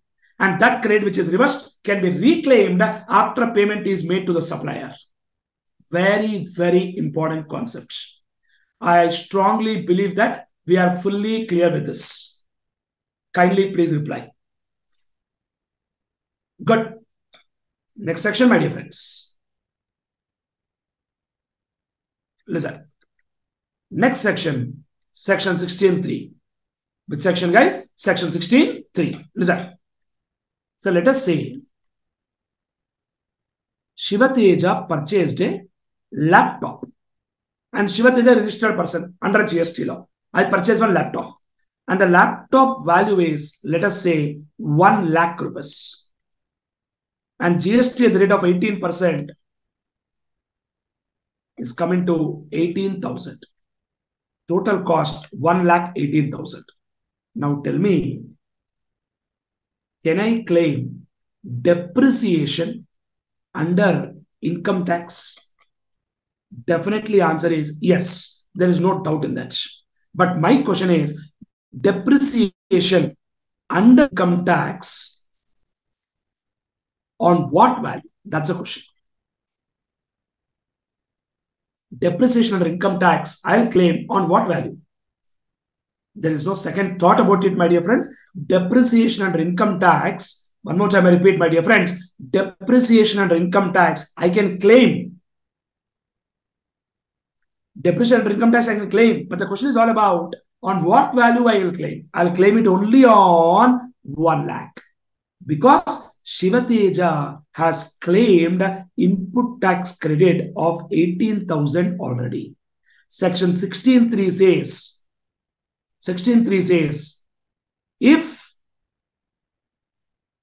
if depreciation is claimed on the tax component, then ITC is not allowed. Otherwise, if ITC is claimed, then depreciation is not allowed on the tax component. I think the language is clear for all of you.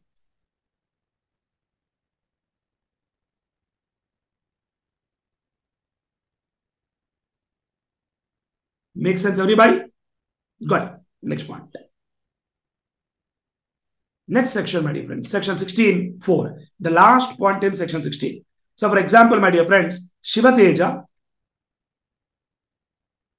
received some goods for business purpose only. Clear, my dear friends? And there is an ITC of, let us say, 18,000 in the month of December 2023. But I forgot claiming. Even though all conditions are satisfied. What does this mean? All conditions are satisfied. Recipient has a tax paying document. Recipient must receive goods, services, or both. Supplier must pay tax to government. Recipient must file GSTR 3B. And credit is reflecting in GSTR 2B. All conditions are satisfied. But shit, I forgot claiming input tax credit in the month of December. In the month of December 23, I forgot claiming input tax credit. What should I do? I should forget forever? Should I forget forever? Tell me, guys. I'm waiting for your answer. Good. Students are telling, sir, don't worry, sir. Don't cry, sir. Relax, sir. It's okay, sir. Claim in next month. That means I can claim in Jan 2024. That's what you're telling, correct? Yes. Jan 2024 also, I forgot.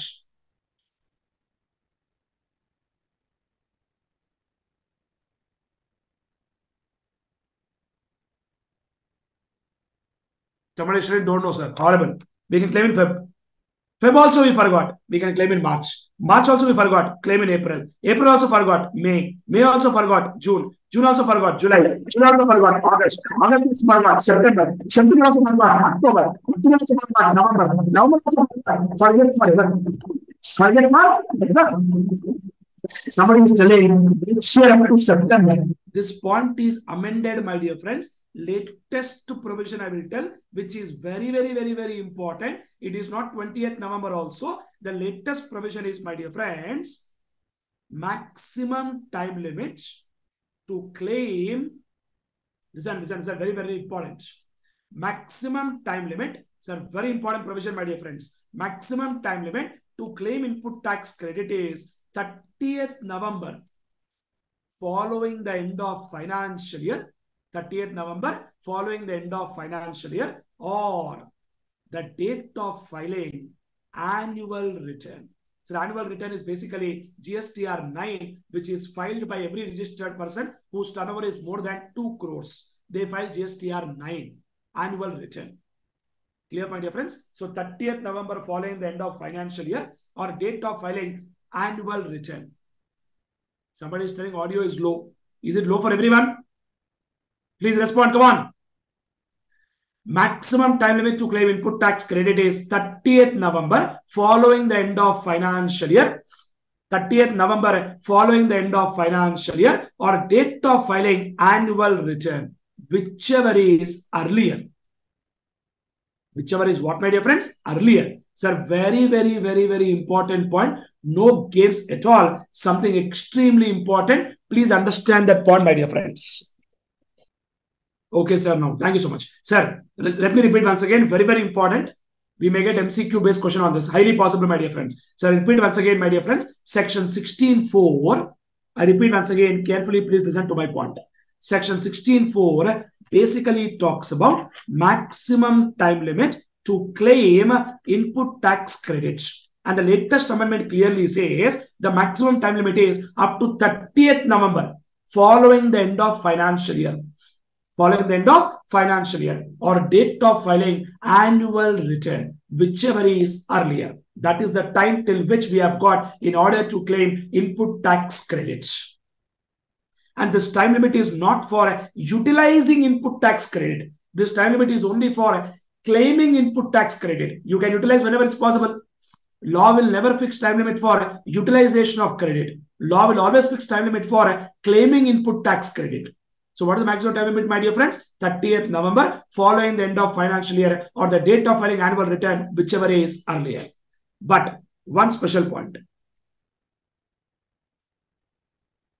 Above time limits will not apply in case of reclaiming of ITC. Example, I already told. 180 days condition I told, no? If 180 days, if we don't make payment to supplier, we will reverse the input tax credit. And after we make payment to supplier, again, we'll reclaim that credit.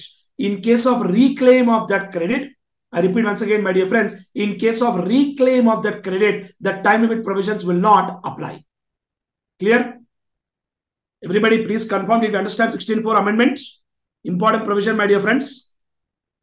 Clear, sir? Yes, sir. Wonderful. Thank you so much. So, friends, that is the end of story of the brilliant section known as section 16, which talks about the concept of eligibility and conditions to claim input tax credit. A very, very, very important, significant section, and there is a high probability that question will trigger in the examination. Yes, Jack, what is your doubt? Does it mean it has no limits, sir? For reclaim of credit, you are asking, Jack? You're talking about reclaim of credit. For reclaim of credit, there is no time limit. Because that credit is that credit which you already claimed before. But you have to reverse because you didn't satisfy some condition. And now you are reclaiming. So when you are reclaiming the credit, that time limit will not apply. I strongly believe that we are clear with this. For exempt supply, ITC is not allowed, sir. Of course, my dear friend, if the supply is exempt, there is no question of claiming input tax credit. That will talk in section 17. Don't worry. Clear, friends? That's said. Let me proceed to next section, section 17, which is very, very, very, very important. Student asking answer for example, sir. Oh, this question example you're asking? December 23, I forgot. I have time till 30th November 2024. I have time till 30th November 2024 or date of filing annual return. I have time till what? 30th November 2024 or a date of filing annual return, whichever is earlier. Till that point, I have a time. Yeah, next question, what is that? If September 23 ITC, still answer is same. August 23 ITC, still answer is same. July 23 ITC, still answer is same. That's it. I think Shriyari, your question is answered. Not Shriyari, sorry. Sheshagiri, your question is answered, right? That's it. That is the story of section 16, my dear friends. Next section, section 17. Story asking October 2024. What does that mean? Your credit is related to October 24, you are telling. Then you have time till 30th November 2025 to claim that credit. If you missed out claiming. Done. Section 17 talks about. Somebody asking, sir, what is the due date to file annual return? My dear friend, the due date to file annual return is 31st December.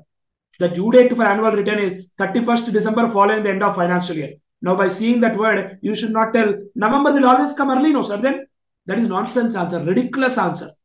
You see that word, what I wrote.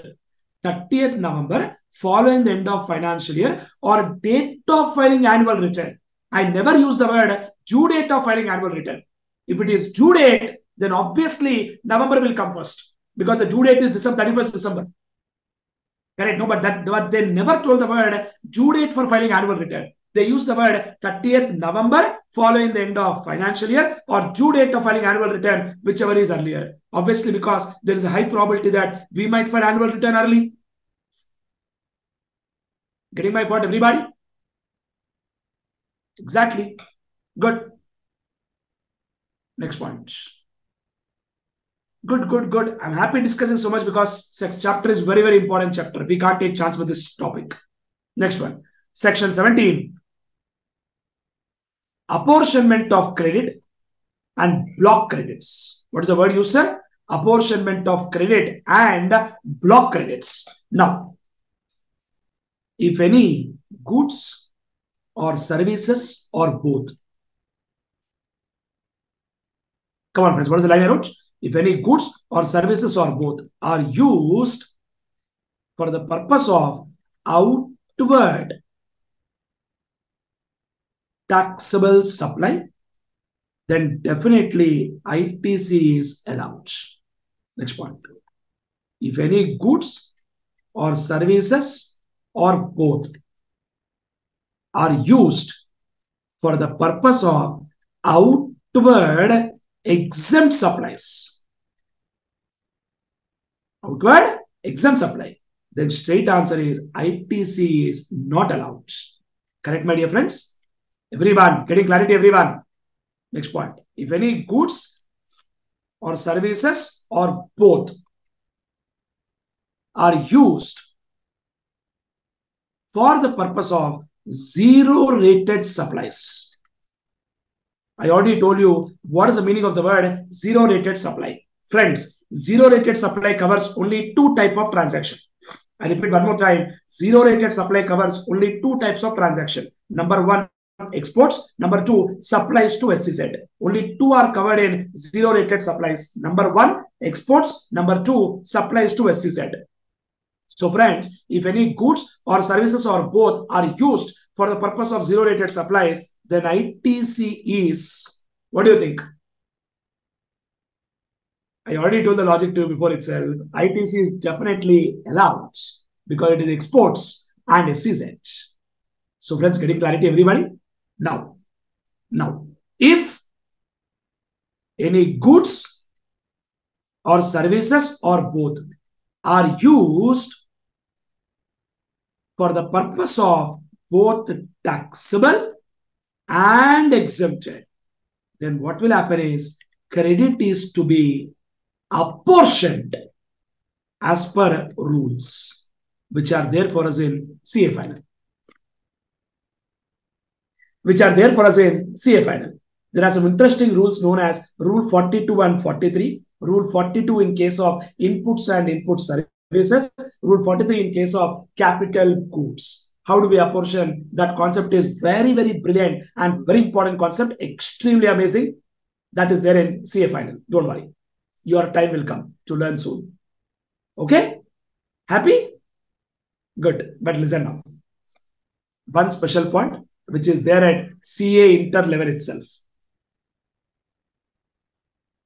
one special point, my dear friends, which is there at CA inter level itself. Again, I am telling, which is there at what level, my dear friends? CA inter level itself.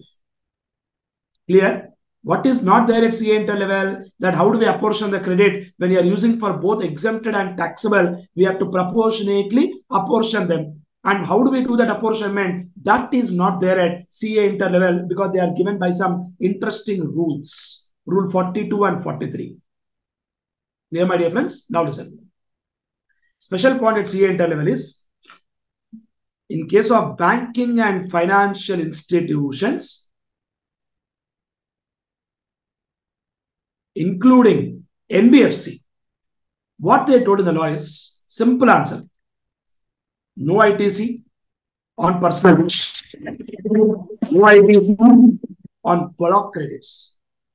No ITC on block credits. Now, whatever is the balance left out, claim 50%.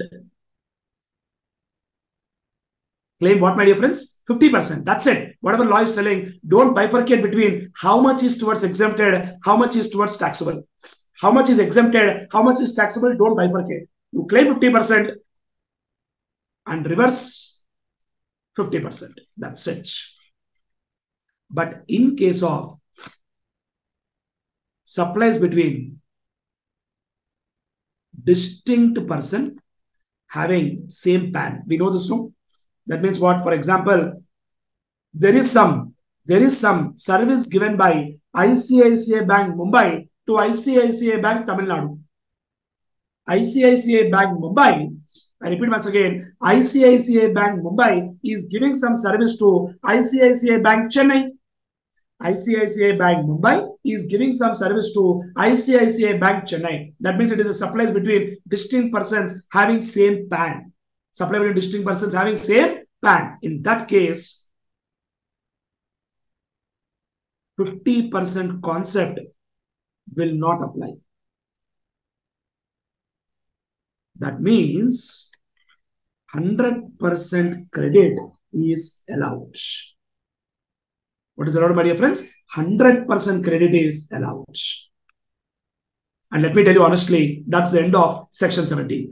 The reason being very clear that section 17, we have got some brilliant rules of rule 42 and 43, but that is there at CA final level. That is where at CA inter level, this section became very, very simple and easy. So at CA final level, input tax credit topic itself is very crazy topic.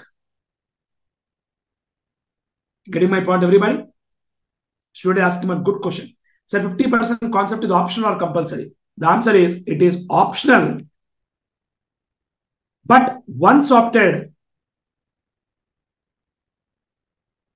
it cannot be withdrawn during the financial year. That means in middle of the year, you can't withdraw. You got my point, my dear friend? Excellent. That is the end of story. For which section, my dear friend? Section 17. Apportionment of credit and block credit. So friends, section 16 is what? Eligibility and conditions to claim input tax credit. I repeat once again, section 16 is eligibility and conditions to claim input tax credit. Section 17 is apportionment of credit and block credits. Now, some interesting points I will tell, listen very clearly.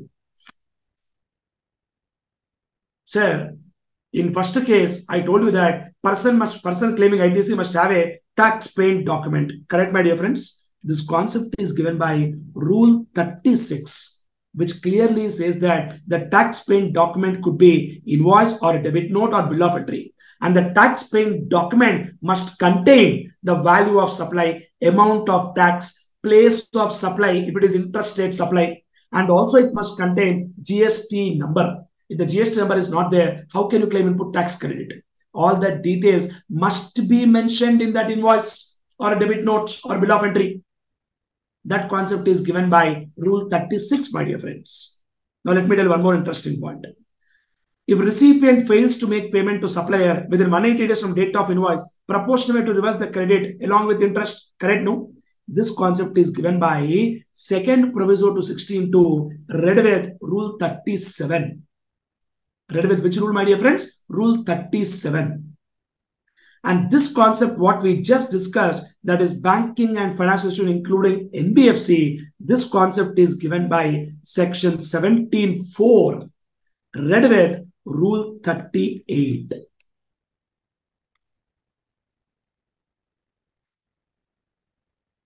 That is the power of sections and subsections and rules. Are we getting clarity, everybody? All of us? Rule 36 is there in where? Conditions to claim input tax credit. That is the story of tax invoice, tax paying document. Clear, my dear friends? Tax paying document story is given by Rule 36. Rule 37 is given by Rule 37 deals with 180 days condition. Rule 38 is banking and financial, including NBFC. Students are telling, no, sir. What, no, sir? Rule number you didn't understand, or what you didn't understand? Rule number you're talking about? If it is yes, again I'm telling, whatever first point we had, recipient must have a tax paying document. There, what they told in the law is that recipient tax paying document, what that document must contain, all that is given in Rule 36. And 180 days condition, if you don't make payment, recipient must reverse input tax credit. Already we learned to know that is given by Rule 37.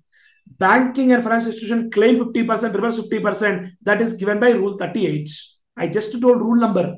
I didn't tell any new concepts. What you didn't understand? Can you please confirm? Are we clear, everybody? Please reply. I just told rule number, sir, which is related to the concept.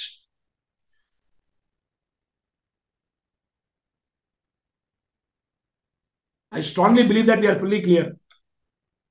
Can I proceed? Wonderful. Thank you so very much. That is the end of story for section 17, my dear friends. Now listen. Moving ahead, section 18, which talks about availability of credit under special circumstances. Very, very, very, very important section, which will take some time, but extremely powerful concepts. I want your utmost attention when I'm talking about section 18, my dear friends. Availability of credit under special circumstances. Listen. First, let me talk about section 18.1.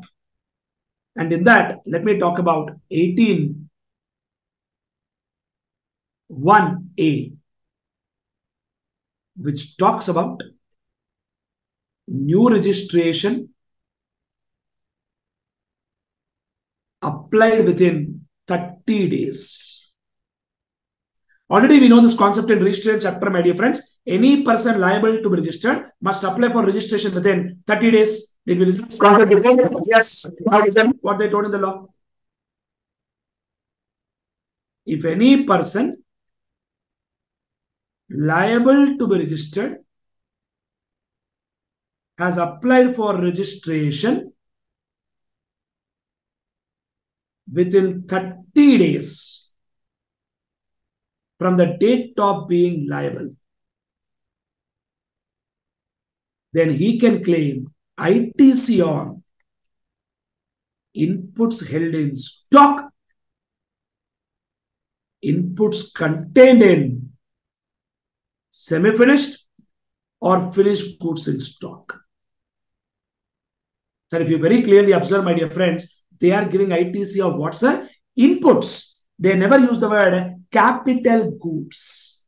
You have to observe that they never use the word capital goods. Now, what is capital goods? The capital goods means those goods which are capitalized in the books of accounts. They are called capital goods. Capital goods means those goods which are capitalized in the books of accounts. And what they told is not capital goods. They only spoke about inputs. Inputs means any goods other than capital goods. And credit is allowed for what? Credit is allowed for inputs which are held in stock, inputs contained in semi-finished or finished goods in stock. Come on, my dear friends. ITC is allowed for what? ITC is allowed for inputs held in stock or inputs contained in semi-finished or finished goods in stock. You might ask, student asking one question. So purchase after registration could be claimed as well.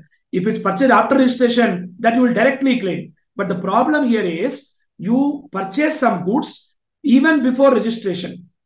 You purchase some goods even before registration, but you never claimed credit on it because you are unregistered person. But one fine day, your turnover went about 20 lakh, 40 lakh or 10 lakh. And now you have taken registration. But there is some stock with you at that time. Now, after registration, when you sell them, will you pay output tax on that? Answer is yes. Law is telling, since you are going to pay output tax on that, we will give you input tax credit on the stock which is there with you. And that to what kind of stock? Any stock which is there in inputs or which is there in semi-finished manufacturing process or which is there in finished goods in stock. And credit is allowed only for inputs, raw materials, but not for capital goods. Capital goods word will come very soon at some other place. That also we'll talk. Clear, my dear friends? 18.1a says, if any person liable to be registered has applied for registration within 30 days from the date of being liable, he can claim input tax credit on inputs sold in stock, inputs contained in semi-finished or finished goods in stock. What is the doubt student is asking? From the date of registration applied. Means, what is that question? I didn't get your question. I didn't get your question, my dear friend. Yeah, listen. Sir, let us say person is liable to be registered.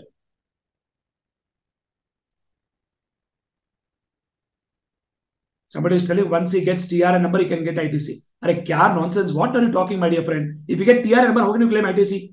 The question is all about after registration, you can claim ITC. No. Where is your GST number? Is TRN number a GST number?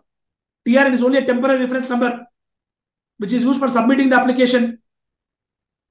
Some knowledge will bring, half of knowledge. Please, my dear friend, what is this TRN number nonsense bullshit? TRN is a temporary reference number. That's it.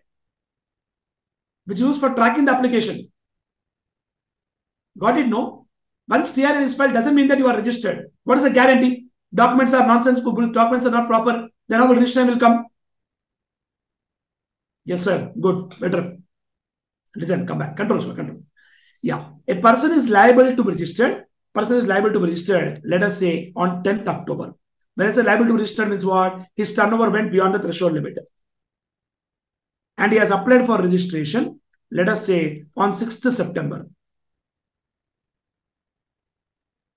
Registration is granted. Sorry. He has applied for registration on 10th November. Brain also stopped working. Registration is granted on 10th November. And we all know that effective date of registration is what, my dear friends? Reply, come on. Reply.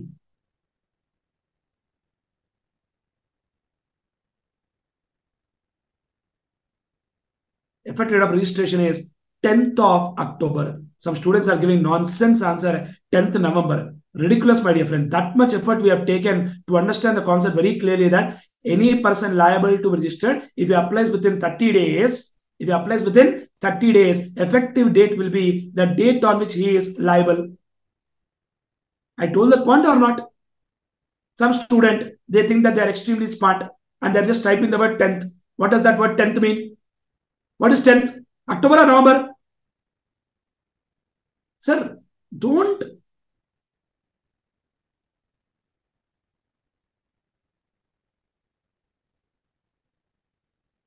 Next point. Effective date of registration is 10th of October. When I say that effective date of registration is 10th of October, my dear friends, listen very clearly here. What is the point to be noted? Listen. Whatever stock is there on 9th October, on that stock, he can claim input tax credits. Input tax credit on inputs held in stock. What held in stock, my dear friends? Come on. Inputs held in stock or inputs contained in semi-finished or finished goods in stock. Inputs held in stock or inputs contained in semi-finished or finished goods held in stock. That he can claim it as input tax credits.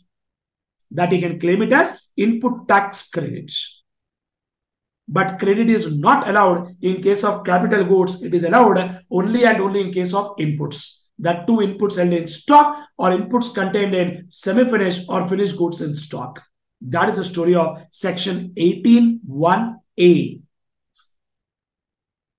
I strongly believe that we have got good clarity on this concept, my dear friends. Please reply, everyone. Small point, but very powerful point. No games, please. Exam, it will come. Came also so many times. Next point. Should I asking, what is the time limit to file info of stock? That I'll come. I didn't reach till there. I'll come. Next. Section 18(1)(b). Listen. If any person has voluntarily applied for registration. That means he has applied for what registration, my dear friends? Voluntary registration. He is not liable, but still he voluntarily applied. Then he can claim. Law is very happy, no? Obviously, because he is not liable, but still he has taken registration. Wow, so sweet. Government is thinking, so sweet. He is liable. One more person we got. Then he can claim ITC on inputs held in stock, inputs contained in semi-finished or finished goods in stock. Here also same logic, no credit on capital goods, but you can claim only on inputs held in stock, inputs contained in semi-finished or finished goods in stock. That is the story of the small point 18(1)(b). 18(1)(a) is what? New registration, what we applied within 30 days. 18(1)(b) is what? Voluntary registration, which we have applied. In that case also, we can take credit. Next section, very, very, very, very important section, came in exams so many times. Are we ready? Good. Come on. 18(1)(c). 18(1)(c). Person is converting from composition to normal. He was still now paying tax under composition scheme. Now suddenly one fine day, he is withdrawing from composition scheme. That is withdrawing from composition scheme. Withdrawing from what scheme, sir? Composition scheme. Now the concept is very clear. If a person is withdrawing from composition scheme and converting to normal, my dear friends, what will happen? The basic logic is very clear. If a person was under composition scheme, he was paying tax at a very, very small percentages. What percentage and all, we'll talk in detail. Some of them already know, but we have some special points to talk, which we'll talk in detail next. Clear, my dear friends? He is converting from composition to normal. He was still not paying tax under composition scheme. Now, one fine day, he converted to normal. Clear, my dear friends? Now, I have a question. If a composition person is converting to normal, do you think government is happy or sad? Think logically and tell me. If a person is converting from composition to normal, do you think government is happy or sad? 100% government is happy. The obvious reason, because more credit will come, more tax will come. And one more point is very clear that high rate of tax will come. And one more point is very clear that in composition, tax is paid on quarterly basis. In normal, tax is paid on monthly basis. Chalo, one more person has come who is going to pay tax monthly basis. Government is extremely happy. So government is telling you can claim number one, ITC on inputs held in stock, inputs contained in semi-finished or finished goods in stock. You can claim what, sir? ITC on inputs held in stock, inputs contained in semi-finished or finished goods in stock. Plus one extra benefit they are giving. That is, you can claim ITC on capital goods as reduced by 5% per quarter or part thereof. And let me tell you very clearly, my dear friends, quarter always means Jan to December, Jan to March, April to June, July to September, October to December. October to December. whatever manner you want, you can't treat it as quarter. This is very clearly defined in the law. What is quarter? So for example, my dear friends, listen very clearly. One person, Mr. A, was under composition scheme. And I'm giving an example. 5% of ITC, right? I'm giving an example. He purchased laptop for 1 lakh. GST at 18%. He cannot claim ITC, obviously, because he is under composition scheme. Now, what has happened is, after this transaction happened in January. Correct, my dear friends? Everyone? Now, in August, he converted to normal. That is withdrawn from composition scheme. Now tell me, my dear friends, credit that can be claimed is equal to 18,000 minus 5% per quarter. For how many quarters? You tell now, come on. You tell now how many quarters you will take. 100% will take 3 quarters, my dear friends. The reason being very clear that Jan to March 1 quarter, April to June 1 quarter, July, August 2 months, still 1 quarter, because it is 5% per quarter or part thereof. Yes, my dear friend Ashwant, are you clear? It is 5% per quarter or part thereof. So credit that can be claimed is 18,000 minus 5% per quarter or part thereof. That will be 18,000 minus how much? Calculate. 27,000. 18,000 minus 27,000. I mean 18,000 minus 2,700. I'm sorry. 18,000 minus 2,700, which comes to 18,000 minus 2,700 comes to 15,200. This is the credit that can be claimed. What a brilliant point, my dear friends. I strongly believe that we are getting complete clarity on this. And the super duper point to be noted very clearly here, my dear friends, that is in case of 18.1a, 18.1b, credit was allowed only and only on inputs, but not on capital goods. But in 18.1c, if you observe,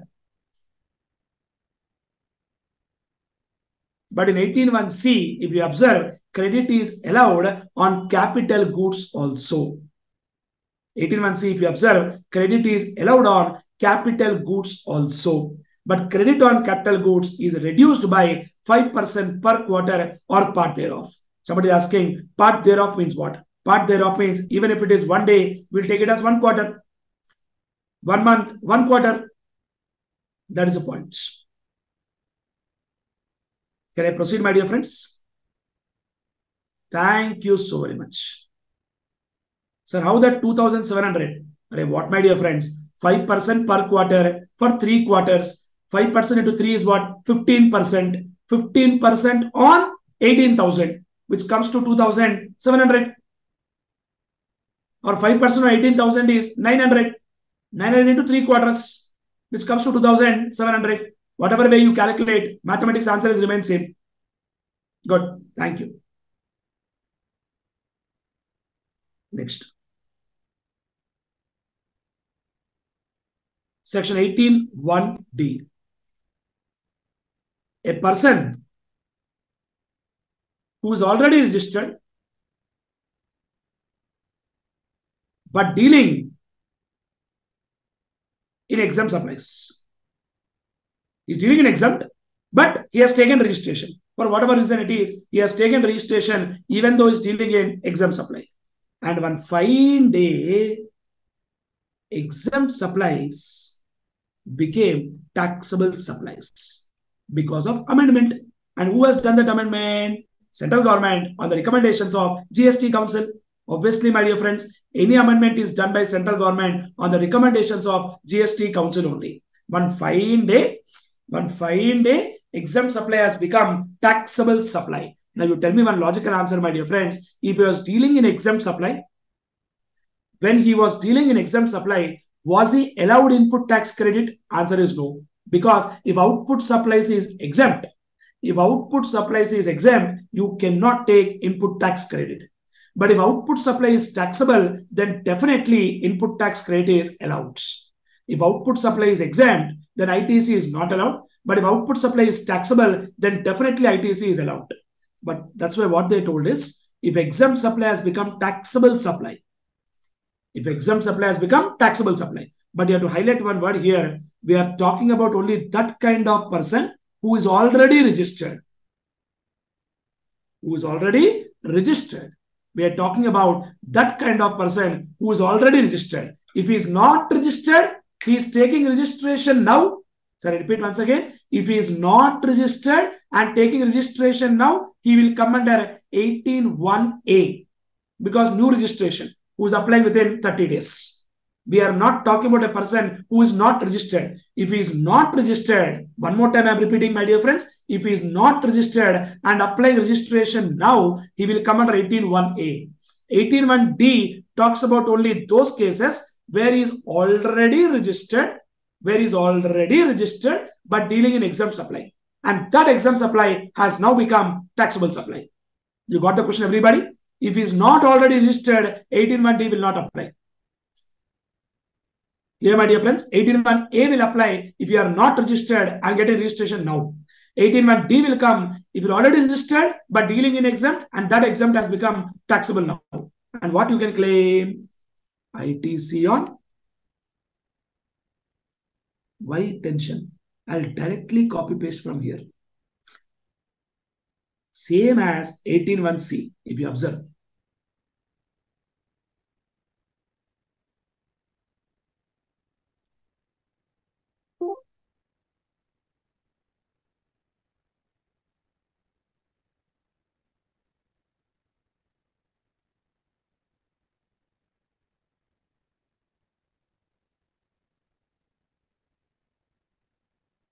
Getting my point, everybody? Friends, come on, please reply.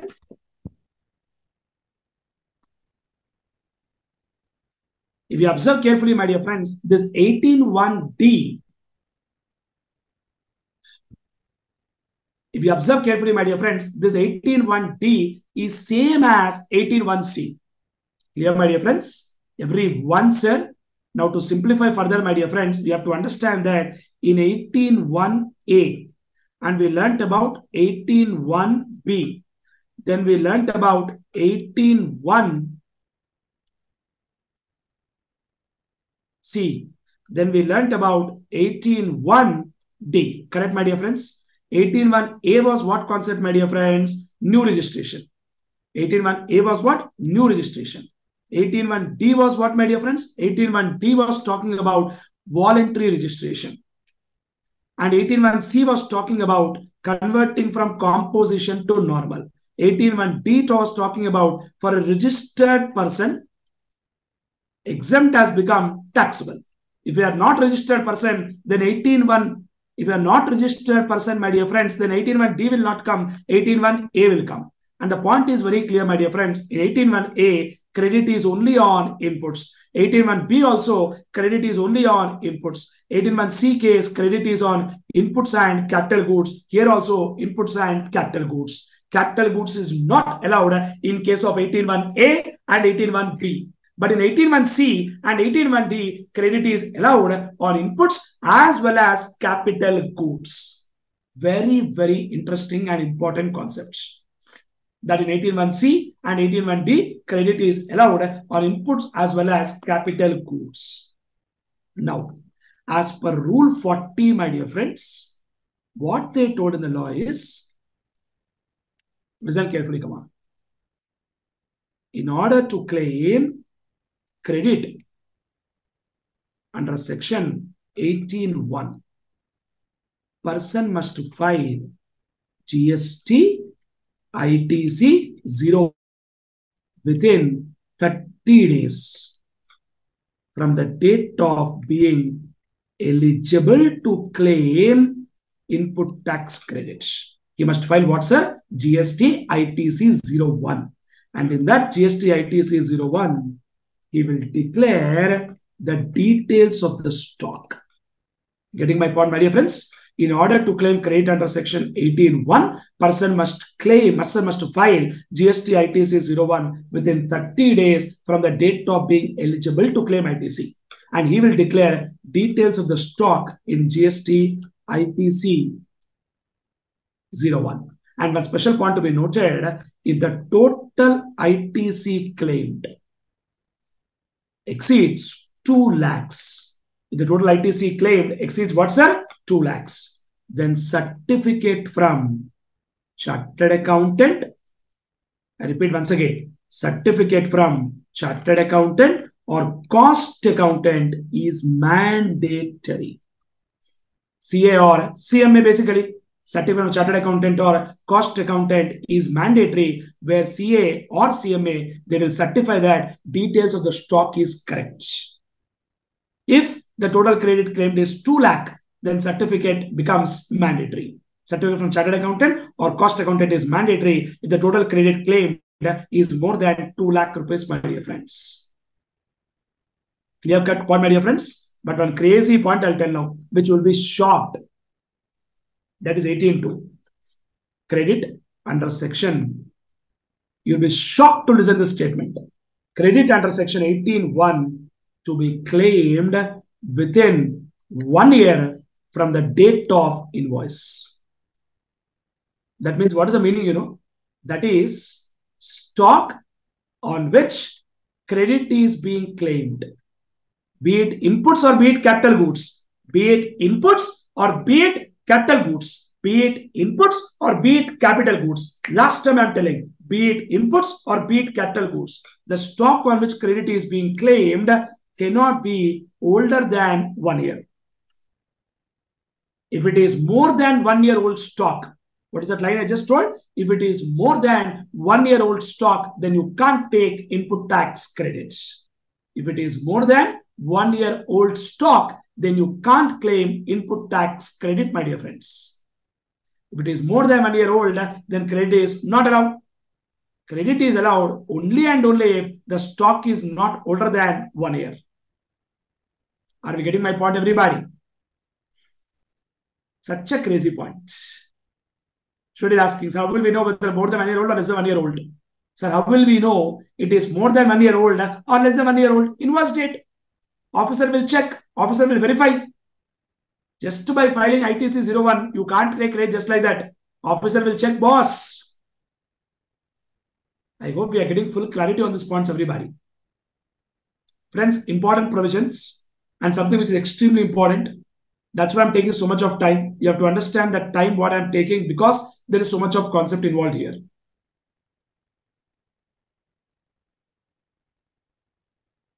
Student asking for composition registration, composition normal also 1 year concept will apply. Yes, stock should not be older than 1 year. If stock is older than 1 year, there is no question of claiming input tax credits.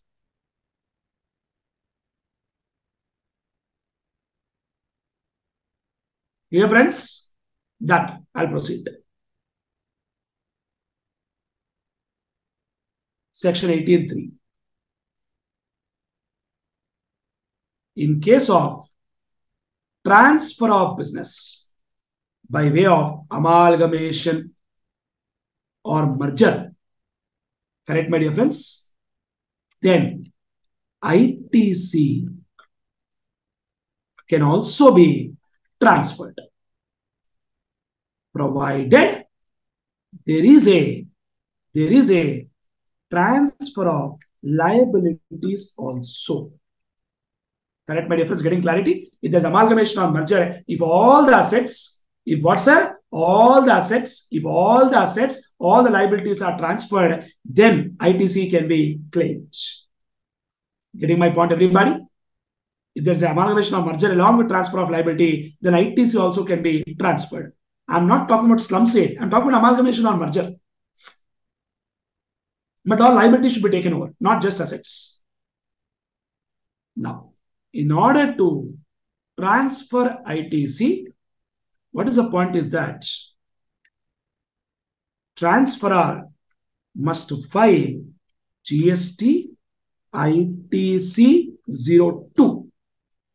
GST ITC 02. And then transferee will accept the same. And then credit is transferred to the transferee. And the credit is what, my dear friends? Transferred to the transferee. But here an interesting point is that certificate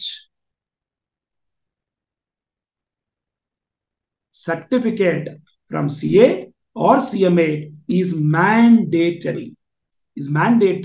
Stating that there is a provision for transfer of liabilities also. You're getting my point, everybody, my dear friends? If you observe carefully, in that case, my dear friends, I told you that certificate is mandatory only if the credit is more than 2 lakhs. But here, it's not like that. It is mandatory. There is no concept of 2 lakhs also. Getting my point, everybody, my dear friends? And this point is given by Rule 41. Which rule, my dear friends? Rule 41. I hope we are getting clarity. And one more interesting point, my dear friends. In case of taking separate registration for multiple place of business within the same state. So I already told you and we already know that in case of multiple place of business within the same state, separate registration is not mandatory. Separate registration is optional. In case of multiple place of business within the same state, separate registration is not mandatory. Separate registration is what, my dear friends? Optional. Now see here, in case of taking separate registration for multiple place of business within the same state, what they told in the law is something like this. That is, credit can be transferred to the new GSTIN in the ratio of value of assets. And for that purpose, form GST ITC 02A has to be filed. What has to be filed, my dear friends? GST ITC 02A has to be filed. Getting clarity, everyone? Somebody is writing total assets. Yes, my dear friend. In the ratio of total assets only, we will transfer the credit. And you have to understand that that entity is not in separate state. That entity is in same state only, which is newly set up. You're getting my point, everybody? Which is not mandatory, which is purely optional, my dear friends. But still they have set up. That is only in case of separate registration for multiple place of business within the same state. And this concept is given by Rule 41A.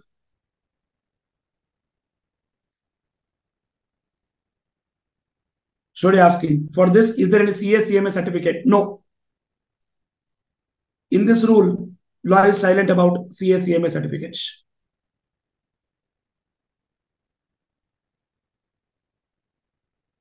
Next, any more doubts?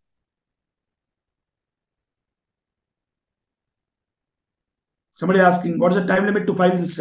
We have to file within 30 days. Within 30 days from obtaining separate registration within the same state, we have to file.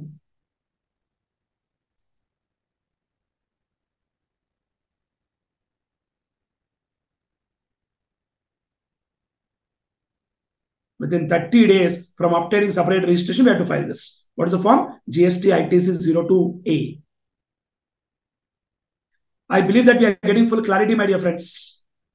Yes, that is the story till which section, my dear friends? Section 18.3, my dear friends. Come on. So now, listen very carefully here. Section number. Section. Concept. Rule number. Listen, my dear friends.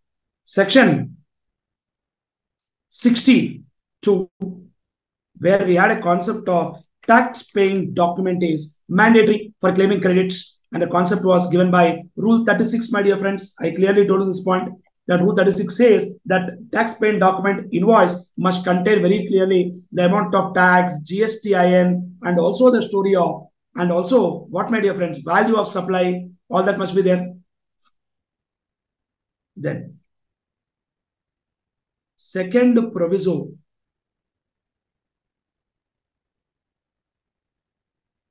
What is that word, sir? Second proviso to 16.2, where we have the concept that recipient must make payment to supplier within 180 days from the date of invoice.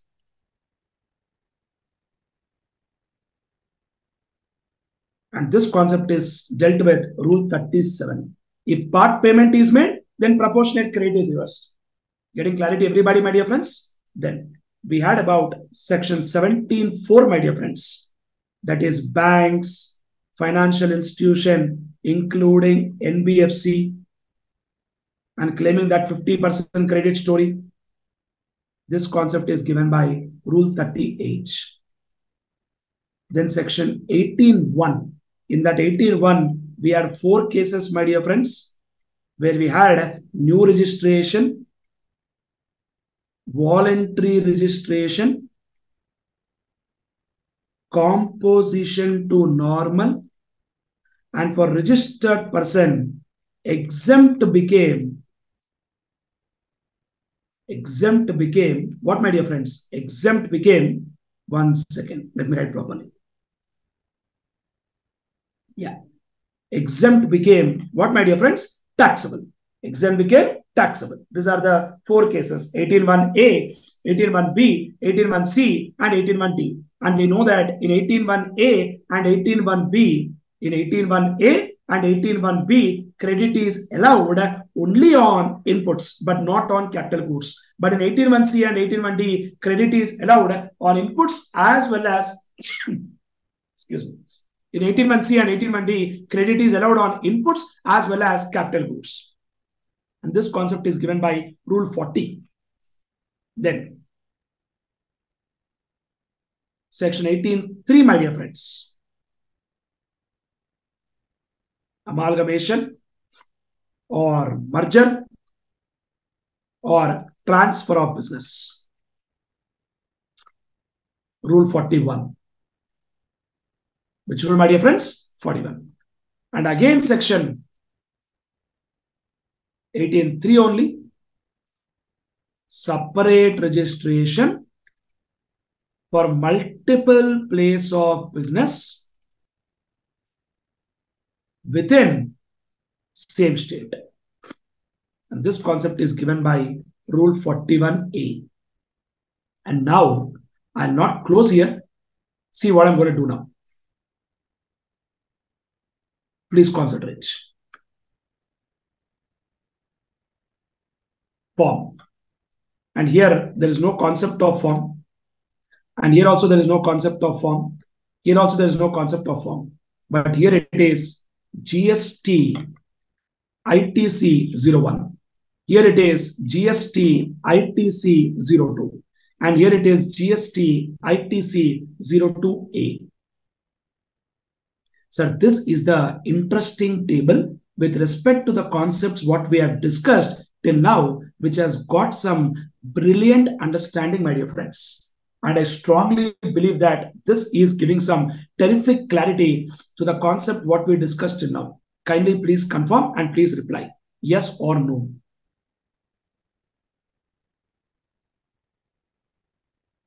Did you like the table, everyone? Please confirm. Yes, sir. Very clear. Super concept. Yes, sir. Yes, sir. Fantastic table. Wonderful. Thank you so very much. Thank you. Thank you. Thank you.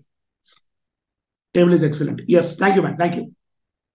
Sir, I wanted to give this table so that we get complete clarity of thought on what we have discussed till now. Because if we don't get a clarity and keep on doing, what is the use?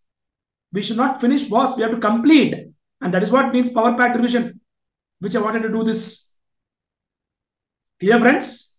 I hope we got full clarity with concept, section, rule, and form number in these cases, my dear friends. Everyone? Good. Thank you so much, my dear friends. It's power packed class. Yes, my dear friend, of course, no doubt in that. Thank you so much. Thank you. So, friends, we were dealing with the topic of input tax credits.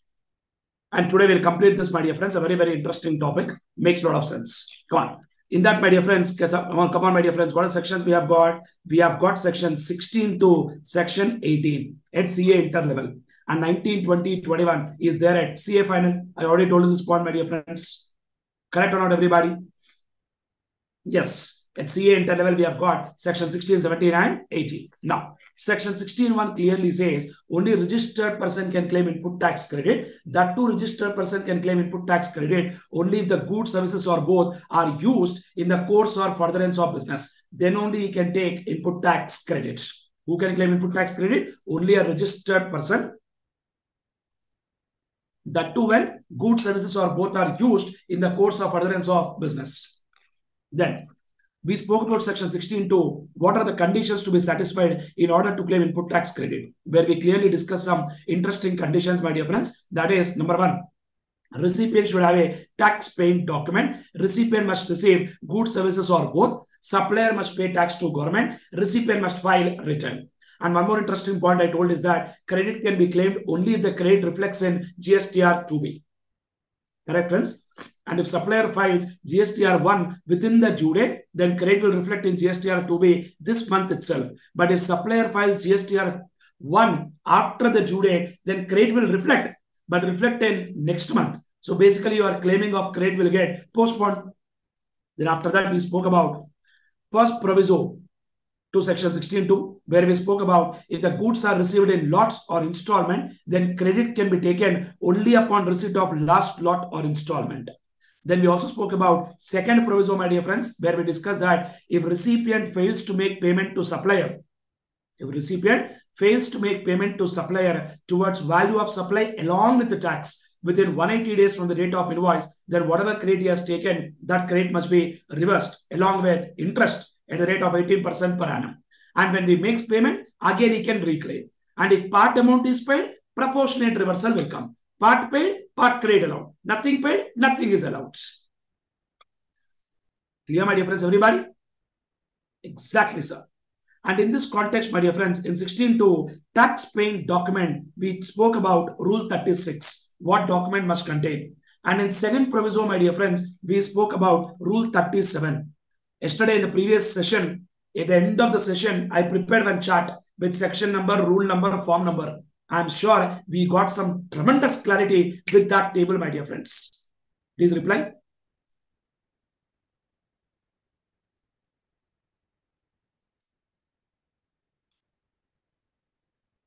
Yes, sir. Wonderful. Thank you so much, my dear friends. Come on. So, friends, that is the story of 16.2 what we discussed. Then we spoke about section 16.3, my dear friends. That is, if depreciation is claimed, if what is claimed? Depreciation is claimed on the tax component, then input tax credit is not allowed. If depreciation is claimed on the tax component, then input tax credit is what, my dear friends? Not allowed. That's a concept. Pretty simple points. I hope it makes sense, everybody. Good. Fantastic. Next. 16.4. The maximum time limit to claim input tax credit. And I told you that there's a latest amendment in that. That is the maximum time limit to claim input tax credit is what, my dear friends? 30th November following the end of financial year or the date of filing annual return, whichever is earlier. They never use the word due date of filing annual return. That language used is date of filing annual return. So the maximum time limit to claim input tax credit is what, my dear friends?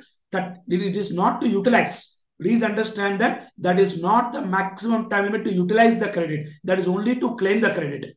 30th November following the end of financial year or date of filing annual return, whichever is earlier.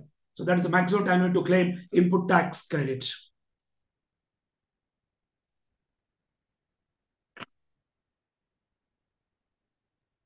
Does this date amendment apply everywhere, sir? Yes, my dear friend. Almost in credit note everywhere, we have got this amendment of 30th November. Yes. Next.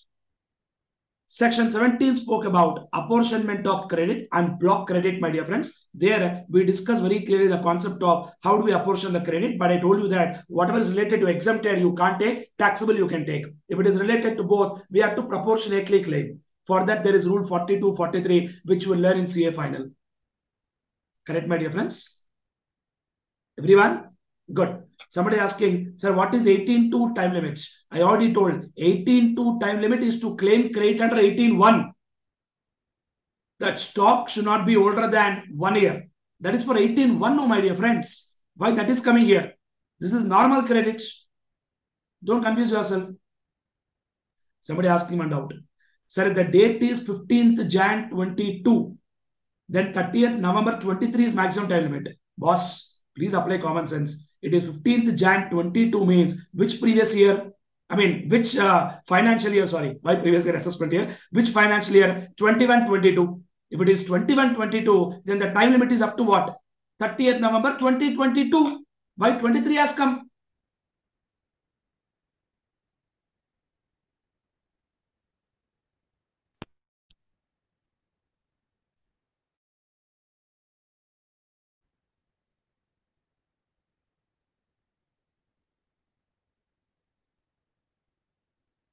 It is very clearly 30th November following the end of financial year or date of filing annual return, whichever is earlier. Yes, Mr. Sujal, I hope it's clear for you now. Yes, good. Come on. Section 17, we spoke about apportionment of credit, my dear friends, but rule 42, 43 is there for you at CA final level. But I told you about something called section 17.4, which talks about banks, NBFCs, and we also spoke about any other financial institution, claim 50%, forget 50%. And this concept was given by rule 38. I told this to my dear friends. Then after that, we spoke about section 17, subsection 5, which we discussed in the previous class itself. That is about the concept of block credits. Somebody asked him one question. Said in our printed notes, rule 42, 43 steps are given. We can ignore both of those, right? Yes, my dear friend. You can ignore that both for exam purpose. For knowledge, you can go through that. But for exam purpose, you can absolutely ignore that. Because CA inter level, that's not there for the exam purpose. Okay? Good. Can I go ahead, my dear friends? Please reply. Thank you so much. Then, section 18, my dear friends. In that, we spoke about 18.1A. What is 18.1A, my dear friends? Come on. New registration applied within 30 days. You can claim ITC only on inputs, but not on capital good. Then 18.1B, voluntary registration. 18.1C, converting from composition to normal. 18.1D, for already registered person, exempt supply has become taxable supply. And the point to be noted is that in 18.1C, 18.1D, credit is allowed on inputs as well as capital goods. And in case of capital goods, my dear friends, credit in case of capital goods, ITC is reduced by, one more time I repeat, in case of capital goods, in case of what, my dear friends? Capital goods, ITC is reduced by 5% per quarter or part thereof. I already gave an example for this. And for all these cases, my dear friends, I clearly told you that we have got one interesting rule known as Rule 40, which clearly says you file GST ITC 01 and declare details of the stock. Correct, my dear friends? And I also told one more interesting point here, my dear friends, that when you declare details of the stock, if the credit what you want to claim is more than 2 lakh rupees, please get certificate from practicing chartered accountant or a cost accountant. Clear, friends? But of course, the problem is that we have got one section called 18.2, which clearly says that stock should not be older than 1 year. To claim credit under 18.1. 18.1 means all the points of 18.1. Whether it is A, B, C, or D. In all the cases, in order to claim credit under 18.1, the stock should not be older than 1 year for inputs as well as capital goods. For inputs as well as capital goods. I clearly told the answer, Jack. I am very specific, Jack. No doubt in that. I'll be very cautious whenever I say something. Good. Next. 18.3, my dear friends, where we spoke about something called in case of transfer of credit by way of amalgamation, merger, demerger, credit also can be transferred along with transfer of liabilities. But certificate from chartered accountant is mandatory. And there, my dear friends, in the context of 18.3, I told you that they have to file one form called GST ITC 02. And I also told you about something called GST ITC 02A in case of multiple place of business within the same state. Clear, friends? That's it. Till this point, we have revised in the previous session.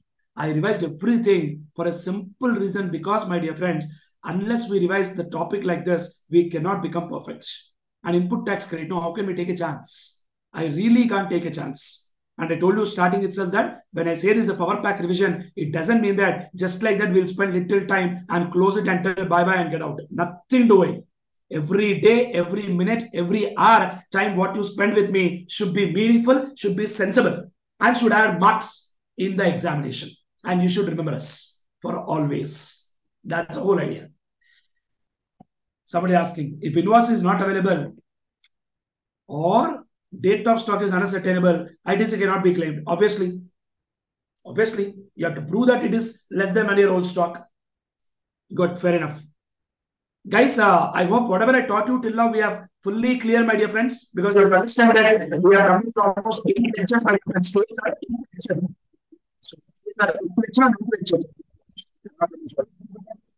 Yeah. So what I was talking, my dear friends, is very clearly that this beautiful topic, input tax credit, we should get some great level of clarity, my dear friends. That is the reason why I spent so much of time on the revision of this topic. And you have to understand one more point very clearly that we are done with almost about 7 sessions. And today is almost our 8th session, my dear friends. We just have another 4 sessions to go. And the plan of action is very simple. Next session, we'll talk about composition scheme and also about the concept of RCM. And after that, we will spend a little bit time on discussion about payment of tax and some small topics which are pending. And after that, directly I'll move on to exemptions. Couple of lectures or 2-3 lectures. I'll spend some good time on discussion about major interesting exemptions. Major exemptions. Not all the exemptions, but major exemptions that also will talk. Clear, my dear friends? I hope the plan of action is very clear and this power pack division makes sense for all of you guys.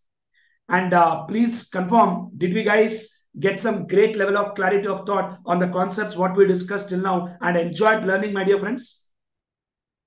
Yes, sir. Definitely, sir. Thank you so much, my dear friends. Thank you. Thanks for the reply. Thank you. Thank you. That gives us some motivation. Thank you. Thank you so much, my dear friends. Sure, let's get back. Come on. We are just left with some discussion in input tax credit. Let's close that first. Come on, guys, get back. Next section is, my dear friends, section 18.4, which I did not discuss with you in the previous session. The reason being very clear because it's slightly different concept, which will take little time to understand. Section 4 is basically a reverse phenomenon as compared to 18.1c and 18.1d. What is that logic? I'll give a small example so that you get a complete clarity, my dear friends. Sir, let us say, for example, Shiva Teja is a manufacturer of pen. Shiva Teja is a manufacturer of pen. And this pens I manufacture and I'm selling in the market. This pens I'm manufacturing and I'm selling in the market. Now, my question to you, when I'm manufacturing this pen and selling in the market, assume for a second, this pen is exempt in GST. Now tell me, guys, if this pen is exempt in GST, whatever GST I paid, I repeat once again, my dear friends, whatever GST I paid, oh my God, complete ink is leaking. 1 second, sorry.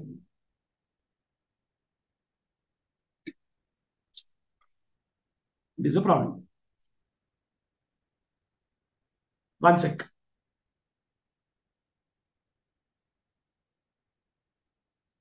Sorry. Yeah, coming back. Oh my God. Hands have become horrible, man. Okay, no problem. Let me take another pen. I hope this will not leak. Yeah, so Shiva Teja is manufacturing pens, my dear friends. And this pen I'm manufacturing and I'm going to sell this pen in the market. What am I going to do? I'm going to sell this pen in the market. Now the point is, when I'm selling this pen in the market, my straight question to you, can I claim input tax credit on the raw material purchased for manufacture of this pens? Come on, give me the answer. Whatever GST I paid on purchase of raw material for manufacture of this pen, can I claim input tax credit? Assuming that this pen is a exempted product. You listen to my point very clearly. Shiva Teja is manufacturing pens, and this pens I'm selling in the market, and I'm purchasing some raw material to manufacture this pens, and this pen is a exempted product. Can I claim input tax credit? Very good answer. 101%. The answer is no, my dear friends. And fundamentally, the concept is very clear. The answer is no, because if goods or services or both are used for output exempted, then there is no question of claiming input tax credit. This is pure common sense, what we all know. But now 18.4 says two scenarios. Number one, converting from normal to composition. Normal to composition. Do you think government is happy or sad? Tell me, guys. When a composition fellow is converting to normal, government is extremely happy because he is going to pay more tax, paying tax on a monthly basis, very, very happy. But normal fellow is converting to composition, government is sad. Because this man till now was paying higher tax, that too was paying tax on monthly basis. Suddenly now he shifted to composition where he'll pay tax on quarterly basis, that too less tax. Clear, friends? Everyone? Now, next question. Shiva Teja is manufacturing pens, and pen is a taxable product. Now tell me, whatever raw material I purchased to manufacture this pens, can I claim input tax credit? Speak out, guys. 100% answer is yes, because output is taxable. But one fine day, what has happened is taxable became exempted. Taxable became exempted. Now, point is very clear. When the taxable became exempted, government logic is very clear that when taxable became exempted, you are no more going to pay tax on this pens. When you are no more going to pay tax on this pens, why should I give you input tax credit? And whatever stock is there on which you have already taken input tax credit, pay to the government. Pay to the government. Somebody is telling, pay back to the government. Yes, you should pay back to the government. Because government is not giving credit. Why should they give you credit when you're not paying output tax? Correct or not? Friends, I might sound emotional, but concept is concept only. What can I do? Yeah? Come on, my dear friends. What they must pay in both the cases, number one, ITC on inputs held in stock, inputs contained in semi-finished or finished goods in stock. This part already we know. Similar language already we heard before also. So what is that we have to pay? First one, my dear friends, ITC on inputs held in stock, inputs contained in semi-finished, finished goods in stock. Second one, ITC on capital goods proportionate to, what is that word, sir? Proportionate to remaining useful life in months. By taking useful life as 5 years. You have to observe that. You have to observe very clearly that in case of composition to normal, you have to observe very clearly that in case of composition to normal, in case of what? Composition to normal, and in case of exempted became taxable, we clearly understood that we can claim ITC on capital good, and ITC on capital goods is reduced by 5% per quarter or part thereof. So there the language used is per quarter or part thereof. But here quarter language is not there. Here the language used is ITC proportionate to remaining useful life in months by taking useful life as 5 years. Now what does that mean? Very clearly explain. Listen very clearly, sir. Let us say one person, Mr. Sujan, he is in normal scale, not under composition scale. And he purchased a capital goods for 1 lakh plus GST at the rate of 18%. Clear, my dear friends? And what has happened is after 7 months, after what months? How many months, my dear friends? After 7 months, he converted to composition scheme. Come on, my dear friends. After 7 months, he converted to what scheme, my dear friends? After 7 months, he converted to composition scheme. When after 7 months, my dear friends, he converted to composition scheme, the point is for that 7 months, he is in which scheme? For that 7 months, he is in normal scheme. So government is definitely telling you enjoy input tax credit because you are under normal scheme. But one fine day after 7 months, what you are telling? Sorry, sir, I'm going. Bye-bye. I'm leaving normal scheme. I'm going to composition scheme. Now tell me, government is happy or sad? Definitely government is sad. Now what they told is, please pay what you have to pay, 18,000. That is a credit what you enjoyed. On 1 lakh into 18% is 18,000 GST credit what you enjoyed into 53 months divided by 60 months. 53 months because we are taking remaining useful life in months. By taking useful life as 5 years. 5 years is nothing but 60 months. 7 months is over. Balance is 53 months. You have to understand that in quarter story, in composition to normal, one more time I repeat, in composition to normal or exempted became taxable. What we have done? ITC minus 5% per quarter or part thereof. If this would have been a quarter story and if it is 7 months, we would have taken 3 quarters. And I already told you what is quarter. Quarter basically means Jan to March, April to June, July to September, October to December. That is what is the meaning of quarter. There the logic was 5% per quarter or part thereof. So if this would have been that case, we would have taken 3 quarters. But here, in case of normal to composition or taxable became exempted, the language used in the law is not quarter, but they are talking about remaining useful life in months by taking useful life as 5 years. I hope we are getting clarity, my dear friends. Sir, this much explanation I gave. At least now you should tell you got clarity or not. Reply, please. Thank you so very much. And I hope you got the working of how 53 by 60 has come. 7 months is over. Balance is 53 months. That much you pay. Very simple. And this concept is read with Rule 44. Rule 44 clearly says person must file GST ITC 03 and declare details of the stock and pay tax on that. Clear, my dear friends? And if invoices are not available, then market values are considered. Such a crazy point. Like this, they never told in case of claiming credits. In case of claiming credit, they never told if invoice is not available, take market value. But when they are talking about paying to the government, they are telling if invoice is not available, then take market value. See how shrewd they are and how sharp they are. Government wants revenue, boss. Paisa. You got the logic, right? See, when claiming credit, they never told if invoice is not available, take on market value. They always told we want invoice, tax paying document.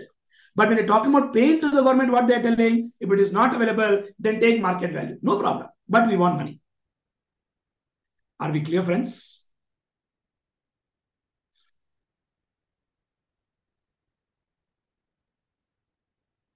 Wonderful.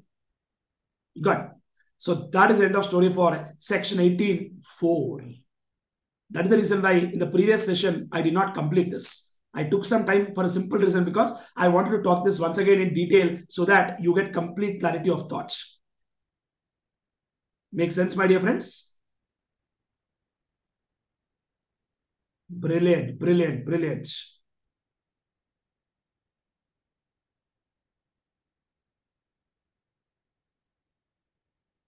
Thank you so very much for the right participation. Yeah, somebody asked me a question. Sir, what is capital goods, sir? Capital goods means those goods other than inputs and the value of which is capitalized in the books of accounts. Simple one-line answer, which is capital in nature, which is not revenue expense, which is a capital expense. Assets we are talking about.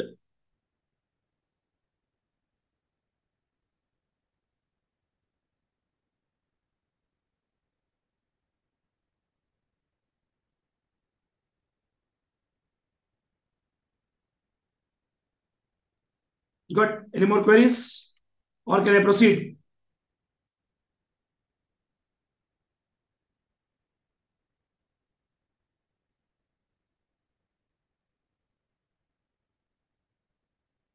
Proceeds, sir. Good. Thank you so much. So that is the story of section 18.4, my dear friends. So 18.4 talks about two interesting cases. Number one, converting from normal to composition scheme. Number two is very clear, is taxable supply becomes exempted supply. In that case, my dear friends, we have to pay to the government. And what we have to pay to the government, my dear friends? Come on, please reply. ITC on inputs held in stock, inputs contained in semi-finished or finished goods in stock. And second point is what? Second point is what? ITC on capital goods proportionate to remaining useful life in months. By taking useful life as how many years, my dear friends? 5 years. 5 years is nothing but 60 months.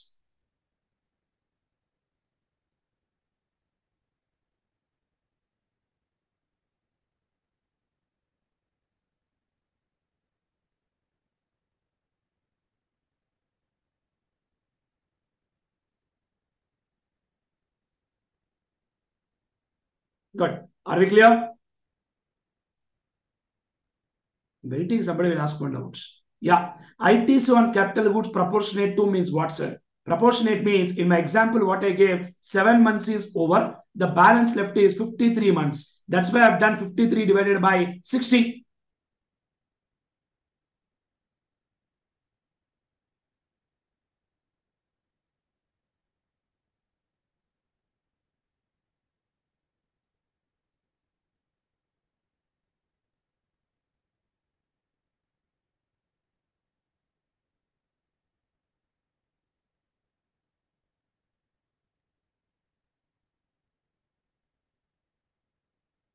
Good. What is the doubt next? One more student is asking. Sir, what is section 18.2? Tell once again. Madam, may you please understand that 18.2 is basically the credit what you are claiming under 18.1. In 18.1, we had 4 points, right? What are the 4 points we had? New registration, voluntary registration, converting from composition to normal, and for registered person, exempt supply became taxable supply. What they told in the law is that in that 4 cases, when you are claiming credit, the credit on the stock what you are claiming, that stock should not be older than 1 year. If it is more than 1 year old stock, law is telling we will not give you credit. That is what is the meaning.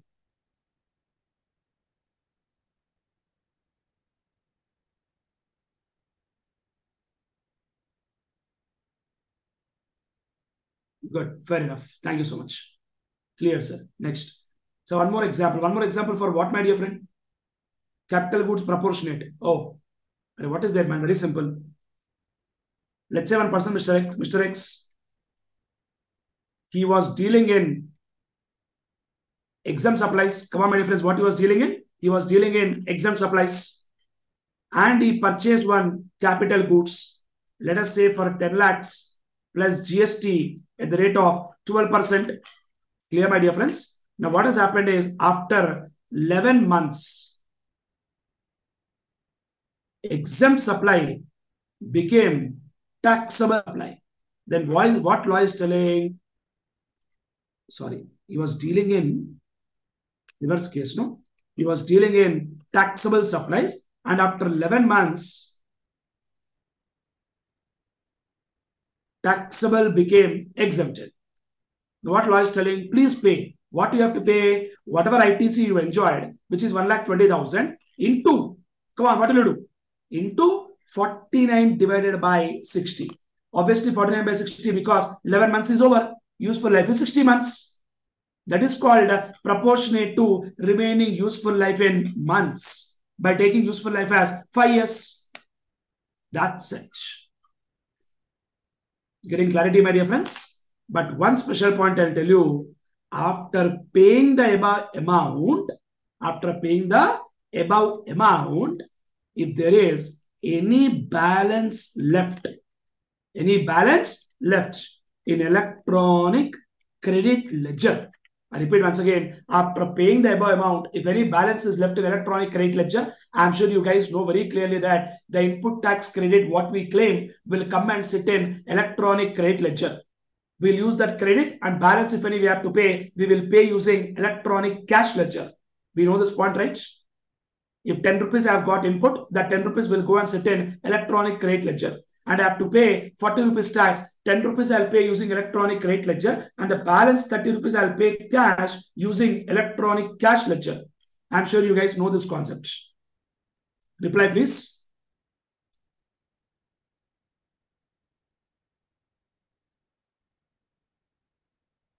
Guys, good. Thank you so much. So after paying the above amount, if there is any balance left in electronic credit ledger, then it will lapse, my dear friends. Gone. You can no more use credit for a logical reason that you are not dealing in taxable. You are dealing in exempted. Then why should we give you input tax credit? That's the logic of government. Very much logical, right? Makes sense also, no, friends? When you are not dealing in taxable and dealing only in exempted, then why should law give credits? Clear, friends? That's it. That is just end of story for section 18.4, my dear friends. And you have to understand basically that 18.4 is a reverse equation of 18.1c and 18.1d.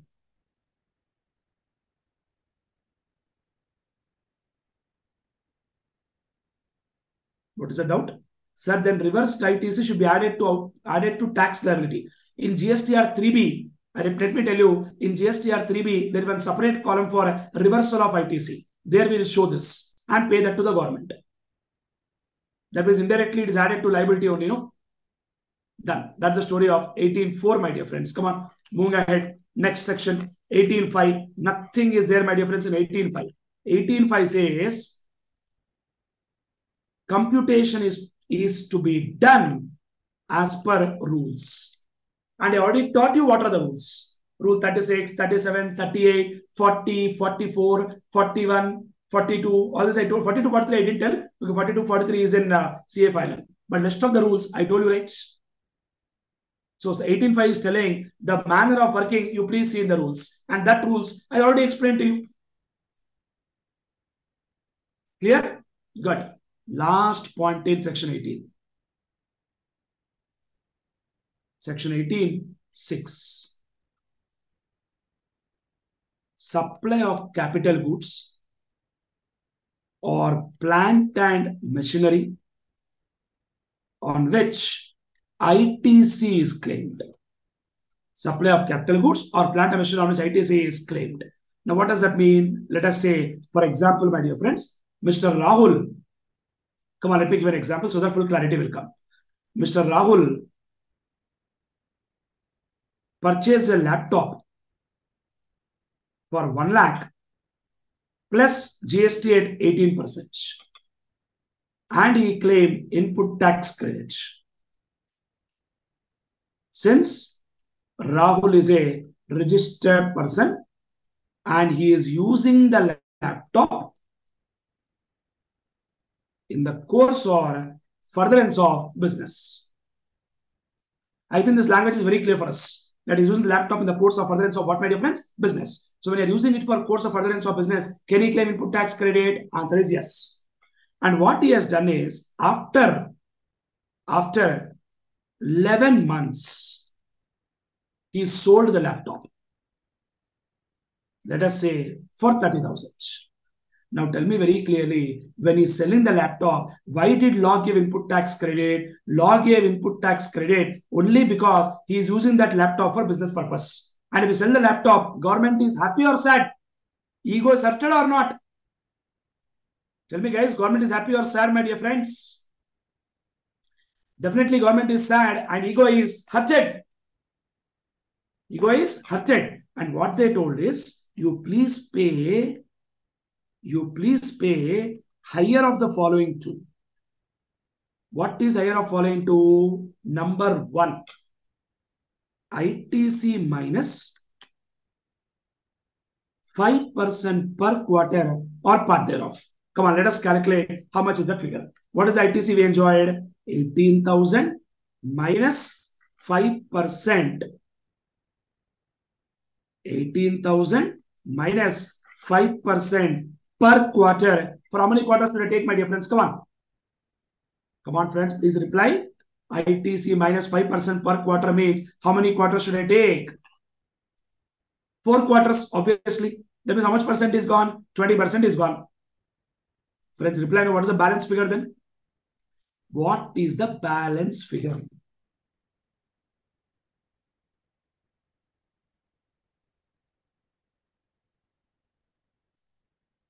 That is 14,400. I'm sure we got complete clarity on this. How we got 14,400. Everybody, my dear friends, exactly. Number 2, what they told is tax on transaction value.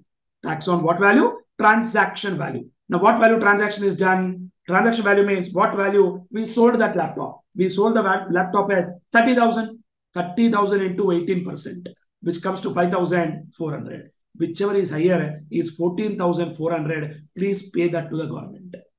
Logic is very simple. You purchase some capital good on which you enjoyed input tax credit, but after some time you are selling that capital good. Obviously, government ego is accepted because we gave you credit because you are going to use it for business purpose. But one fine day you are coming to us and telling, sorry sir, I'm selling the assets, sir.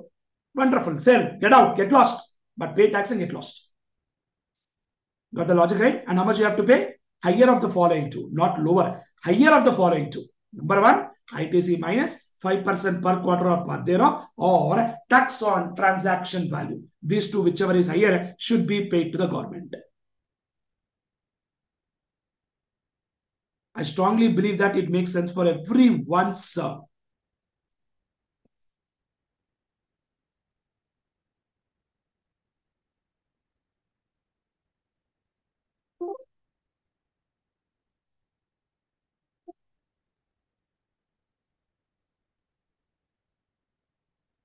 Yeah, what is the doubt student is asking?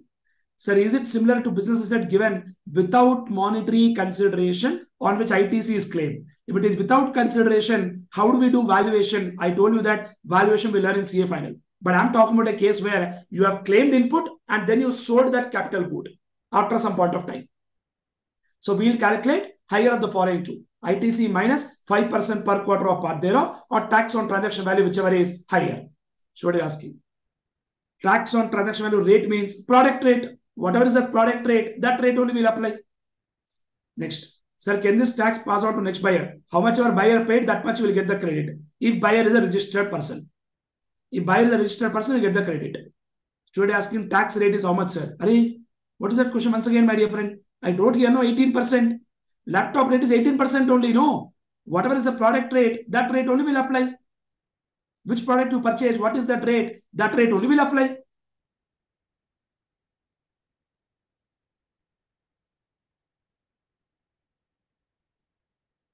Make sense, everybody?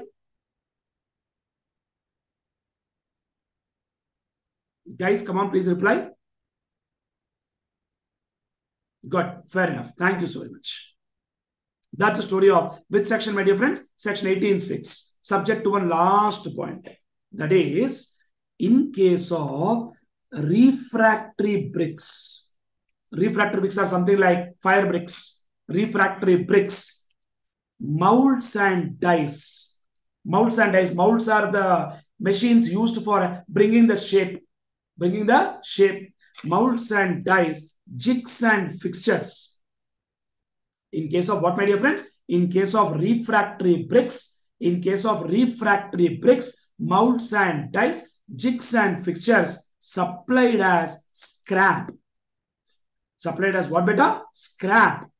Then, person may pay tax on transaction value. That means he need not do that working of ITC minus 5% per quarter of part thereof. He need not do the working of ITC minus 5% per quarter of part thereof. Directly, he can pay the tax on transaction value. He need not do that working of ITC minus 5% per quarter of part thereof. Above calculations, whatever I wrote, they are not required. Directly, he can pay tax on transaction value. In case of what? Refractory bricks, mouts and dies, jigs and fixtures supplied as scrap. That's the point, my dear friends. I strongly believe that we got full clarity.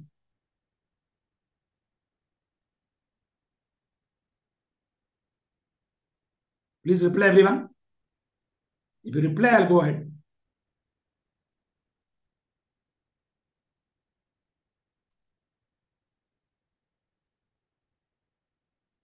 Yes, wonderful. Wonderful, wonderful, wonderful. Good. I think I'll proceed then. That's the end of story for which section, my dear friends? 18.6. And let me tell you honestly, we do not have anything called 18.7, my dear friends. We do not have anything called 18.7, my dear friends. And as I told you already, my dear friends, very clear-cut point. As I told you already, one very clear-cut point that in our syllabus at CA inter level, we have got only section 16, 17, 18, but 19, 20, 21, we have got at CA final level. So with this discussion, we are done with 16, 17, 18, but we have got 1-2 rules to talk, rule 86A, 86B and all. And in this chapter only, there is a concept of utilization of input tax credit, but we already completed that concept of utilization of credit in the first chapter itself. Manner of utilization of input tax credit. Remember that, my dear friends? Yes. Thank you. Let me share the screen of presentation.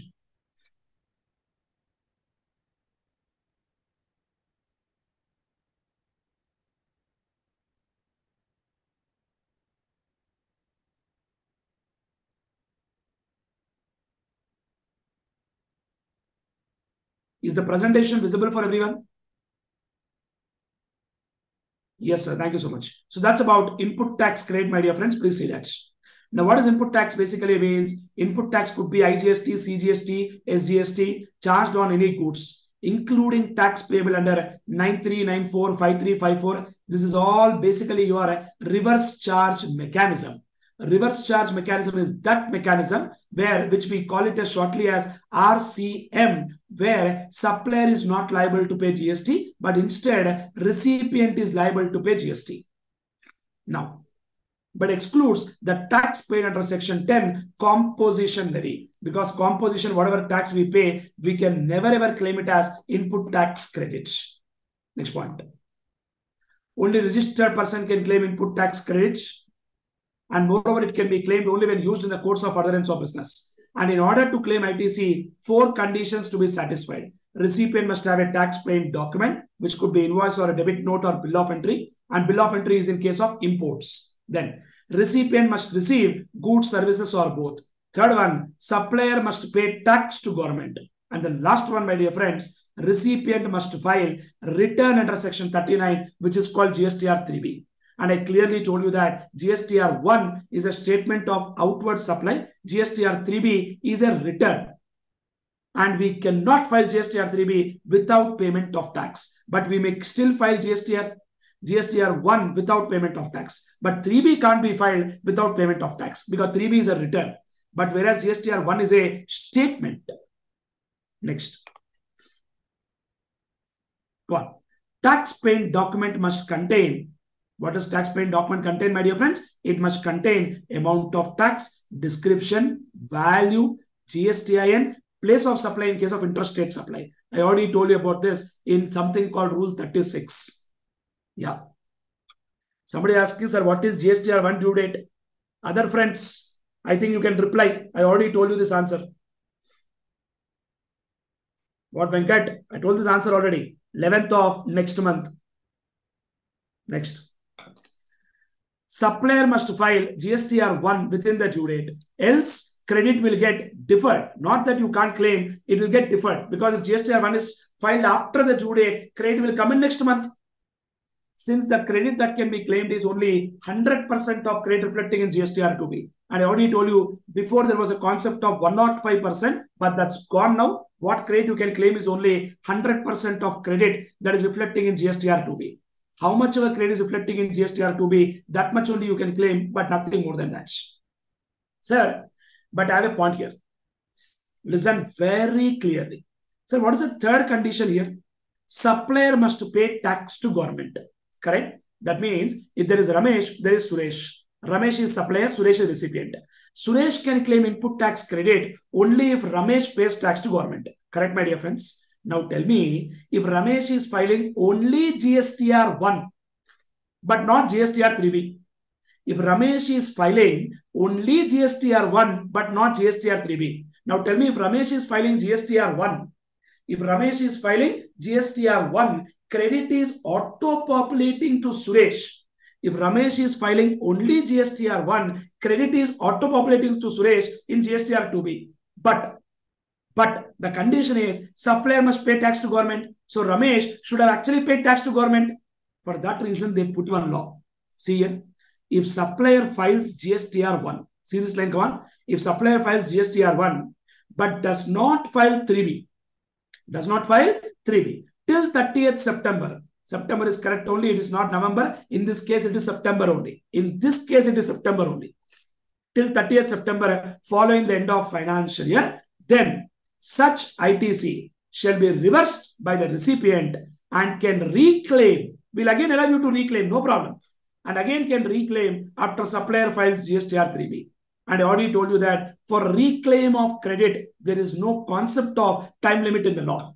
Time limit is only for first claiming of credit, but not in case of reclaim of credits. Clear, everyone? Good, fair enough. Next point. Maximum time limit to avail ITC is 30th November following the end of financial year or date of filing annual return, whichever is earlier, whether it is for invoice or for a debit note or for any tax paying documents. Next. Special point. Credit only upon receipt of last lot or installment if goods are received in lots or installment. Already I told you this. Next point. Goods services are deemed to be received by taxable person when the supplier delivers the goods services to recipient or any other person on the direction provided by taxable person. That is basically the case of bill to ship to model. I told that to my dear friends, bill to ship to model. Remember that? I gave an example of Amazon also. Friends, come on, please reply. Are we clear? Exactly. Next point. If recipient of services fails to pay value plus tax wholly or partly within 180 days from the date of invoice, then the person shall pay or reverse proportionate ITC availed proportionate to amount not paid along with interest. I already told you part paid, part allowed. Nothing paid, nothing allowed. But this concept will not apply to supplies covered under RCM, deemed supplies without consideration, 7(1)(c). Next, supplier's obligation met by recipients. Next point. This point already we know, sir. If you have taken depreciation tax component, you can't claim ITC. Simple. Next. This point I told you, if you are using purely for taxable, you take credit. If it is not for taxable, you can't take credit. If it is partly, we will claim proportionate credit. Somebody is asking, does not apply means what? Jack, please understand, when I say does not apply means, what is the meaning here? There is no condition of 180 days in these cases. Common sense only, you know. Second point, you see, deemed supplies without consideration. That means there is no consideration only. Then where is the question of recipient paying to supplier? That's why this concept of 180 days will not apply in these cases. Good. Coming back. See this point. Bank, NBFC, 50% you claim, 50% is reversed. But the last point you see, in case of supply between distinct person, this concept of 50% will not apply. 50% shall not be applied on tax paid on supplies made by one registered person to another registered person having same PAN. So in that case, we can take full credit. No problem. 100% credit is allowed. Yes. Next, 18(1). New registration applied within 30 days. You can see credit is only on inputs. And we'll see the stock as on the preceding day on which he becomes liable to pay tax. 18.1b, voluntary registration. 18.1c and 18.1d, you can see that we can take credit on inputs as well as capital goods. Credit on inputs as well as capital goods. But you see bottom one important line, which we know that credit on capital goods to be available after reducing 5%. What percent? 5% per quarter or part thereof from the date of invoice or other document on which capital goods were received by taxable person. Next. But what is this point 18.2, my dear friends? Important point. See that purchase invoice should not be earlier than 1 year from relevant date. That is, credit to be available within 1 year from date of invoice. That means in simple terms, the stock on which you are claiming credit should not be older than 1 year. And declaration in ITC 01 to be filed within 30 days from the date of being eligible. And ITC 01 certified by chartered accountant, cost accountant, if value of credit is more than 2 lakhs. Guys, I am revising for your benefit only. Next. Amalgamation or merger. There ITC 02 and certificate is mandatory that there is a specific provision for transfer of liabilities also.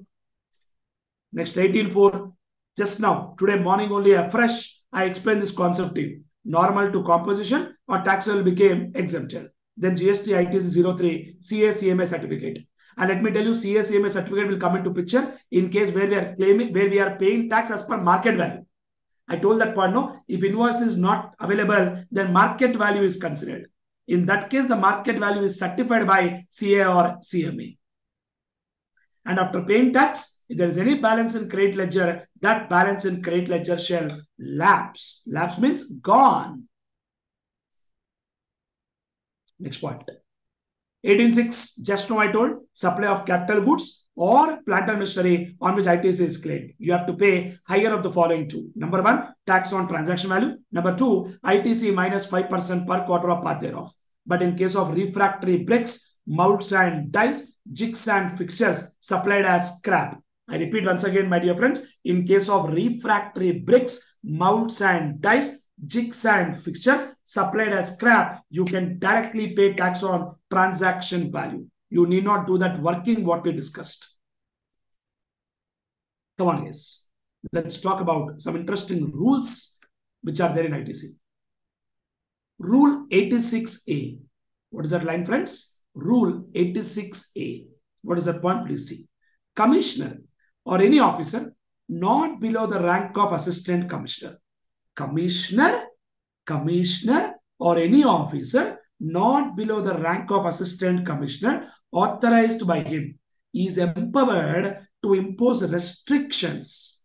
To impose what? Restrictions on utilization of ITC. If he has a reason to believe that ITC has been fraudulently availed or ineligible. So if ITC is fraudulently availed or it is ineligible, then commissioner or any other officer not below the rank of assistant commissioner, he can impose restrictions. This concept came in exam 1-2 attempts back for 2 marks or 4 marks. Somebody is telling 5 marks in previous attempt. Yes, very good. That's why I'm discussing.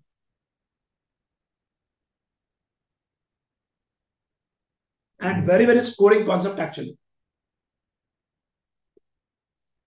See that, come on. Commissioner or any other officer not below the rank of assistant commissioner is empowered to impose restrictions on utilization of ITC if he has a reason to believe that ITC is fraudulently availed or ineligible. Jack is telling this is a direct question in the exam, sir. Yes, it's a direct question which came in the exam. What are the possible cases where commissioner will tell you can't utilize credit? See, first point. ITC has been availed based on invoice issued by non-existent supplier. Supplier is not available only. But on that basis of that invoice, you are taking credit. Something like a fake invoice. Or by a person not conducting business from registered place of business. If he is not conducting business from registered place of business, how can you take credit? We'll block it. We'll impose restriction on utilization of credit. Officers, what they'll do is generally, they'll block this credit and tell you will not allow you to use this. Next. ITC has been availed without receipt of goods. Then condition is not satisfied. Next one. Tax in relation to supply has not been paid by supplier. If you observe carefully, it is same like section 16 conditions. Next one. Recipient is non-existent. or recipient is not conducting business from registered place of business. Last one, recipient is not in possession of valid tax-paying document. If he is not having tax-paying document, how can he take credit? It is basically purely reverse or opposite of that conditions. Next, such restriction can be imposed. Such restriction can be imposed for how long? Up to 1 year. Up to 1 year from the date of imposing such restriction. However, it may be withdrawn if he is satisfied that conditions for imposing restrictions no longer exist.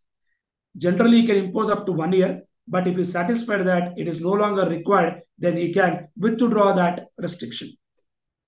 That's it. That is the story of 86A. Came in exam 2-3 times, my dear friends. Very interesting section. And the last rule, very interesting rule. And the last rule to talk with you, that is rule 86B, my dear friends. What is rule 86B? Simple logic, my dear friends. Listen very clearly. 1 second. So listen. So for example, one person, Mr. A, let us say his output tax. What is that I'm talking? Output tax is 3 lakh rupees. What is that word, sir?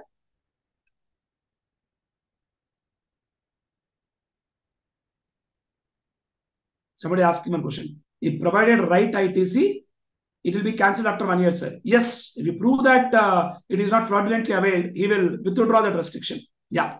See, my dear friends, output tax is 3 lakh. And he has got input tax credit 3,20,000. Now tell me, my dear friends, should he pay any tax through cash? Because already he has got input tax credit with him. Should he pay any tax through cash? Speak out, my dear friends. Answer is no. But the problem here is government is not getting revenue from big people. What they told is, if taxable value of supply in a month, taxable value of supply in a month exceeds 50 lakh rupees, then they are telling we'll apply something called Rule 86B, which says that your output tax is how much? 3 lakhs. Correct? My ITC, what we will allow you to claim, less ITC, what we will allow you to claim is only 99% of 3 lakhs. And please pay 1% at least using electronic cash ledger. The whole idea of the government is not getting revenue.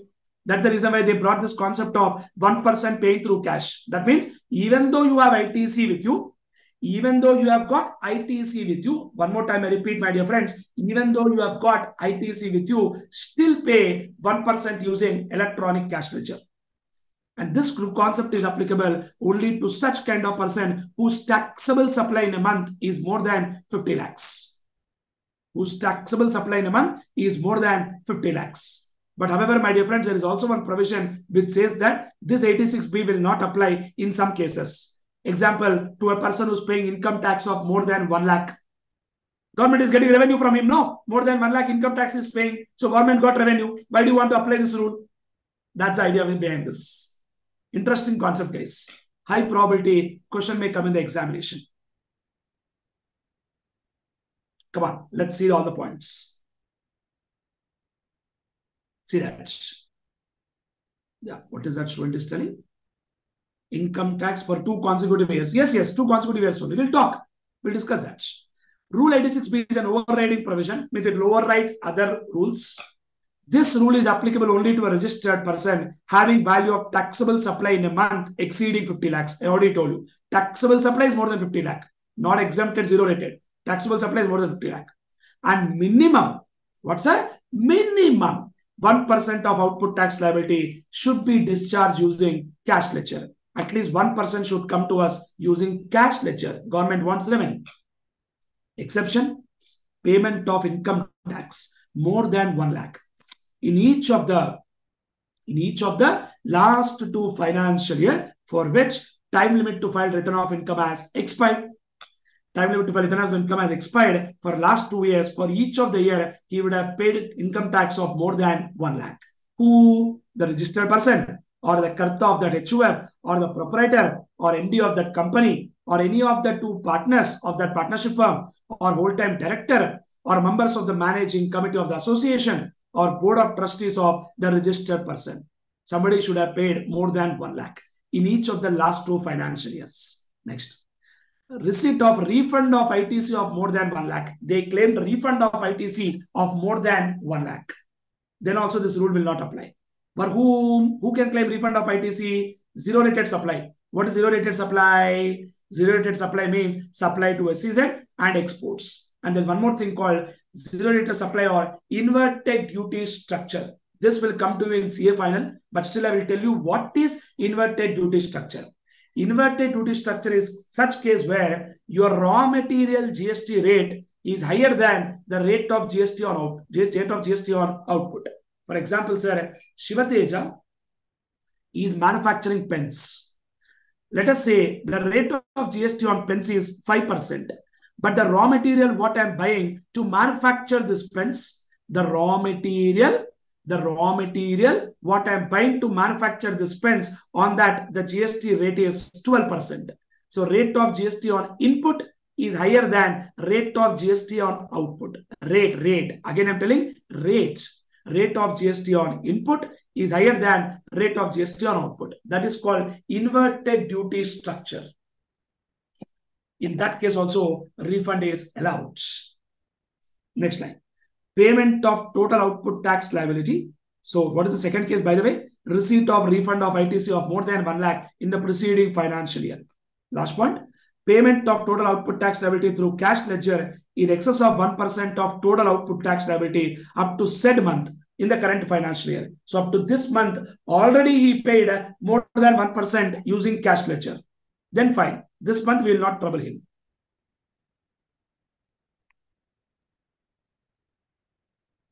And this 86B, my dear friends, what I just told you about 1% paying through cash ledger, this will not apply to government department. This will not apply to what, sir? Government department, public sector undertaking, local authority, statutory body. This will not apply to what, sir? Government department, public sector undertaking, local authority, and statutory body. This concept will not apply. They need not pay 1% using cash ledger. For government department, public sector undertaking, local authority, statutory body. Somebody is asking, repeat last point, sir. My dear friend, Maria, let me explain. The logic is simple that, for example, we are in the month of October. Already from April to September, you at least paid more than 1% of tax liability using electronic cash ledger. Then for October, you need not apply this principle of 86B. You read that line once again. Payment of total output tax liability through cash ledger is in excess of 1% of total output tax liability up to the said month in the current financial year. Next. Commissioner or officer authorized in this behalf may remove the restriction after verification. Done. Rules are made by the government for everyone, but not for them. No comments. Of course. Good. Thank you. So that is the story of this brilliant concepts and brilliant points of input tax credit, my dear friends. I strongly believe that we have got some tremendous level of clarity on this concept of input tax credits. Good. Wonderful. Thank you so very much. Come on, guys. I'll share the screen now. We'll discuss some interesting questions. I hope you are able to see the screen, my dear friends. Good. Fair enough.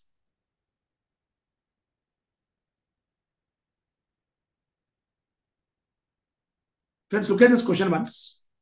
Illustration 3, an interesting question. Please see that. ABC Company Limited, registered under GST, is engaged in manufacture of heavy machinery. It procured following items during the month of July. Electrical transformers to be used in manufacturing process. Electrical transformers which are used in manufacturing process. Can we take credit? Reply, come on. Definitely answer is yes, we can take credit. What is the problem? Friends, reply everybody. Definitely and happily we can take input tax credits. Next. Trucks used for transportation of raw material. Trucks, motor vehicle for transportation of raw material, goods. Can we take credit? 100% answer is yes, my dear friends. 101% definitely answer is yes, because trucks are used for transportation of raw material. I already told you that motor vehicle for transportation of goods, definitely credit is allowed. Getting my point, everybody? All of us. Please reply.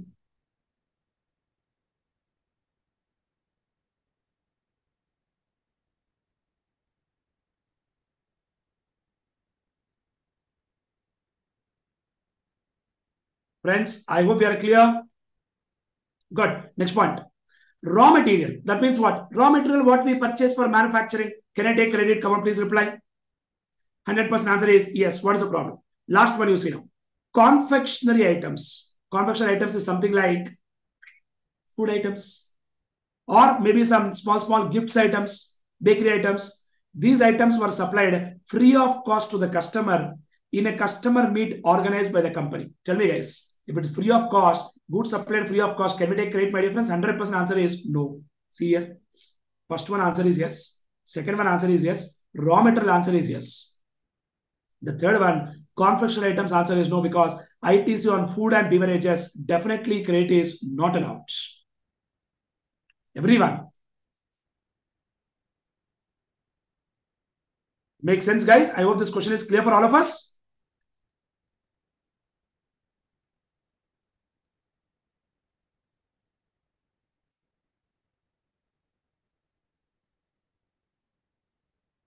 Next question. See the next question, come on. XYZ Limited. Somebody is asking a question. For further is allowed. Further means what? Further supply. Further supply is allowed. Yes. But where did they say further supply here? Further supply is definitely allowed. That point we know, right? Yeah.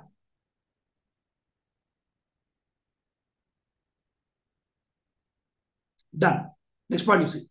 XYZ Limited registered under GST is engaged in manufacture of taxable goods. Compute the ITC. Come on. Inputs A. 1 lakh rupees is the total GST. How much is total GST? 1 lakh. One invoice on which GST payable was 10,000 is missing. Oh my God. One invoice of 10,000 is missing. What do you do? Can we claim credit of 1 lakh? 10,000 is gone. Credit is only on 90,000. Exactly. Good. Next point. 50,000 rupees. Inputs are to be received in 2 installments. First installment is received in October. Then take credit when second installment comes. That is last installment comes. Because credit goods are received in lots or installment, credit is allowed only upon receipt of last lot or installment. Already we know this point, no, my dear friends. Everyone, please reply. Guys, making sense for everyone? Good. Next point. Capital goods 1,20,000. XYZ Limited has capitalized the capital goods at full invoice value. Wow. Inclusive of GST, as it will avail depreciation on full invoice value. Tell me, guys, can we claim credits? Again, the answer is no. Why? If depreciation is claimed on tax component, there is no question of claiming input tax credit. Section 16(3). I told you that. Good. Last point. One invoice dated 20th Jan on which GST payable was 50,000. One invoice dated 20th Jan on which GST payable was 50,000 has been received in October. Very good. Claim credit now. Maybe the goods are received now. Fair enough. But the problem here is, wait a second. One invoice dated 20th Jan has been received in October. Sir, we can take credit in October. Not a problem. But this is an old question, old material. That is where they are talking about due date of return for September month, and they told credit is not allowed. But if the same question comes in exam, we will say that credit is allowed in October. The reason because we have time till which date? 30th November, following the end of financial year, or date of filing annual return, whichever is earlier. But this question is an old question. That's where they told answer is no. I hope you got the clarity. Good that we discussed this question. because we got clarity on old point and new point also. Good. I strongly believe that we are fully clear till now. Not yet over. We'll discuss some more questions.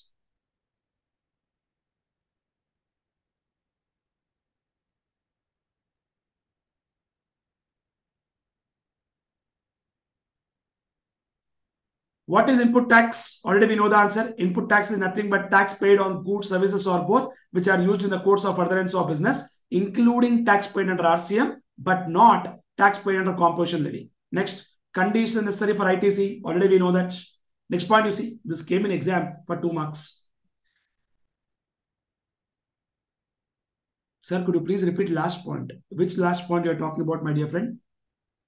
At the last point in that question. Sir, in that question, they told it is in October. That's why they told credit is not allowed. Because that was the time where September was the last time limit. But I already told you amendment is done now. Now we have got time till 30th November.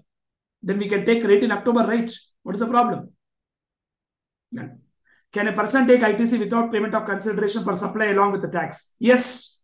Sujal is telling answer is no. But the answer is yes, you can take ITC. But if payment is not made within 180 days from date of invoice, then credit which is claimed has to be reversed along with interest.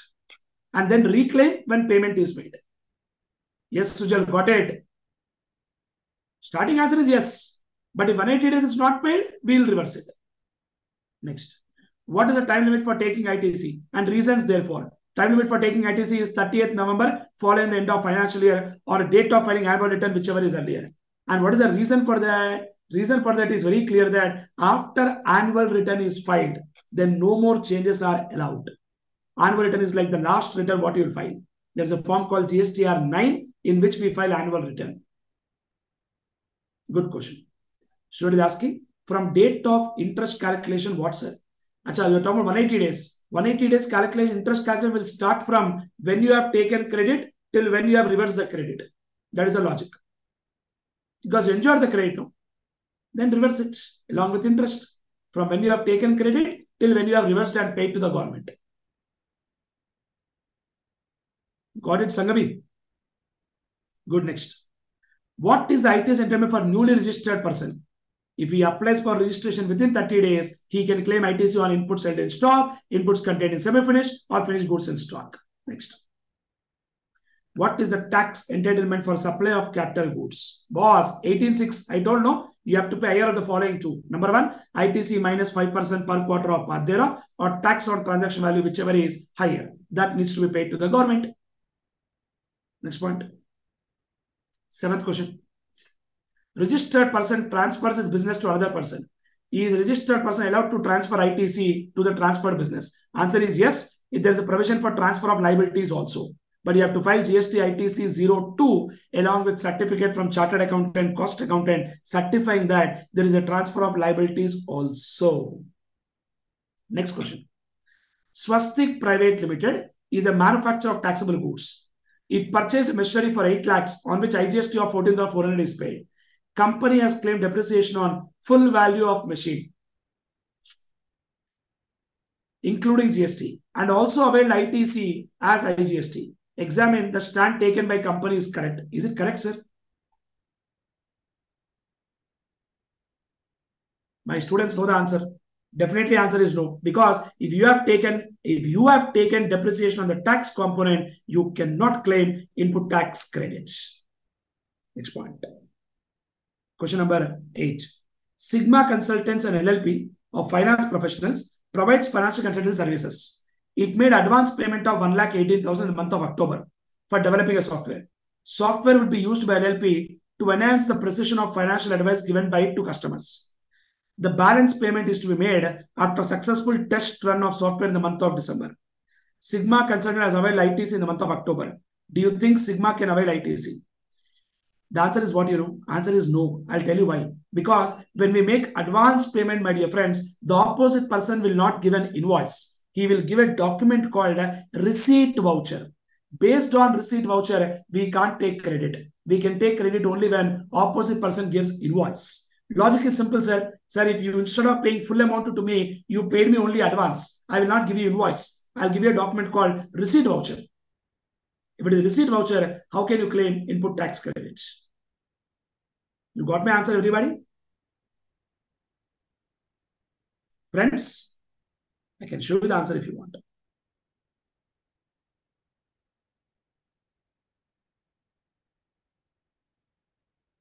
However, you can see here, it cannot avail ITC of the tax in the month of October, as the services in relation to which advance payment has been made have not been received in that month also.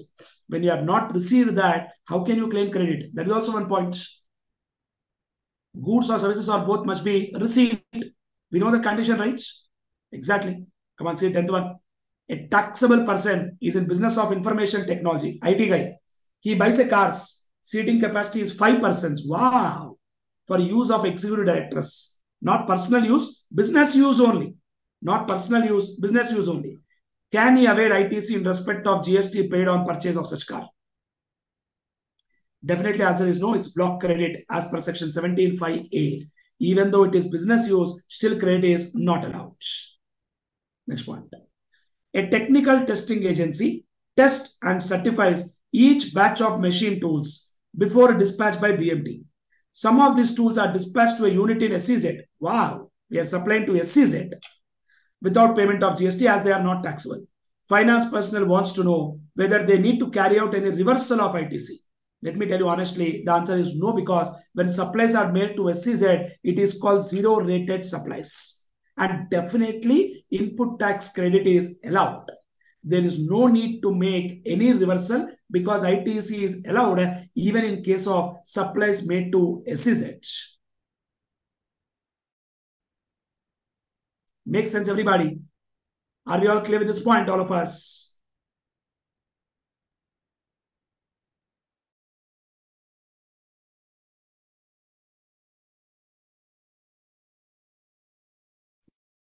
Good. Next point. ABI, he becomes liable to pay tax on regular scheme. That means shifting from composition to regular. Is AB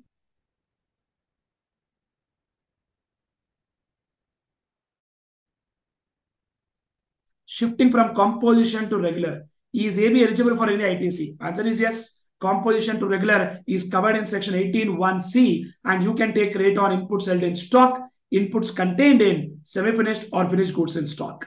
And you can also take ITC on capital goods as reduced by 5% per quarter of part thereof. Are we clear, everybody? Fair enough. Next point. Babla Enterprises exclusively engaged in making exempt supply and is not registered in GST.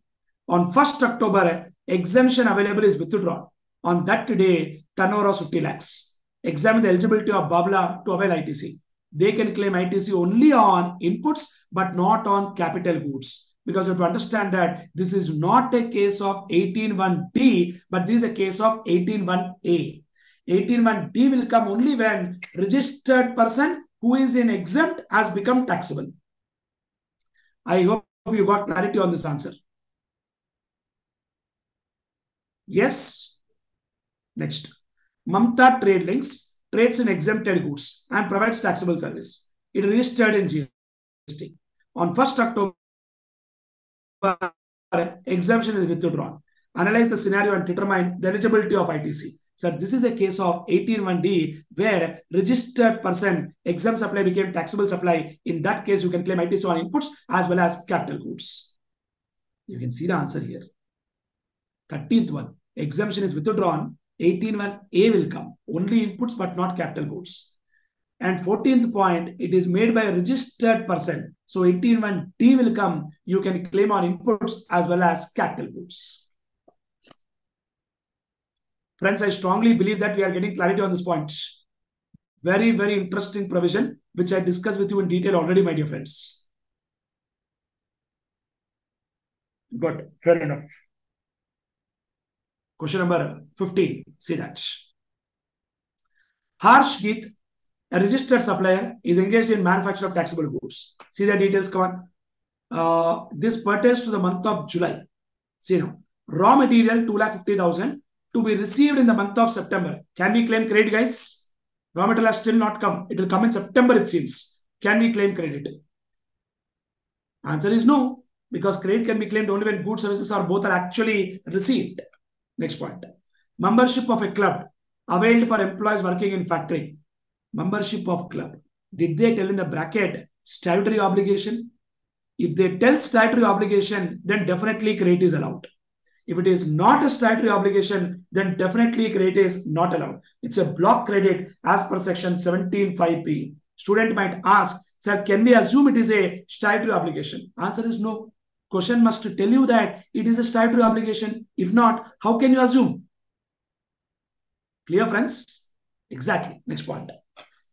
Inputs to be received in 5 lots, out of which 3/3 lot was received during the month. Can we claim credit? Again, the answer is no. On last lot or installment.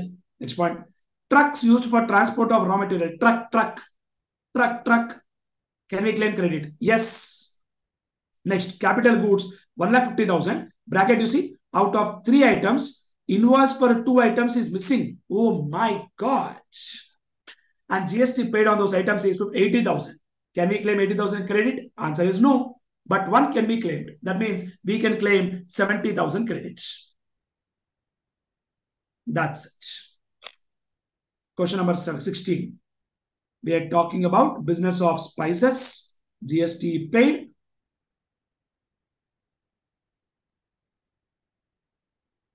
What is that 1,10,000 you're talking, my dear friend? Invoice is missing and GST paid on the items is 80,000. 80,000 we can't take credit. That means what we can take is 70. No? Yes, Abhishta, what is that 110? I didn't get your answer.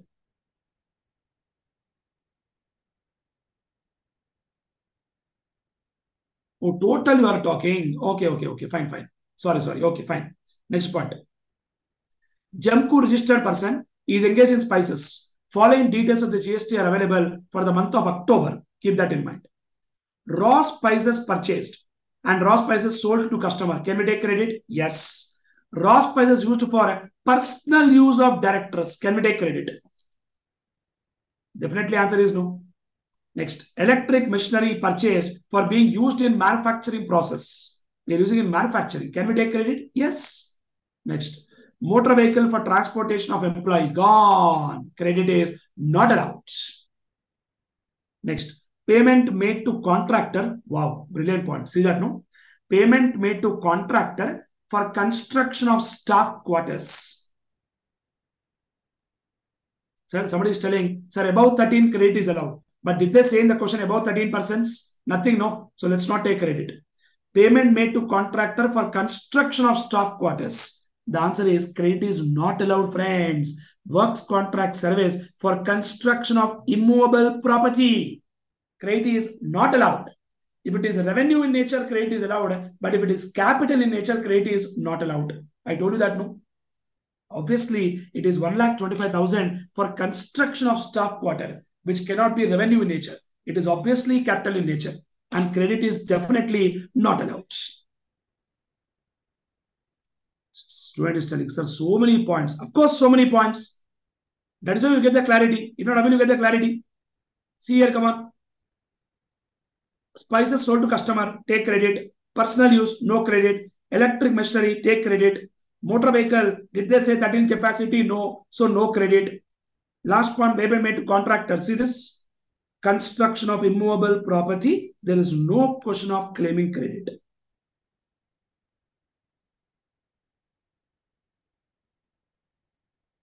Are we getting clarity, everyone?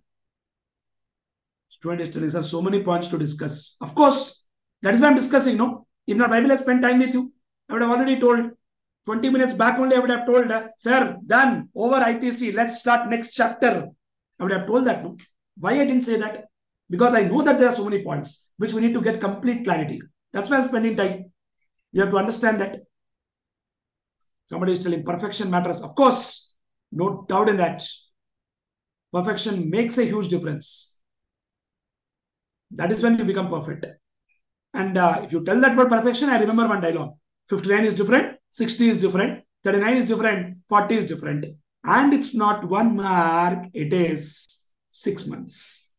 And in exam, don't show your feelings and emotions. No feelings and emotions, guys. Only what? Sections and subsections. Brilliant.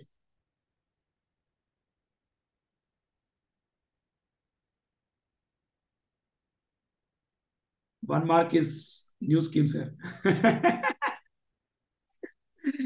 True, man. Why we want to new scheme? Let's complete it here on now itself, no, man. Good.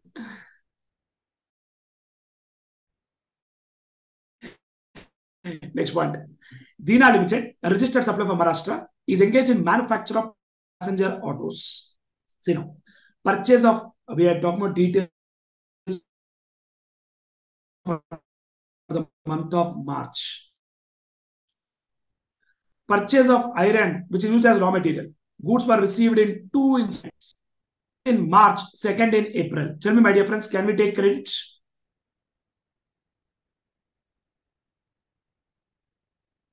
I repeat from the first point once again. Some students are telling voice is not clear, so I'm repeating from the first point once again. I'm repeating from the first point once again. Yeah. Purchase of iron used as raw material.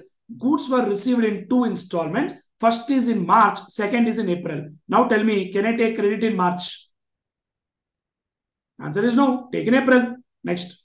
Purchase of accessories which were delivered. See that line? Wow.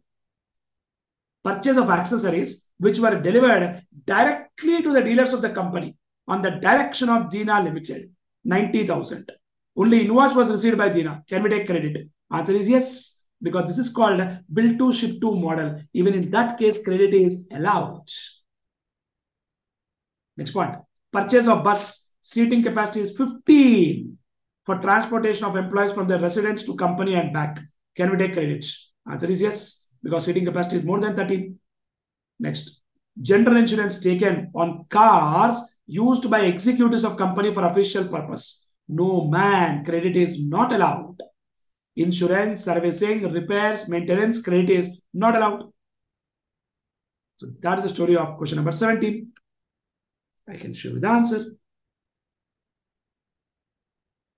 See here, iron as raw material, no credit. Accessories, credit will come. Transportation employees, credit will come. General insurance, no credit.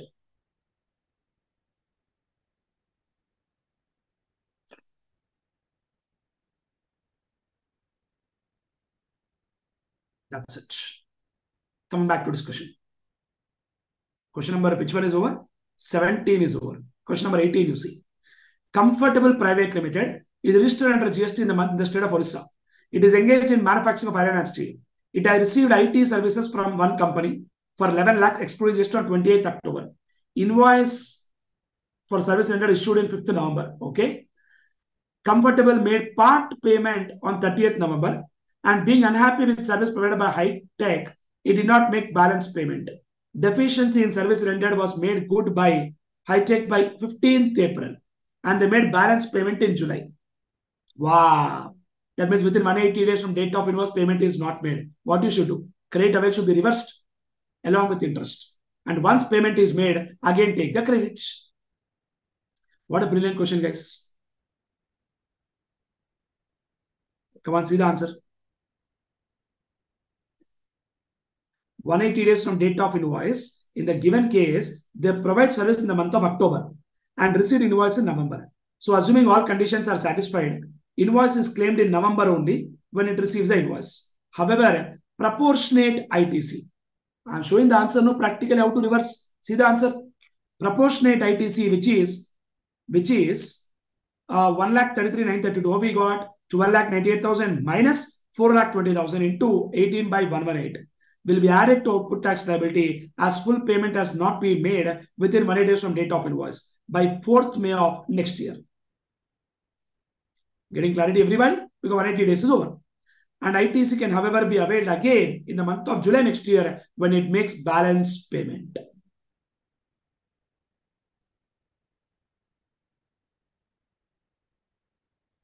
I hope we are getting clarity.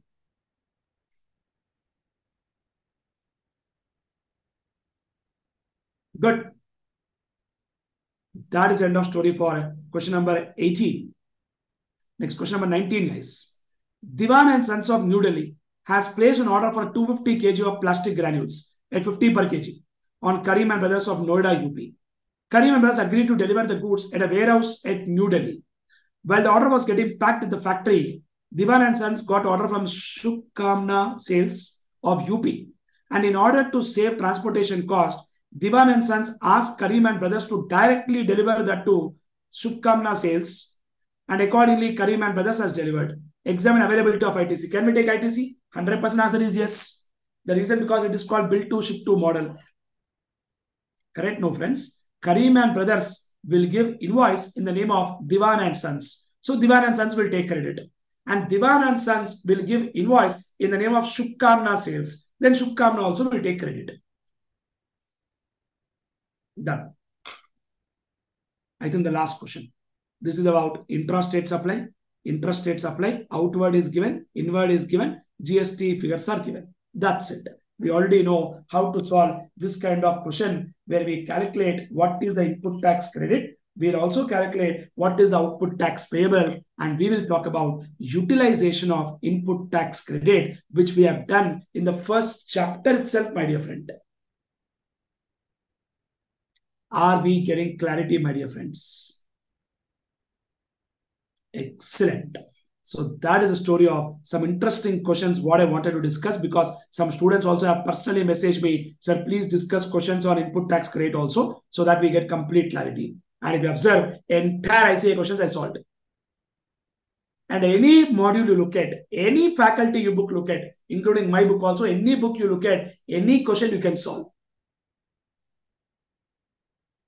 With this concept, what we have.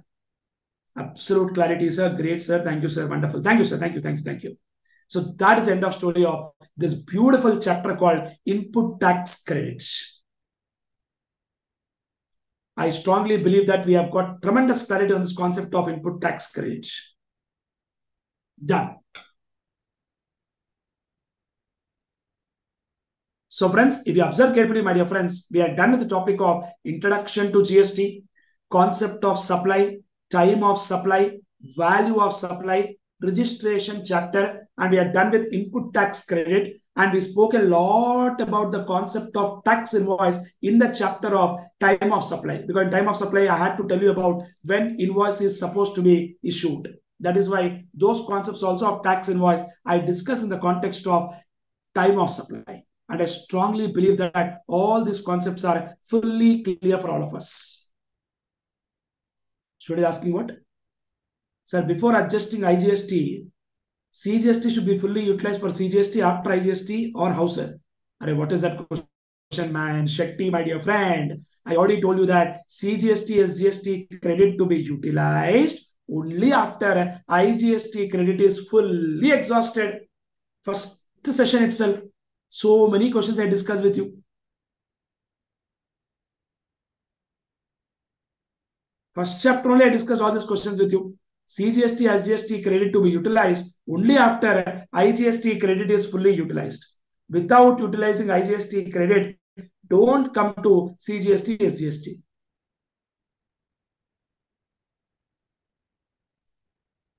Good. Nandri sir, wonderful. Thank you, thank you. Done. Thank you so much.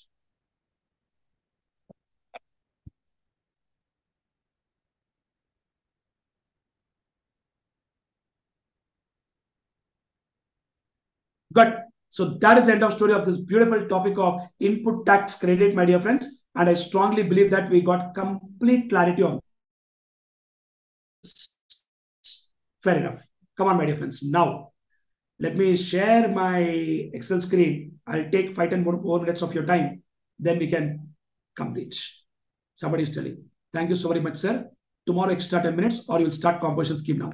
Not composition scheme, but I want to tell you something interesting. So listen to that. Composition scheme will start tomorrow. Don't worry.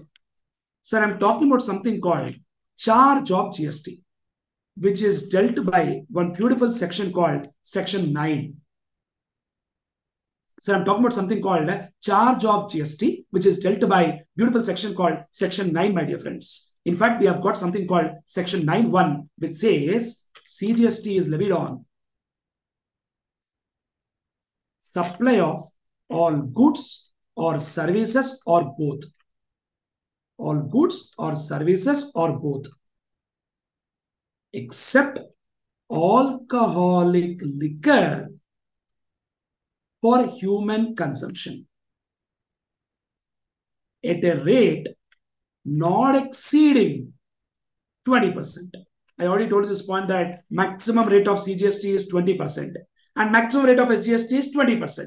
So maximum rate of IGST is 40% and MCQ can come in the exam.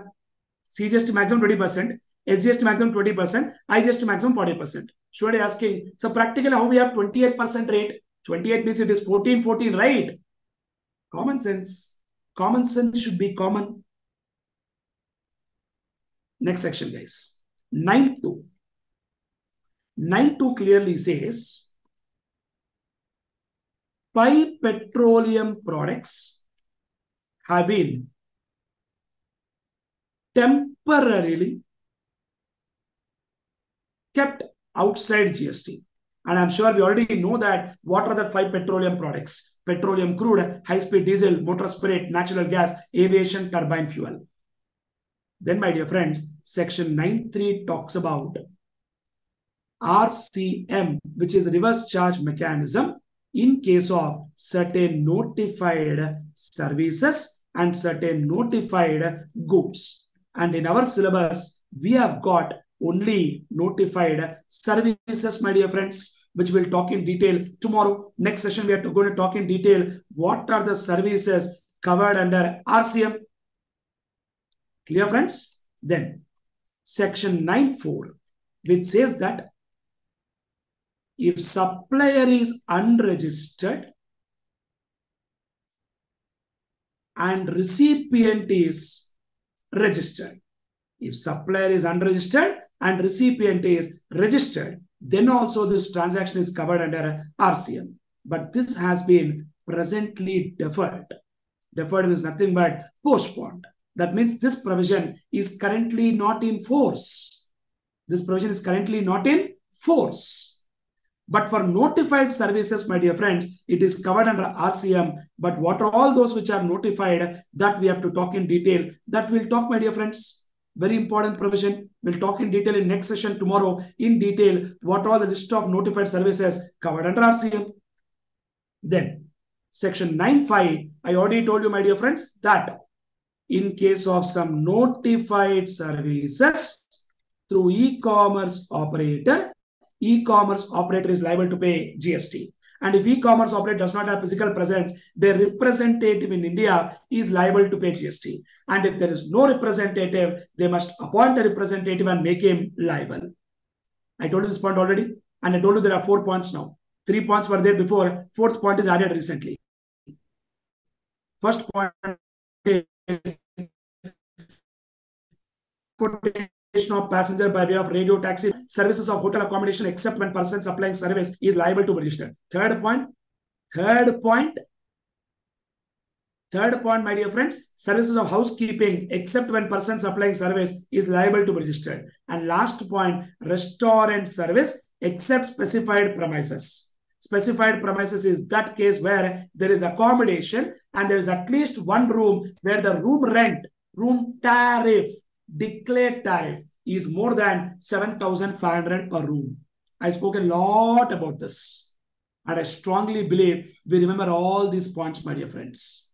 And that is the story of section 9, charge of GST. And the pending discussion is only services. One word to add. What are the list of notified services covered under RCM?